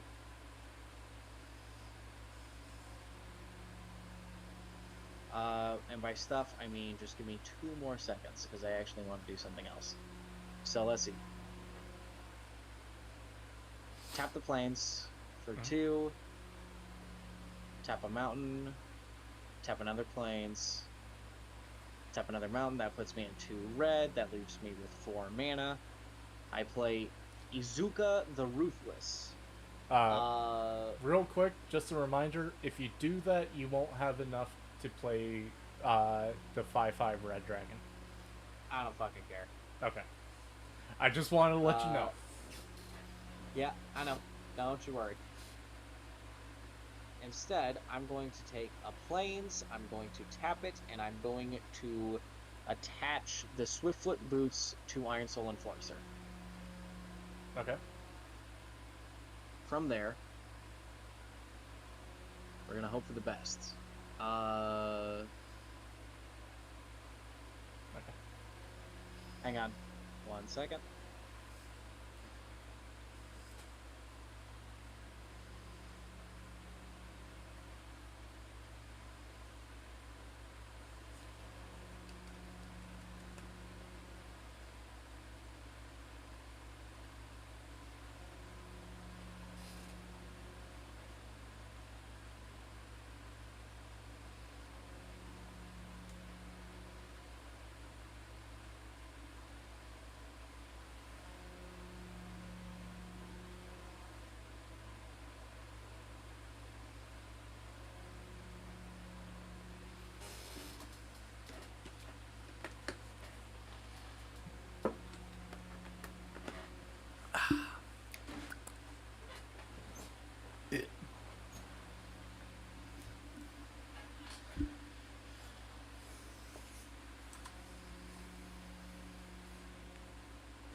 Just got the word. I gotta go pick up my girlfriend.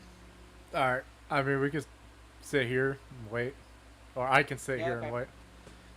Just Okay, leave the... sounds good to me. Yeah, leave the thing going. Okay, cool. I think you win. Yeah, I'm not gonna lie, Chief. Yeah, because what's going to happen is you're going to probably attack, I'm assuming. I'm just going to block with your Shtola again. Yep.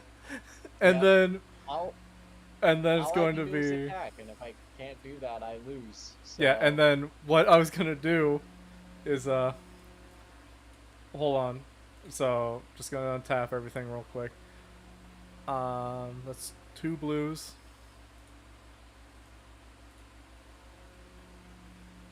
And then 4. So I'm going to do that, that, and that. I'm going to cast Cut Your Losses. So, and then I could sacrifice a creature with power 2 or greater.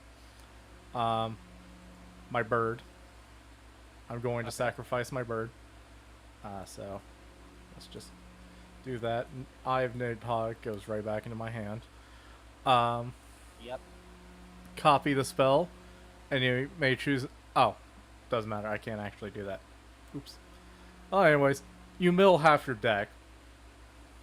Yep, that's basically it. Round it down, so that's 7. Yeah, 7 cards. And then attack with Mind Skinner. You can't block them. And then, yeah. Cool. Plus, I would have done Ruinous Ultimatum too. Second, and with Alf, or no, Allie. With Allie, the second spell I cast each turn costs 2 less. So, since I can cast it with 3, costs 2 less. Yeah. Boom. It's Board wipe. Everyone except Iron Soul Enforcer goes away. Yep. Because he is hexproof.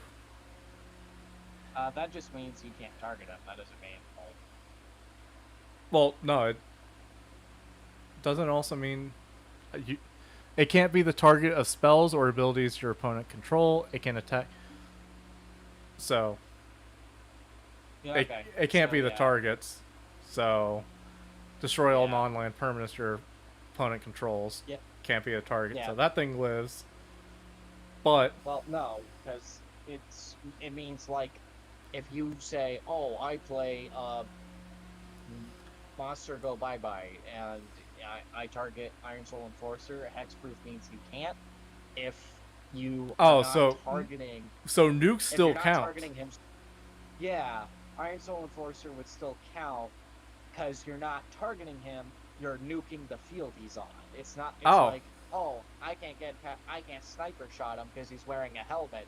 I'll mortar strike him because that's not gonna do because the helmet won't do shit. Also, holy shit! I'm so glad I did end up milling this. Yeah. Because it was, I think it was like early on, like on top. Yep. So that's good. And then, you know, so I'm just gonna nuke everything.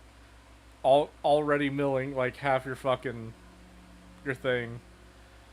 And then in reality I wouldn't have gotten rid of the 4/2 dragon, but I'm not bothering to bring him back.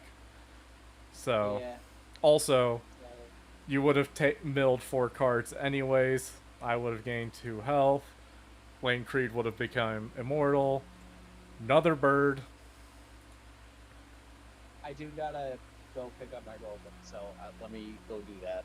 Like, Chief, we understand. I would have lost. I would have lost bad. I know. I'm just explaining what's going on. I got an audience of 0 people, but I'm on stream. Okay, Yu-Gi-Oh! It to the stream, people. I'm gonna go. I'll be right back. Alright, I'll set up another game. Awesome. Cool. I'll use a different spell. I mean, different deck. You know what I mean. Yeah, I may use a different deck. I got really lucky with my initial draw to where I had an immortal warrior immediately. Immortal Mage Queen. Just nuking everyone from her tower, basically. Pretty much. Alright. You get the next game set up, I'll be Fucking right back. Thancred was just waiting by the door.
Okay, now, how do we do this? Oh, game.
What game? What game?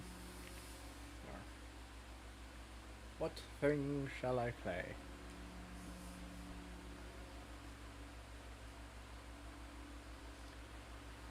I'll do Meltoff.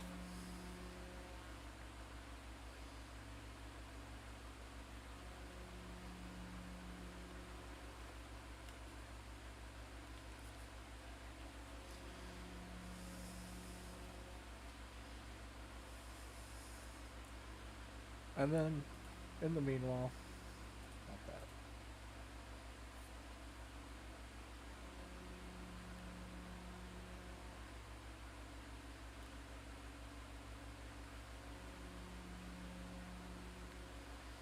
I'll just play a small game. Kind of chill and relax with. Till he gets back.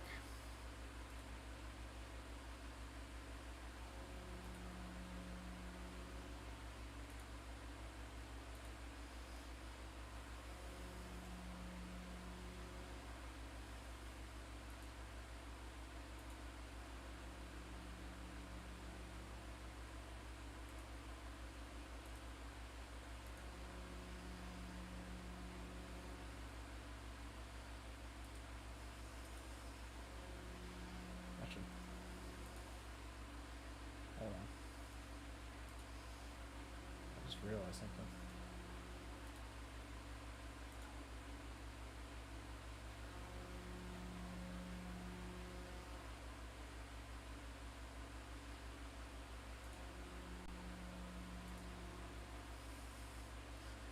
I could just pop open YouTube.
purple jacket.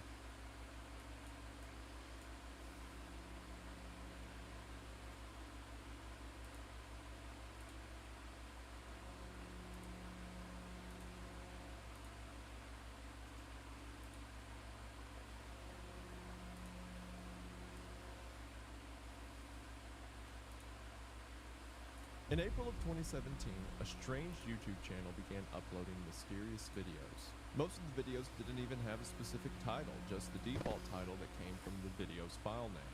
And most of the footage was just random shots of nature or buildings. But in the midst of this unassuming imagery, something disturbing was taking place. It seemed whoever was uploading this footage was doing so out of order. And when placed in order, it seems the videographer was stalking women, filming dead animals, and eventually documented the kidnap and murder of several victims. The presentation of the series led many online to speculate if it was real, given how hyper-violent some of the imagery seemed to be. And in January of 2020, after uploading for over 2.5 years, the entire channel would disappear, seemingly being banned from YouTube altogether.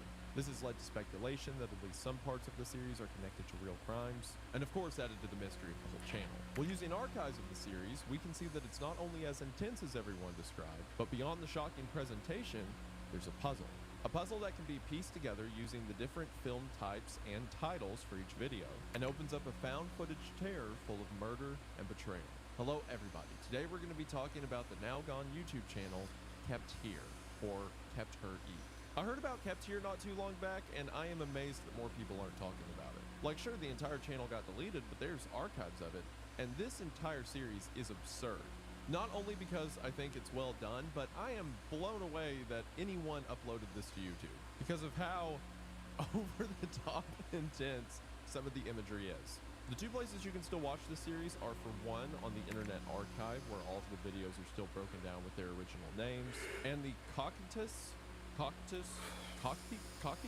whatever, media, who's uploaded a video that is the entire series as it was uploaded, followed by the entire series in sort of chronological order. As you're going to see, making a timeline for this series is difficult. So it'll be linked in the description, and the series does a great job at setting its mood and aesthetic. So if you're interested, I would recommend checking it out first.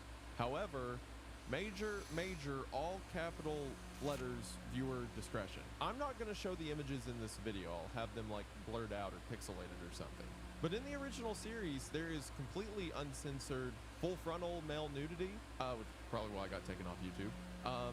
Dead animals, not like they murdered animals like roadkill, and some images of people being tortured that are probably a little bit real. Like, unless the theories online are true, people weren't actually being murdered and cut up, but they are being tied up and in some uncomfortable positions in some of the scenes. So again, the series is linked below, but again, viewer discretion. I'm sure after that introduction, you are so excited to hear about this very happy, definitely not miserable series. And if you are, then stick around after the ad as we talk about the banned YouTube channel, Kept Here.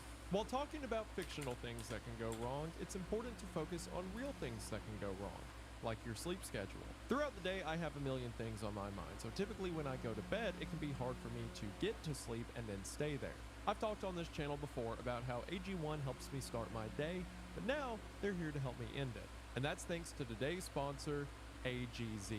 AGZ is the nightly drink that helps you wind down and rest up. That's because AGZ is a melatonin-free formula with clinically studied herbs, adaptogens, and minerals, all designed to help you get more rest and feel good about it. That's because AGZ contains things like Magtine magnesium and saffron, things that help take stress off your mind and put your body at ease. And just like its morning counterpart, AGZ is extremely easy to make, because all you need is 4 to 6 ounces of water or milk, 1 packet of AGZ, your included frother, and you're good to go. And whereas AG1 is intended to drink with cold water, with AGZ it can be cold or warm, or you can even use milk. And with flavors like mixed berry, chocolate mint, or chocolate, you can choose exactly how you want to wind. I will be back.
I've tried the chocolate so far, and it tastes like chocolate milk, mixed with some herbal natural sweeteners, as AGZ doesn't use any artificial sweeteners in their product. Since, you know, taking a lot of stimulants or sugar while drinking AGZ would kind of defeat the purpose. So if you're ready to turn down the stress and focus on your rest, then there's never been a better time to get in on this offer.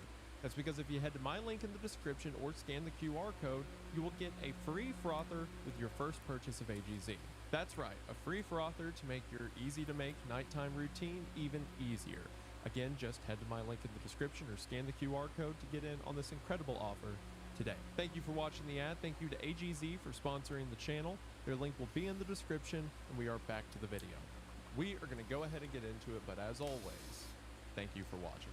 Now, as mentioned, the majority of the videos on this channel don't have named titles. It's just the default title that's created when the file was made, as if someone was recording it and then immediately uploading it to the YouTube channel, which further goes into the presentation of the channel, as the channel was called Kept Here and didn't even have a profile picture. On top of that, Kept Here is kind of misspelled, as there is a space before the last E, implying that whoever's running this channel is just using it as a personal storage bank. One thing you may notice glancing over the channel, you know, if it still existed, is that there are different kinds of files. Some are DV or mini DV tapes, some begin with P, which is like a DSLR camera, and some are just IMG, as if they were recorded on an iPhone. In addition to this, however, some of the videos, seemingly at random, are named. But even then, they're more of storage names rather than titles, like Garage or En Route. All in all, when the channel was taken down, it had 114 videos. So let's start getting into those videos and see what we find. The first section of videos is noted by DV file type, again implying that what we're seeing is from a mini DV camcorder. And it seems that what we're watching is just non sequitur images of someone's day. Shots of them driving down a road and then standing in trees and then looking up at the sky.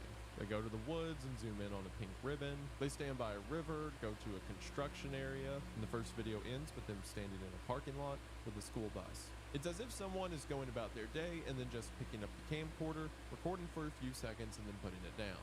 That continues through the next couple videos as whoever's recording goes to stand on a rooftop at night, walks behind what looks like a dorm room or office building under construction, eventually goes inside and then walks around outside, gets footage of someone who's jogging, and then two people on a bench, one of which seems to be going to sleep on the bench. It seems whoever this is just kind of wanders around. They see this unassuming thing, they get footage of it, they walk over there, they walk away, they get footage of this other thing. If there is a purpose to what they're recording, we don't see it yet. The next video is much the same, and also I'm not reading off the title of these because it wouldn't mean anything to you if I was like, in DV100135.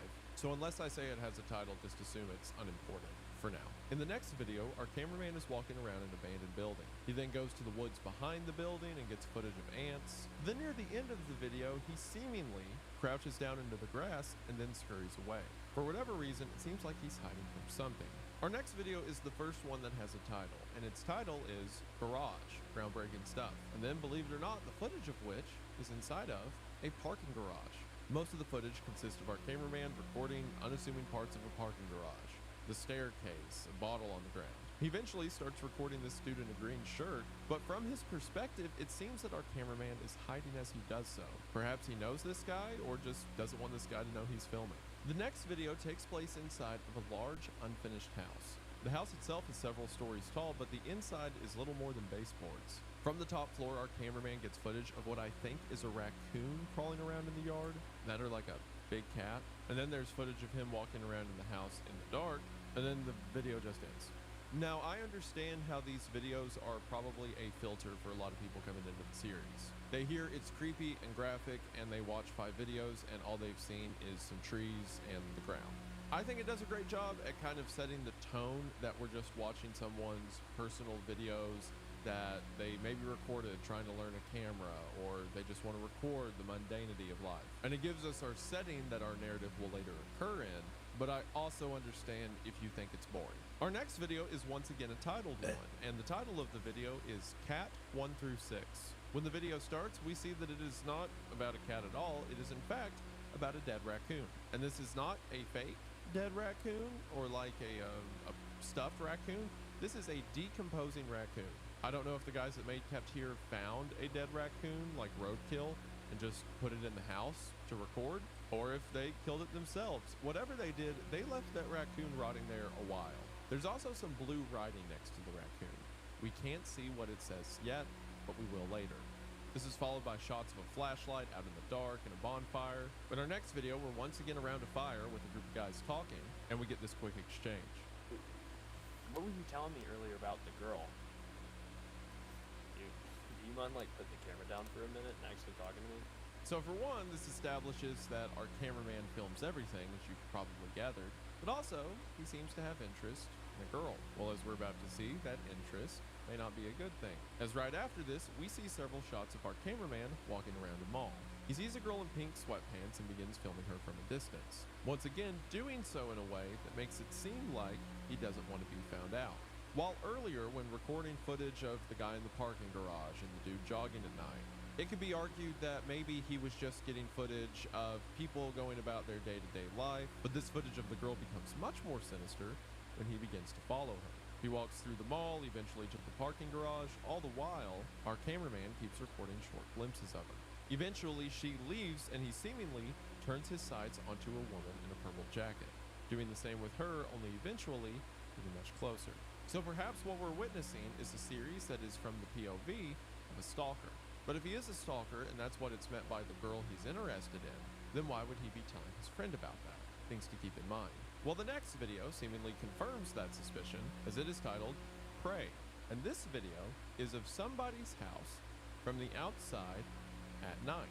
The camera walks up to the house and peers through the windows to see a girl getting ready for bed. I'm not 100% positive on this, but I think it's the same girl who was wearing the purple jacket in the mall. So it looks like our cameraman has followed this woman all the way home and is now filming her in her own house.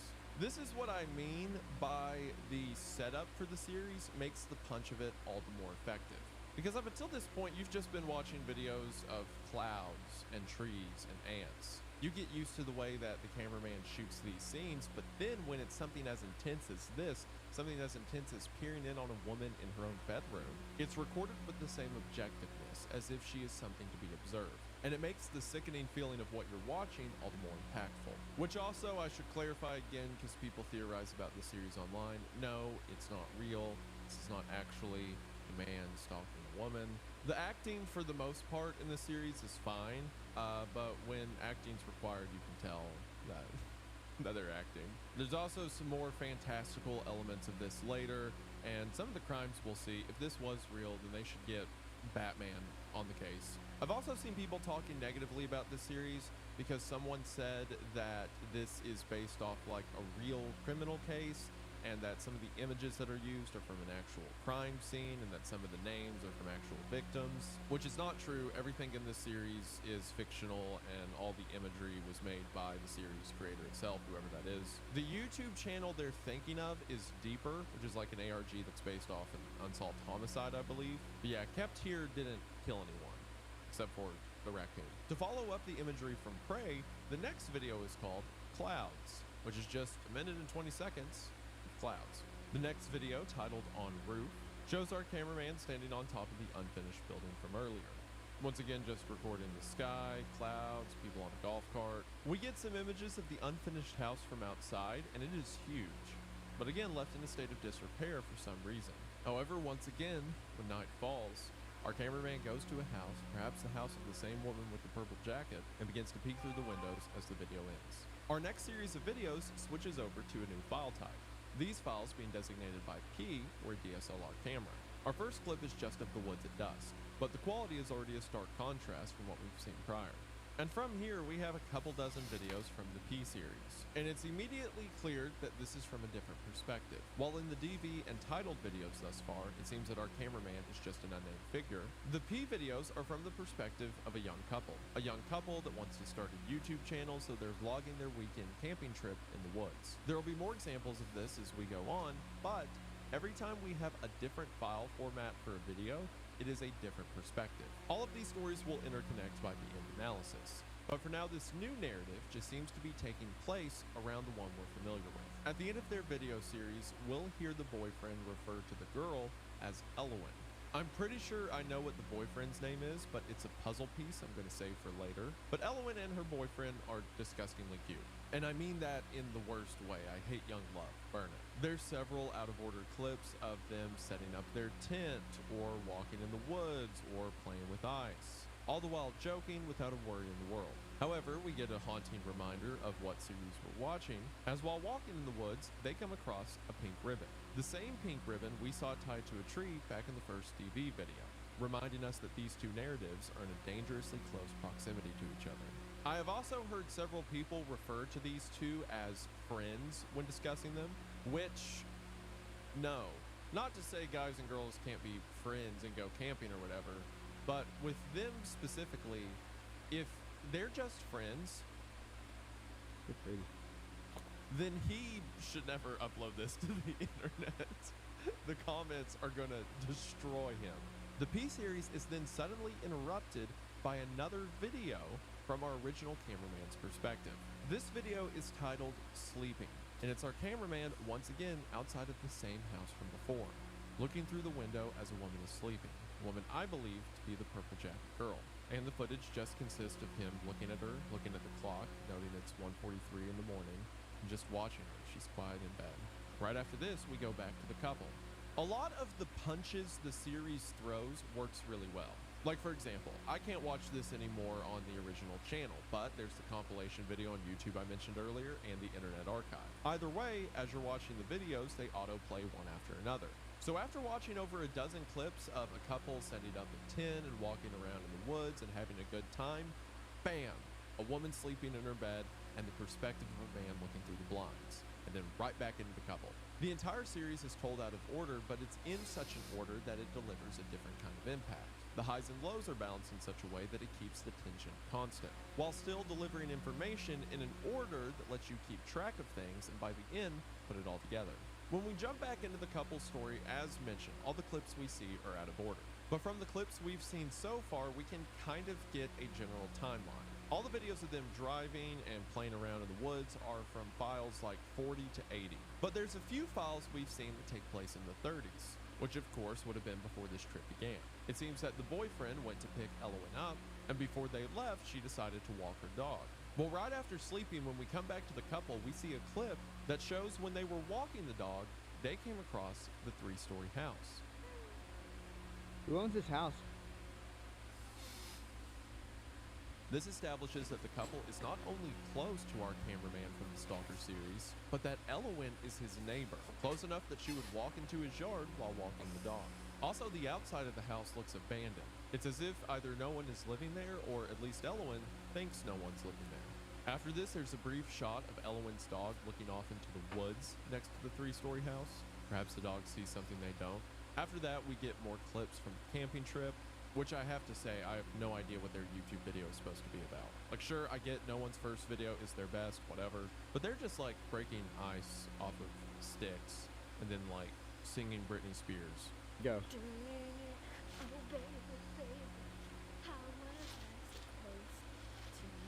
However, something important happens when Elowen finds a tape next to the campsite. Is this yours? Do we need to pack that, or is it? Whoa. What's that? Like a mini DV tape? Was this in the bag? No, that was just sitting out. No, it's not mine. I'll take it. He says it's a mini DV. What does that sound like? It seems that our cameraman from the other series, the one that has a house next to Elowen and the one that's been filming women in their bed, has left one of his tapes out here in the woods. Did he leave it here on accident? Was it left there for them to find on purpose? Once again, things to keep in mind.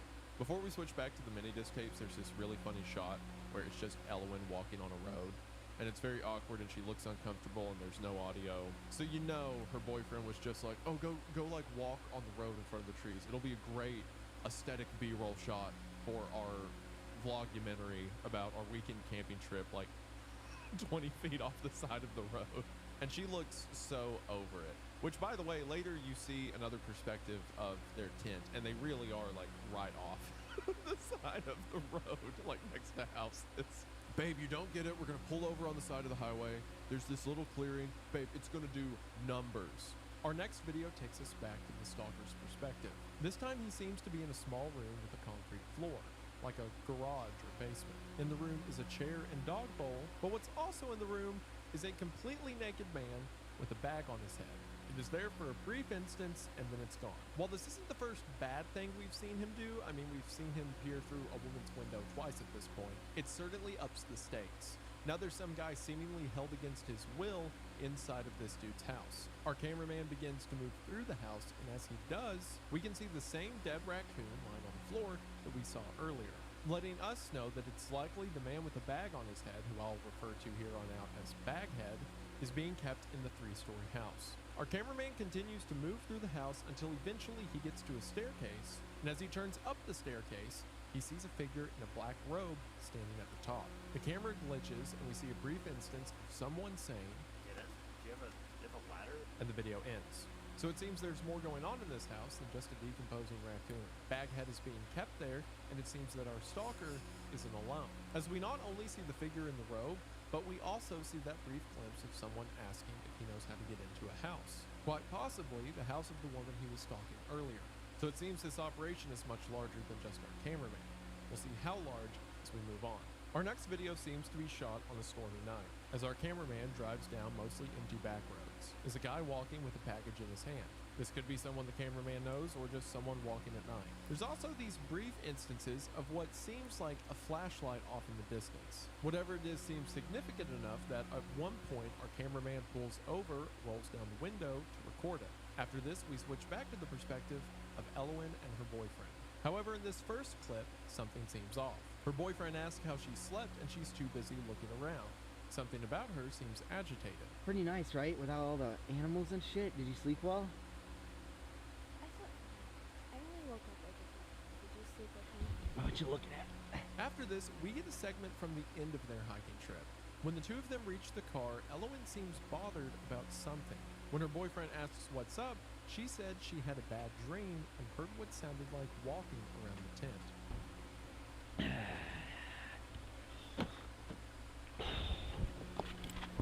All right. Ready to get to it? Some McDonald's? What's up? What's wrong? You okay? Yeah, I'm fine. I was just having like weird dream last night. Sort of. What? I don't know. Elowen? What? You want me to stop the camera and we can talk about it? This bothers her enough that her boyfriend seemingly shuts off the camera to talk about it. Our next video goes back to the stalker's perspective. It's also the longest video in the whole series, clocking in at 31 minutes. The video begins as usual with our cameraman filming just deer and birds as well as the outside of the 3-story house. At night, he walks inside of the building holding a flashlight, and we also once again see Baghead, in some moments crawling across the ground and others standing still, seemingly catatonic. I said it before regarding the stalking, but it also works really well here about how frightening these images are compared to everything we've seen until this point. The weight attributed to a man being tortured is the same attributed to a flower or a brick on the ground. It also creates this constant tension where we have no idea what the next jump cut will be. It suggests the idea that something bad is happening and our narrator is capable of anything. The cameraman continues to walk around the edges of old buildings. At one point he sees the silver car through the trees and fixates on it for a bit before he leaves. Then after this we see our cameraman driving and arriving at someone's home. It seems that our cameraman has driven to the house of a friend. As he's recording, we hear the friend talking about a class he's taking. Yeah, it was really crazy. I mean, the class was kind of hard. It seems that what's happening here is our cameraman is filming one side of the conversation, never capturing his own voice, but recording what his friend is saying. Because of that, we can put together some pieces of the conversation. Also, his friend is playing Honey Pop, so really there are two creeps in this room. Going off the half of the conversation we hear, the cameraman's friend is asking about a girl the cameraman mentioned to him. Perhaps our cameraman said that he was interested in this girl or began seeing her. So his friend asks, So this girl is just fine with you, like, filming her? This establishes a couple of things. For one, it seems that our cameraman has a tendency to film everything. I mean, obviously we've already seen that from the series, but it's to the degree that even his friend knows about it. And also, whoever this friend is, he's not privy to the fact that our cameraman has been filming girls while they sleep. Right after this, the cameraman's friend begins to ask about another person, saying that it's good our cameraman has found someone they can talk to because that's hard for them, but that he's worried about this person the cameraman's been hanging out with.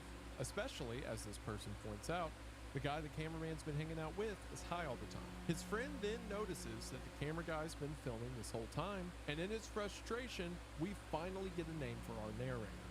He's always tweaked out shit, right? Alex, can you turn it off? Is it off? The guy who has been recording every video from the DV perspective is named Alex. Alex has a tendency to not talk to a lot of people, as well as a tendency to record everything. And Alex's friend is worried about this new person he's been hanging out with. He also says this to Alex. Wasn't a rodeo. We can only assume that Alex's friend is talking about the dead raccoon. So if Alex's friend thinks it's a huge deal that this guy might have killed a raccoon, then he has no idea what's going on. This friend then says that Alex should quit talking to whoever this bad influence is, and with that, we finally get their name. Look, I don't want to do this project with Kevin anymore. So it seems that Alex has trouble talking to people, likes to record things, even things he shouldn't. But whatever his shortcomings, his friend fears that Kevin is making Alex worse. This would make sense because we just saw from the footage inside of the abandoned house that there was someone else in a black robe in that house. Perhaps that figure is Kevin, or Kevin is just one of many figures within this group. We also get to mention that Kevin cares about this project. Perhaps the project is the reason Alex has been recording everything. And considering Alex's friend says, I don't want to work with Kevin on this project anymore, then it seems the friend was involved to some degree. But again, if he's freaked out about Kevin killing a raccoon, then he's not built for what he's actually doing. After this, our cameraman, who I can now finally quit calling the cameraman and just call Alex, continues to drive around and film random things. Eventually, in the midst of his driving, he comes to a couple of old gas stations. Once he gets to the second one, he gets out and walks around. As he's walking around, he fixates again on a silver car. Perhaps the same one from earlier, this time with the door open and someone speaking in front of it. Eventually, Alex begins to walk on a small trail behind the gas station. Eventually, he just starts filming the thick brush, a river, a pair of tennis shoes on the ground, an old pipe, some buckets. For whatever reason, he seems fixated on this one location. However, we then switch to footage of Alex at night. He walks down an old drainage pipe into the sewer, possibly the same sewer system that Elowen and her boyfriend were near earlier. This is seemingly confirmed as the next shots are of Elowen and her boyfriend's camp during their camp videos. At one point, after Alex seemingly loses breath climbing up a hillside, as he seems to be panting and the camera is moving up and down a lot, he looks through the trees and sees Elowen directly, wearing the same outfit we saw her in during the camping videos. The camera then cuts to late at night, Alex still watching their campsite. Eventually, he creeps up to them and shines a light on Elowen, recording her as she's sleeping. Just as Alex had to the woman in her house, Alex is recording Elowen as she sleeps, perhaps marking her as the next victim of whatever he and his people are planning. For one, this explains Elowen's bad dreams. She said she had dreams of footsteps around the campsite, and sure enough, they were real. And this also explains how the DV tape wound up at the campsite, as Alex was there with the DV camcorder. Now the question is, how did that tape get there? Did Alex drop it, or did he leave it there for some reason? Of course, we can't be sure until we know it's on the tape. We then see Alex meeting someone outside of their house. They exit their house in a tracksuit. I've tried to match this house to ones we see elsewhere throughout the series, and I don't think there's a match. I think this may just be someone else who works with Alex and knows what he's doing. After this, Alex is back in the 3-story house, and we once again get footage of the dead raccoon, only this time it is much, much further along in its decomposition. Merely thin black flesh robed over a skeleton. Again, this entire series is told out of order.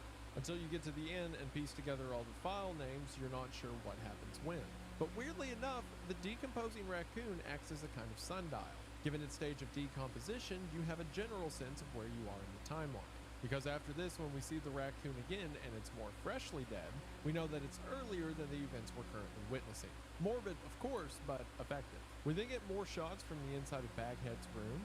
Seems that Baghead has bleach for some reason, as well as a bucket they go to the bathroom in. We then get footage of Alex standing outside before he pans down to see Baghead walking around outside in the daylight. Again, there's not a ton of things online that really pull off the effectiveness of this. You go from looking at nature to seeing a naked man walking around with a bloodied bag on his head.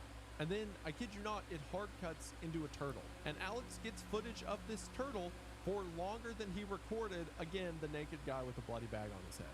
After this, we get footage of discarded pink gloves and what appears to be an open pit next to a construction site. At this construction site, we see the same tarp from earlier in the series with 514 painted across it, as well as the pink ribbon tied in the trees, meaning this is the same location that Alex visited early on. Shortly after, we see why. As Baghead drags a black bag to the pit, the footage of this cutting midway and transitioning into the next video titled Clap 1, which shows Baghead throwing the bag into the muddy pit. And while you may guess correctly what's in the bag, you don't have to wonder for long, as we can see Baghead walking away with a purple jacket. The same purple jacket from the woman Alex was stalking back in the mall. This video gave us a ton of information. Alex is the guy recording these videos, and Kevin seems to be the one, at least according to Alex's friend, who is influencing Alex to do wrong, or at least as far as the friend's aware. There is some sort of project that Kevin and Alex are a part of, and seemingly other people are a part of it too, even if they don't know its full extent, like Alex's friend. From Baghead dumping the body of the woman from the mall, we can see that part of this project or group entails stalking and kidnapping women and seemingly murdering them, after which their bodies are seemingly hucked into the woods. This could be part of the reason Alex records random rivers, lakes, construction sites, or abandoned buildings on the outskirts of town. They're all body dumps. And since Baghead was the one ditching the body, either he's a part of this group or project, or he is doing this against his will. Also, what does this mean for Elowen, the other woman Alex was recording? Questions are being answered, but there are still many to be solved as we move further. After this, we get a video titled Rot. Appropriately, it opens on the image of the rotting raccoon. However, this time its decomposition is much earlier than we last saw it, meaning what we're seeing now is earlier in the timeline. We also finally get to see what the writing underneath the raccoon says. It reads, "Please, God is watching." There's more writing above it we won't learn about until later. We then see Alex walking around the top of the 3-story building before he hears a voice from downstairs and the video ends. Our next video is called Clap 2. If you'll remember, the short clip that showed Baghead throwing a body into the mud pit was called Clap 1. Clap 2 seems to be much more stylized than Alex's previous recordings. A sort of synth tone plays over the video, and our initial cut seems to be from the perspective of someone dragging something heavy down a hallway. Based off Clap 1, this might be footage of the body. At the very end of this cut, we see someone moving in the darkness. We then cut to what looks like a ton of blood and gore, as someone in a yellow latex suit with gloves cleans it up, taking care to discard the remains and use bleach, the same bleach we saw on Baghead's floor earlier, to ensure there is no evidence of the mess left behind. We then get more clips of the 3-story house from outside, blood on the ground, and what appears to be the same homeless people from earlier. So it seems where Clap 1 showed us the disposal of a body, Clap 2 is showing us the cleanup of the body. Someone, perhaps Alex, considering he was the one filming, drags the body away and the blood is cleaned up. I think the footage of the outside of the house goes to say, as you can imagine, most of this takes place inside of the house, and perhaps the footage at the end of the homeless people on a bench are to show us the targets. People who it is easy to make disappear. Perhaps everyone that Alex has recorded has been a potential victim. After this, we get another series of tapes from Elowen and her boyfriend. In the midst of one of them, we hear something interesting. I've never been in this tunnel. I've been down here before. This is actually by the school. So since the area they're camping, and therefore the area Alex has walked through is near a school, then we can assume all the shots Alex has taken of a school bus in a parking lot are from times Alex was stalking them, or at least in the area. Through this section of videos, we get the end of Elowen and her boyfriend's camping perspective. And while not a lot is learned through this section, it is cool because once you unscramble all of these, it creates one cohesive narrative. Or at least, you know, the cringy 2014 era YouTube comedy is in order. My anaconda don't want none unless you got blood. After this, we get a video once again from Alex's perspective. This video has a title, RLMR. I have no idea what RLMR means. I've looked it up. It doesn't seem to be text speak or like an abbreviation or anything. It doesn't look to be an anagram for anything. Maybe it's like someone's initials, but I don't know. Regardless, the video seemed important enough to Alex, or whoever's uploading these, to title it. In the footage, it seems Alex is walking down a road at night, but he's not alone. As in the very beginning, we hear a girl say this. But he was just climbing people's windows. Alex just caught the end of the conversation, but it seems she was talking about someone climbing into people's windows. This could be a reference to any story of a stalker or killer, but is more likely in reference to Kevin or someone else from the project. Either if she's just heard rumors or knows what the group is up to remains unknown. While Alex and the girl are standing there, Alex sees a light off in the woods. The girl lights a cigarette and the two begin to walk through the darkness. As they walk, despite the darkness, the girl is telling a casual story about an experience she had on a vacation. This is followed by shots of the lake at night and a dark silhouette. Given that lakes and waterways seem to be a sort of dumping ground, does this mean Alex took this girl out here to kill her? Well, if that's the case, then how was she so calm? Our next video is titled Gray. Alex seems to be in the passenger seat of someone's car, riding through town. I've seen people argue that this car is the same car Elwyn and her boyfriend were in at the end of the camping storyline. But if you look at that footage, the inside of their car is clearly a two-tone like tan and brown, and the inside of this car is, as the title says, gray. There's a conversation in the beginning that is very distorted. From what little can be pieced together, it sounds like they're talking about drugs and asking how long it takes them to kick in. And from there, the rest of the video is just a shot out of the passenger window as fast music plays as they drive through town. Now, earlier when Alex went to his friend's house, his friend said that Kevin's always on drugs. And since this is from Alex's perspective and he's seemingly sitting in a car doing drugs, we can assume that it's Kevin he's with. So even though Kevin and Alex are part of some project that is killing women, the two of them still do things like ride around town and get high. Again, the casual tone of the events being depicted make them all the more sinister. Speaking of sinister, our next video is titled Pills. In the beginning of this one, it seems to pick up right where Rod ended, with Alex in the top of the 3-story house hearing someone downstairs. We then hear a voice saying, "You will follow the instructions I give you." And with that, we get the most memorable imagery from the entire series.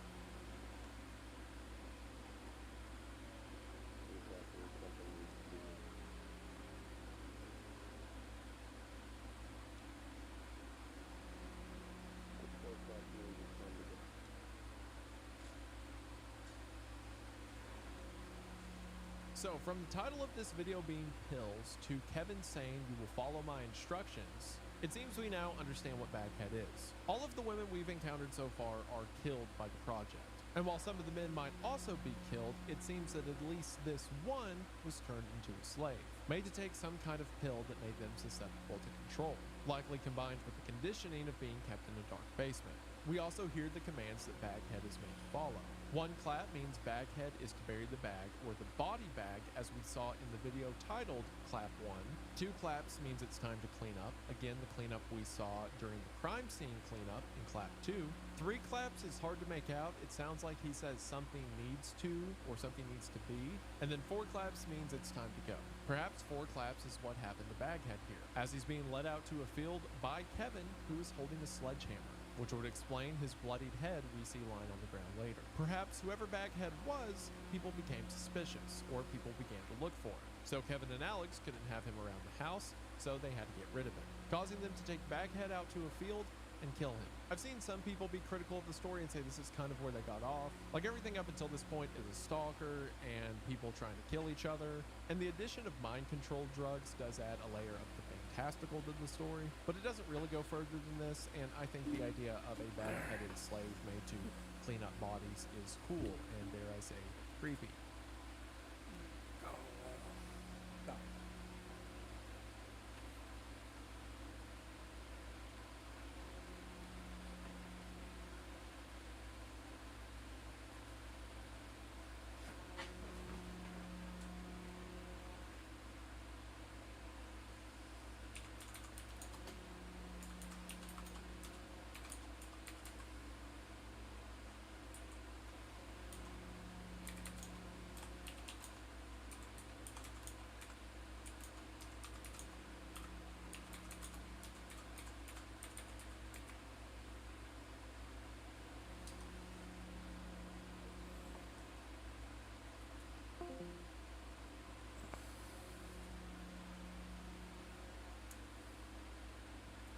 thought it was gonna be brief. Turns out, nah.